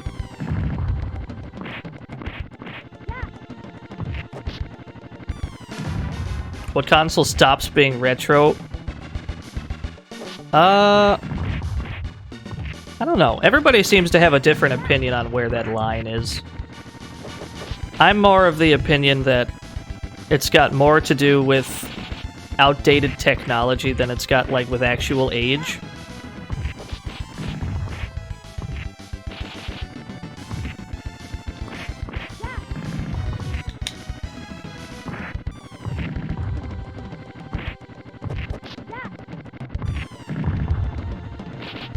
The Xbox 360 and NES will one day both be considered retro. Well, that's the thing, though. To some people, the Xbox 360 may already be retro. It's a very strange... It's a very vague word, and nobody seems to agree on the exact definition.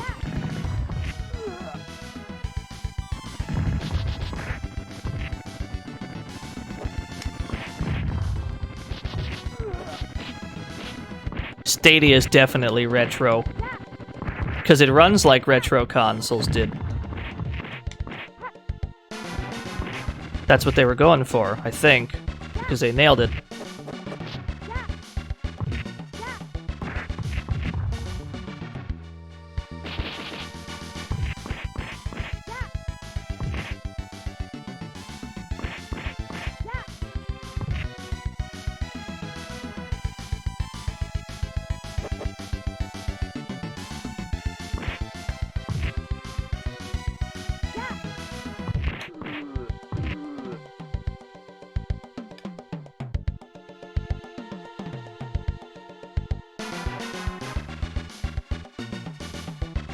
This is the guy that we saved by, attacking Burnett right away. If we let him leave the screen, he would have killed this man. And I believe this is the final scientist that we needed to meet, so we should, in theory, be locked into the best ending.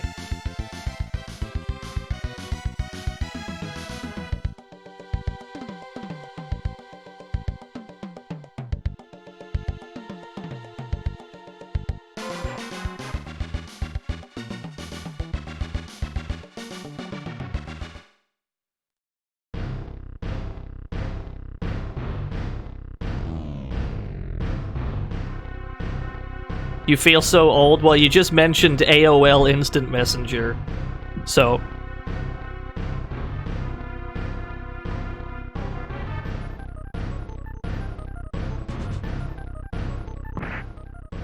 Oh, he's getting pissed. He's starting to take it out on his... subordinates.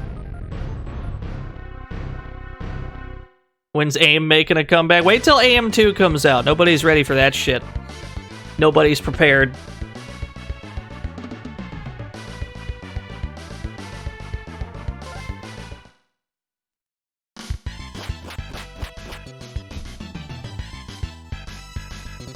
Yo, they brought this song back for a third time. Somehow this song snuck into all 3 games. I like that.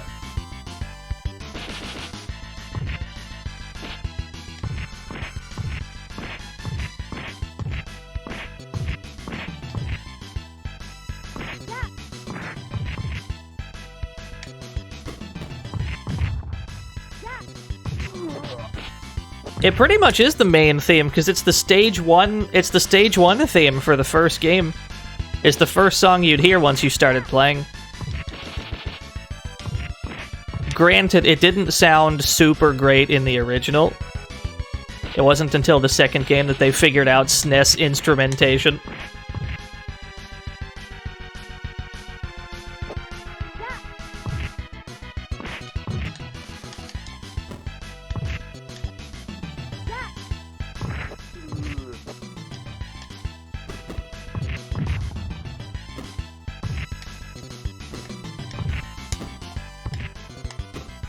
Why is this working? This is a strange strat we've got.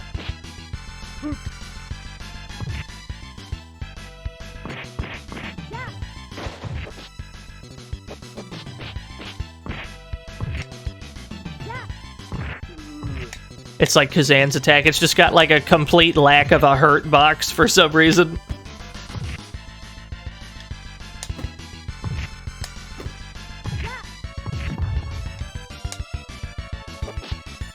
The only problem with that move is that it has to be done off of the second jump. Sometimes you want to get it out quickly, but it's hard to when you have to jump twice first. Well, now what? Ah.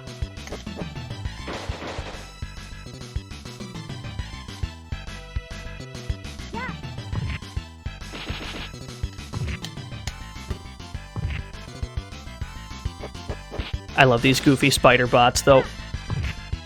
It looks like somebody completely different sprited the spider bots, because they have like a completely different lighting to them.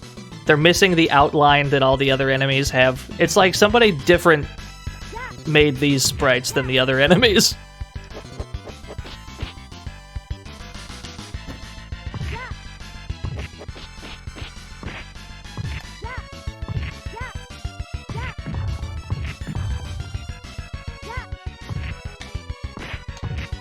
Maybe they're stolen, that could be. There was some amount of sprite thievery back in the day.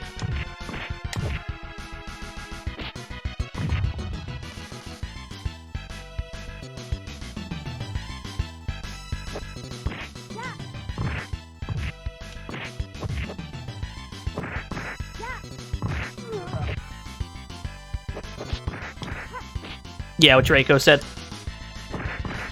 Oh, they're good. I don't like that. Another one. Another one. The strongest knees in the business.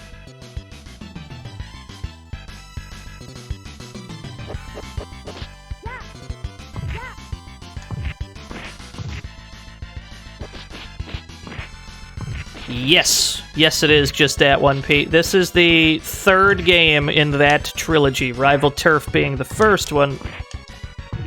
Brawl Brothers being the second. In Japan, they're all called Rushing Beat, but all the names were changed for some strange reason.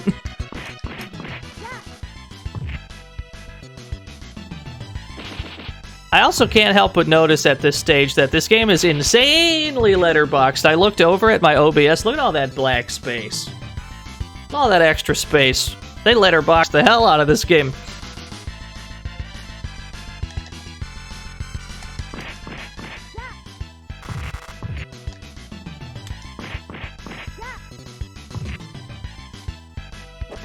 This is where they're making those robots. We've got one of them on our side because that scientist reprogrammed it. But this is where they make all the other robots.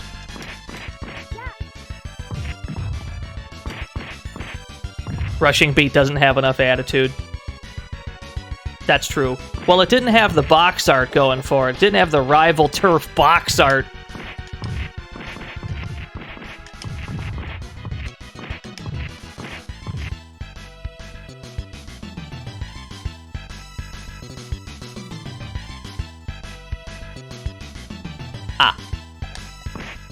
The screen just stopped scrolling.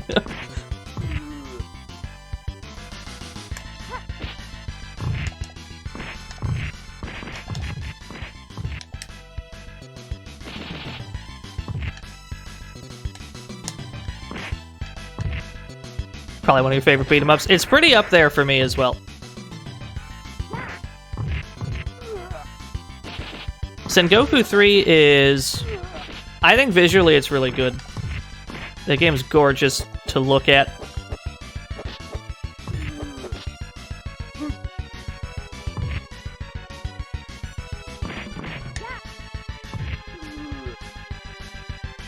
And yeah, it is pretty satisfying to learn the nuances of the juggle system. It does take forever, though.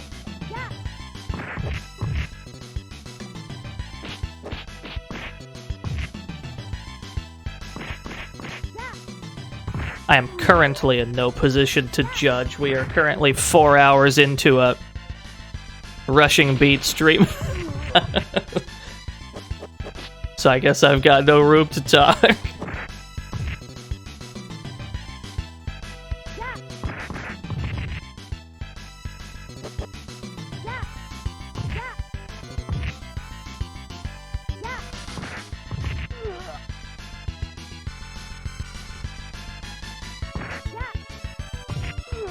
That was a strange trade, but I'll take it. Oh, I bet there's health in there. Yo, give me some room. Yo, get me out. Get me out. New plan. New plan. Obtain... Never mind. What an anti-air.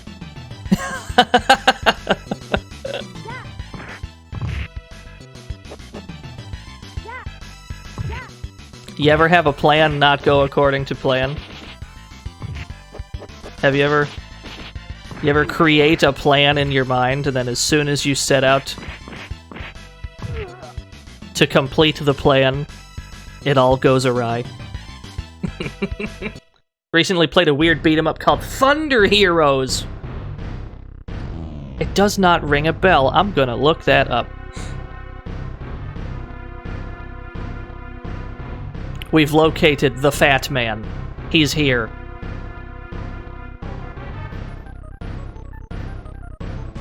I like this music, though. It's very ominous.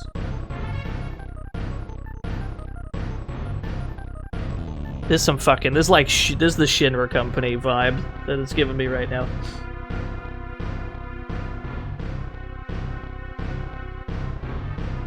Yeah, he's not... He can't even... He's not even in the mood to fight us. He's gotta have these two guys. These two dingle dorks.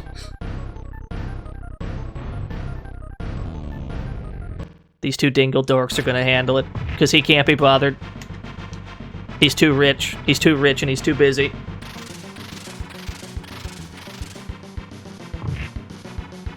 It's a weird re-sprite of Gaia Crusaders. I'm in. I do know what Gaia Crusaders is.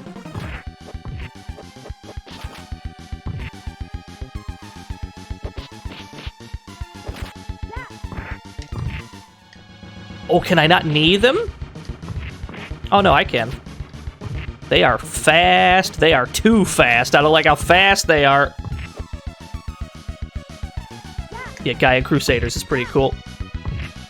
It was it's a Noise Factory game, I think.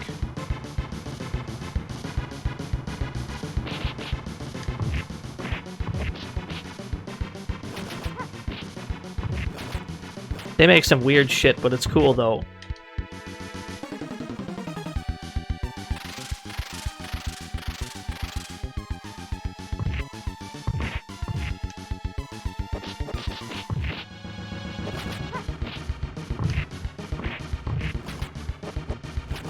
Oh, we're getting cooked in this corner. Another one.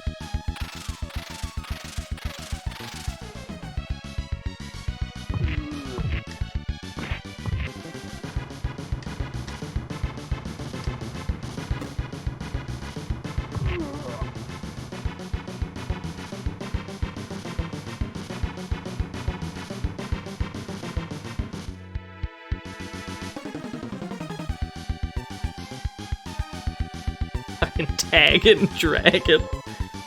I haven't read those words in that order in a while.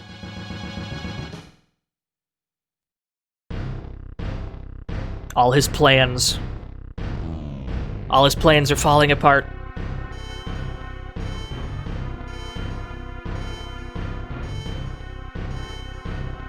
Do I ever do top-down shmups? I did, what was it? I did Battle Formula not too long ago, which is sort of a shmup. It's basically just Super Spy Hunter. It's probably the closest one that we've done in a while. I'll tell you a top-down shmup I do want to stream, even though I'm hot garbage at it, and in fact hot garbage at all shmups. I want to play Gigawing. I like Gigawing a lot.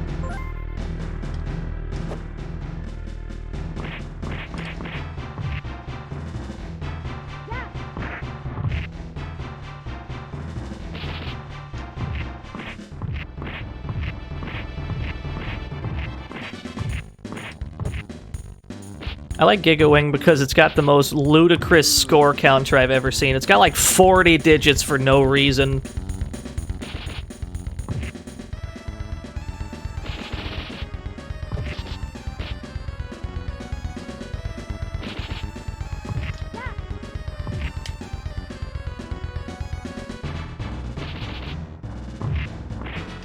Well, we gotta stream Pocky and Rocky soon.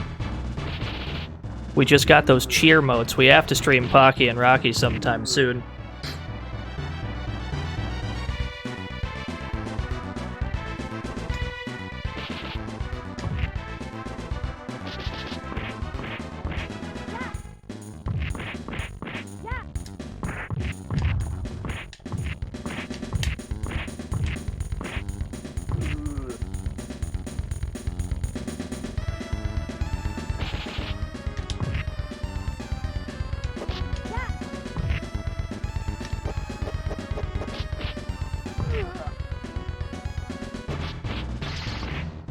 Yeah, could you imagine? Could you imagine playing as Pocky? Couldn't be me. Couldn't be me. Never played as Pocky before. Who is that again?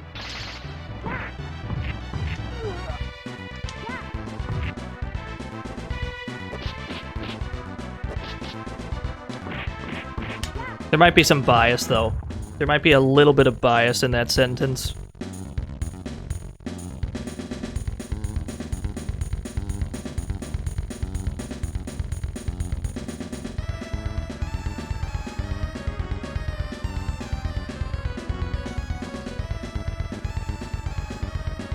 You hope the next Natsume remake is of Pocky and Rocky? That would be pretty sick. I've been shot. I've been shot and killed. Okay, here we go. This is what we need. I don't know why I thought that would work. Let's try that with a better plan. I'd be down to play like all three Pocky and Rockies in the same stream.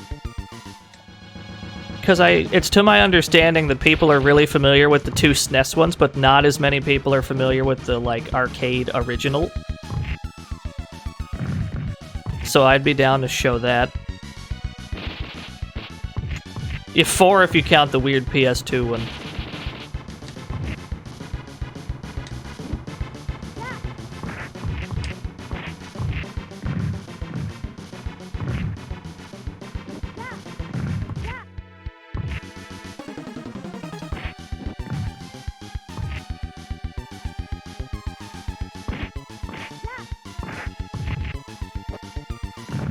Oh, GBA one's not a port. In that case, there's 5. That means we could definitely... just make a whole stream out of that if we wanted to. I'm gonna write that down. I'm gonna put that on the ye old to-do list. Oh no, why did that hit me 6 times?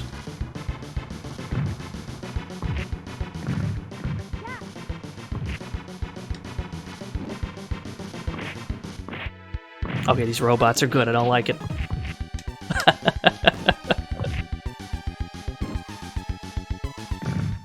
Yeah, the arcade one's not called Pocky and Rocky, though. It's called, like, Kiki Kai Kai or something like that.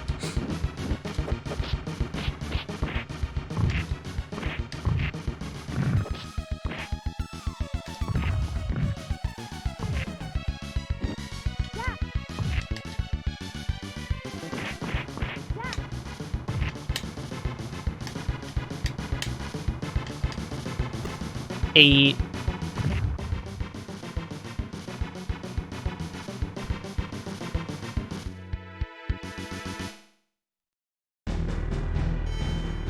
Somebody pointed out that this warning sign is not centered in the chat room. And now I can't unsee it. And now you can't unsee it. They didn't center this text. That's fine. That's fine. We're not going to worry about it. The game ships tomorrow. There's no time. There's no time, chat room.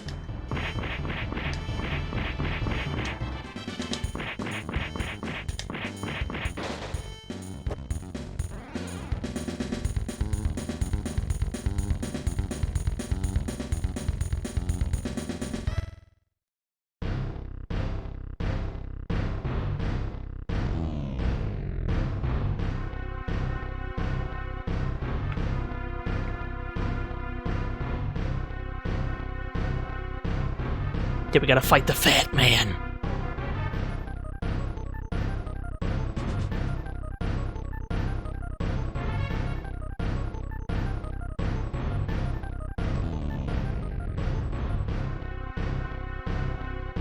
So it is at this stage of the game that we are being told that, you know, even if we beat this guy and we topple the entire Douglas Motor Company, it's not gonna matter. Because there's a more powerful guy named Velk coming. Saying that the plan is already in motion, something like that. So it's not gonna matter if we beat him.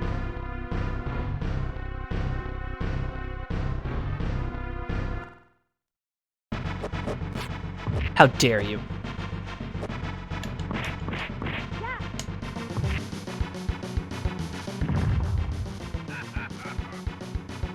Yeah, that laugh sample, that's pretty good. I definitely don't have the script.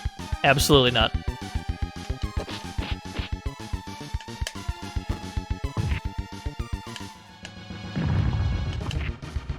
That doesn't OTG. Why did I think that OTG? Hey, you. Hey, you.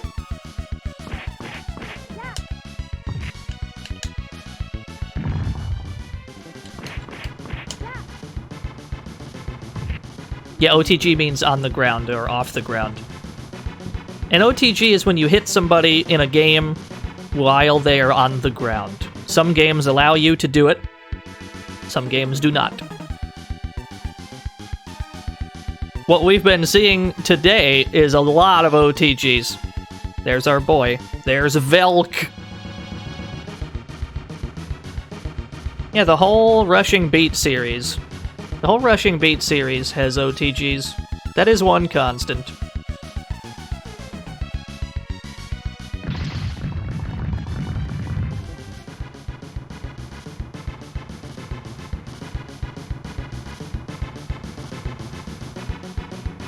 He's got no shirt. He's got absolutely no shirt.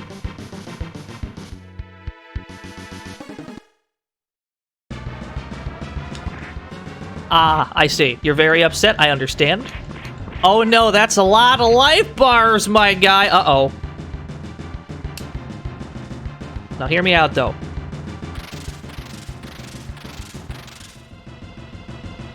Okay, that didn't do a damn thing. Understood.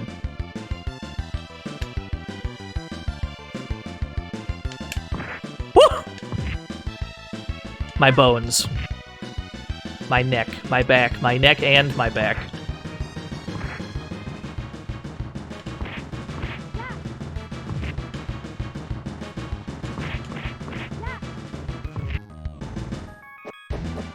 Oh no. Oh shit, he can do it too? We're dead.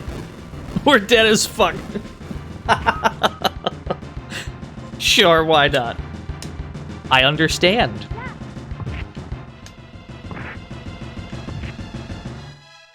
So that's why ours don't work.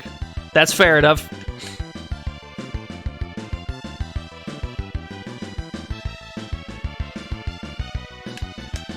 Woo! And he's got OTGs? That's a problem. Wait a minute. Oh, word? Is this your AI? You're committed to this plan? Ah. Oh. Oh. Well, maybe I shouldn't have stood there.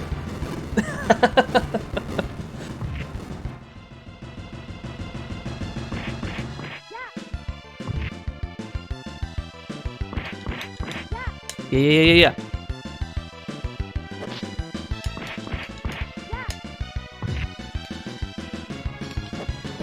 Oh, I can't hit him out of it either. Well, fair to say, we're dead again, gamers.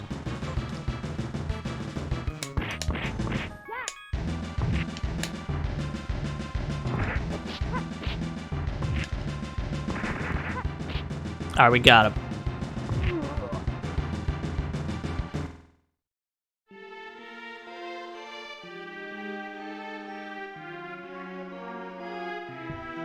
Yo, this sad music. Presumably, we're supposed to feel sympathy for this man. But he, like, killed us 3 times. I can't be bothered to be sad about his death.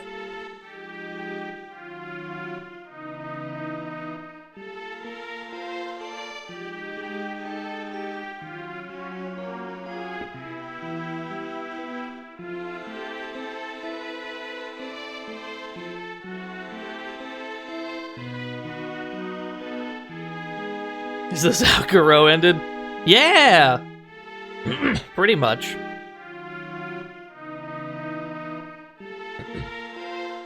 I don't know why. The first thing I thought of when you said Garo is I thought of Grant's like chest bump button. His goofy chest bump that just juggles into itself. Hey, the girl's been reunited with Jimmy. The army guy's been reunited with the other playable character, whose name I forget. They've been saved, you see. They've been saved, you see, because they had a... There's a vaccine for whatever they were injected with in this experiment. So this scientist and this woman used the vaccine on those two, so they'll be back to normal now, even though that one guy's clearly still 40 feet tall.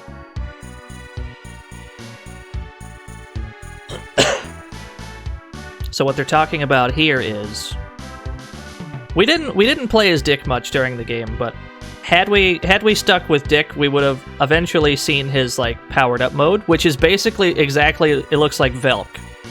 He can go into this like super mode where his shirt comes off and he becomes super powerful. Because he too has been experimented on. And he obviously does not want to be that way. Yeah, it lasts for like 10 seconds. I think he's invincible for the whole thing too. And it stacks with a car mode, it's fucked up.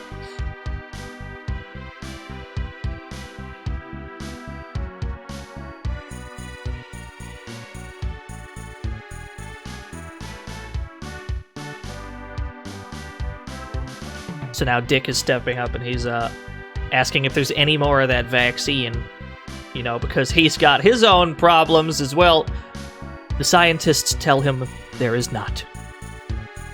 They're fresh out of vaccine. They can't fix this problem of his.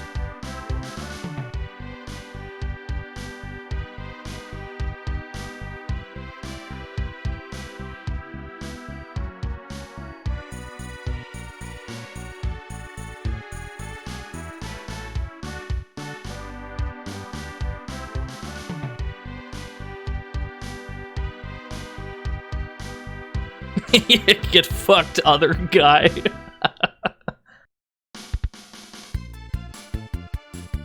And because we beat the game with Elfin, we get the Elfin ending, where she's talking about... She's reflecting upon what happened. I believe this paragraph would be different for each character.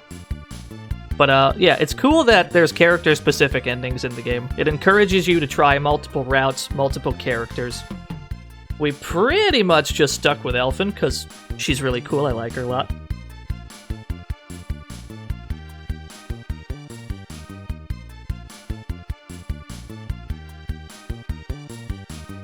Yeah, it does. It's okay, you're not supposed to notice that.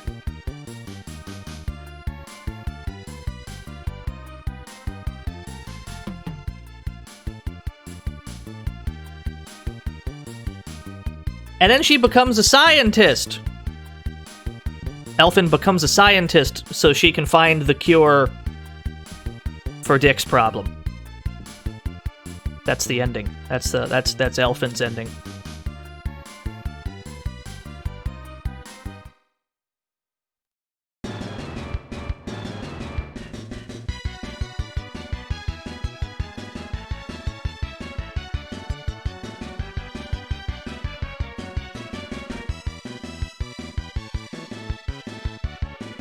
Game is super sick. This is probably my favorite of the three. Yeah, we gotta wait for Rushing Beat 4 to find out what happens next.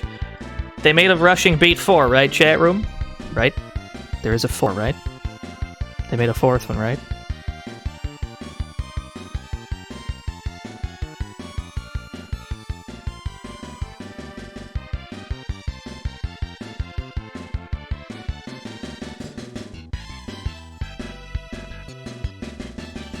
It's on the Stadia. Damn, that game's been in the oven for a while. It just dropped on Stadia. It probably sold dozens of copies.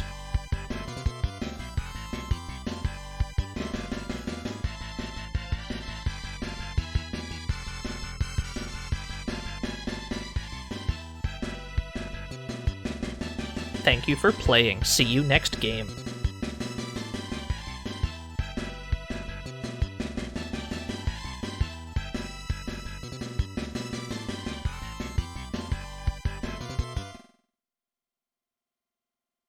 Team Pure Heart. So yeah, that's the Rushing Beat trilogy. It starts off pretty much just Final Fight, but it ends up being something completely different by the third game. And it didn't even really take that long for it to get there. Those games were all made within the same 2-year span. The first two were in 1992, the last one was in 1993. It's weird to see that much growth mechanically in a game in so short a time. That's really cool, though. Yeah, 64th Street. That's another cool game.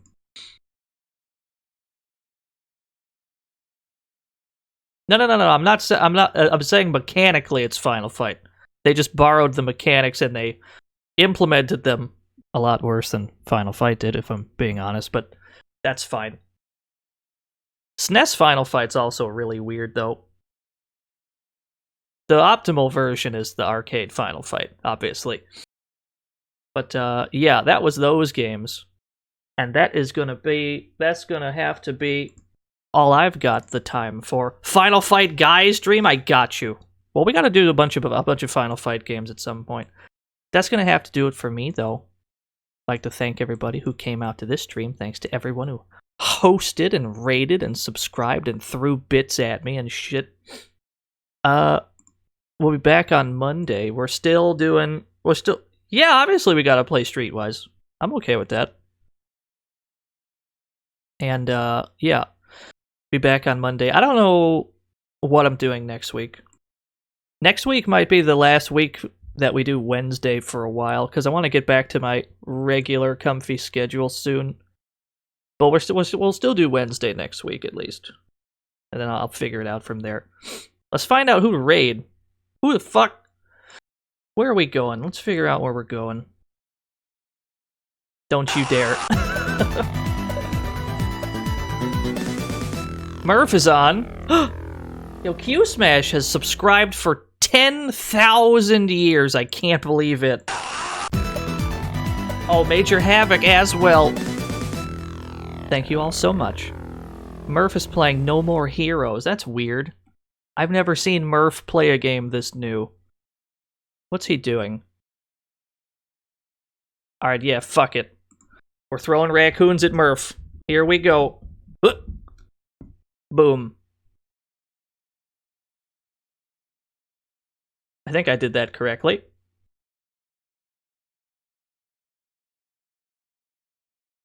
Alright, cool, yeah. Anyway, I'll see you all on Monday. Thank you so much for watching. I'll see you next time. Bye!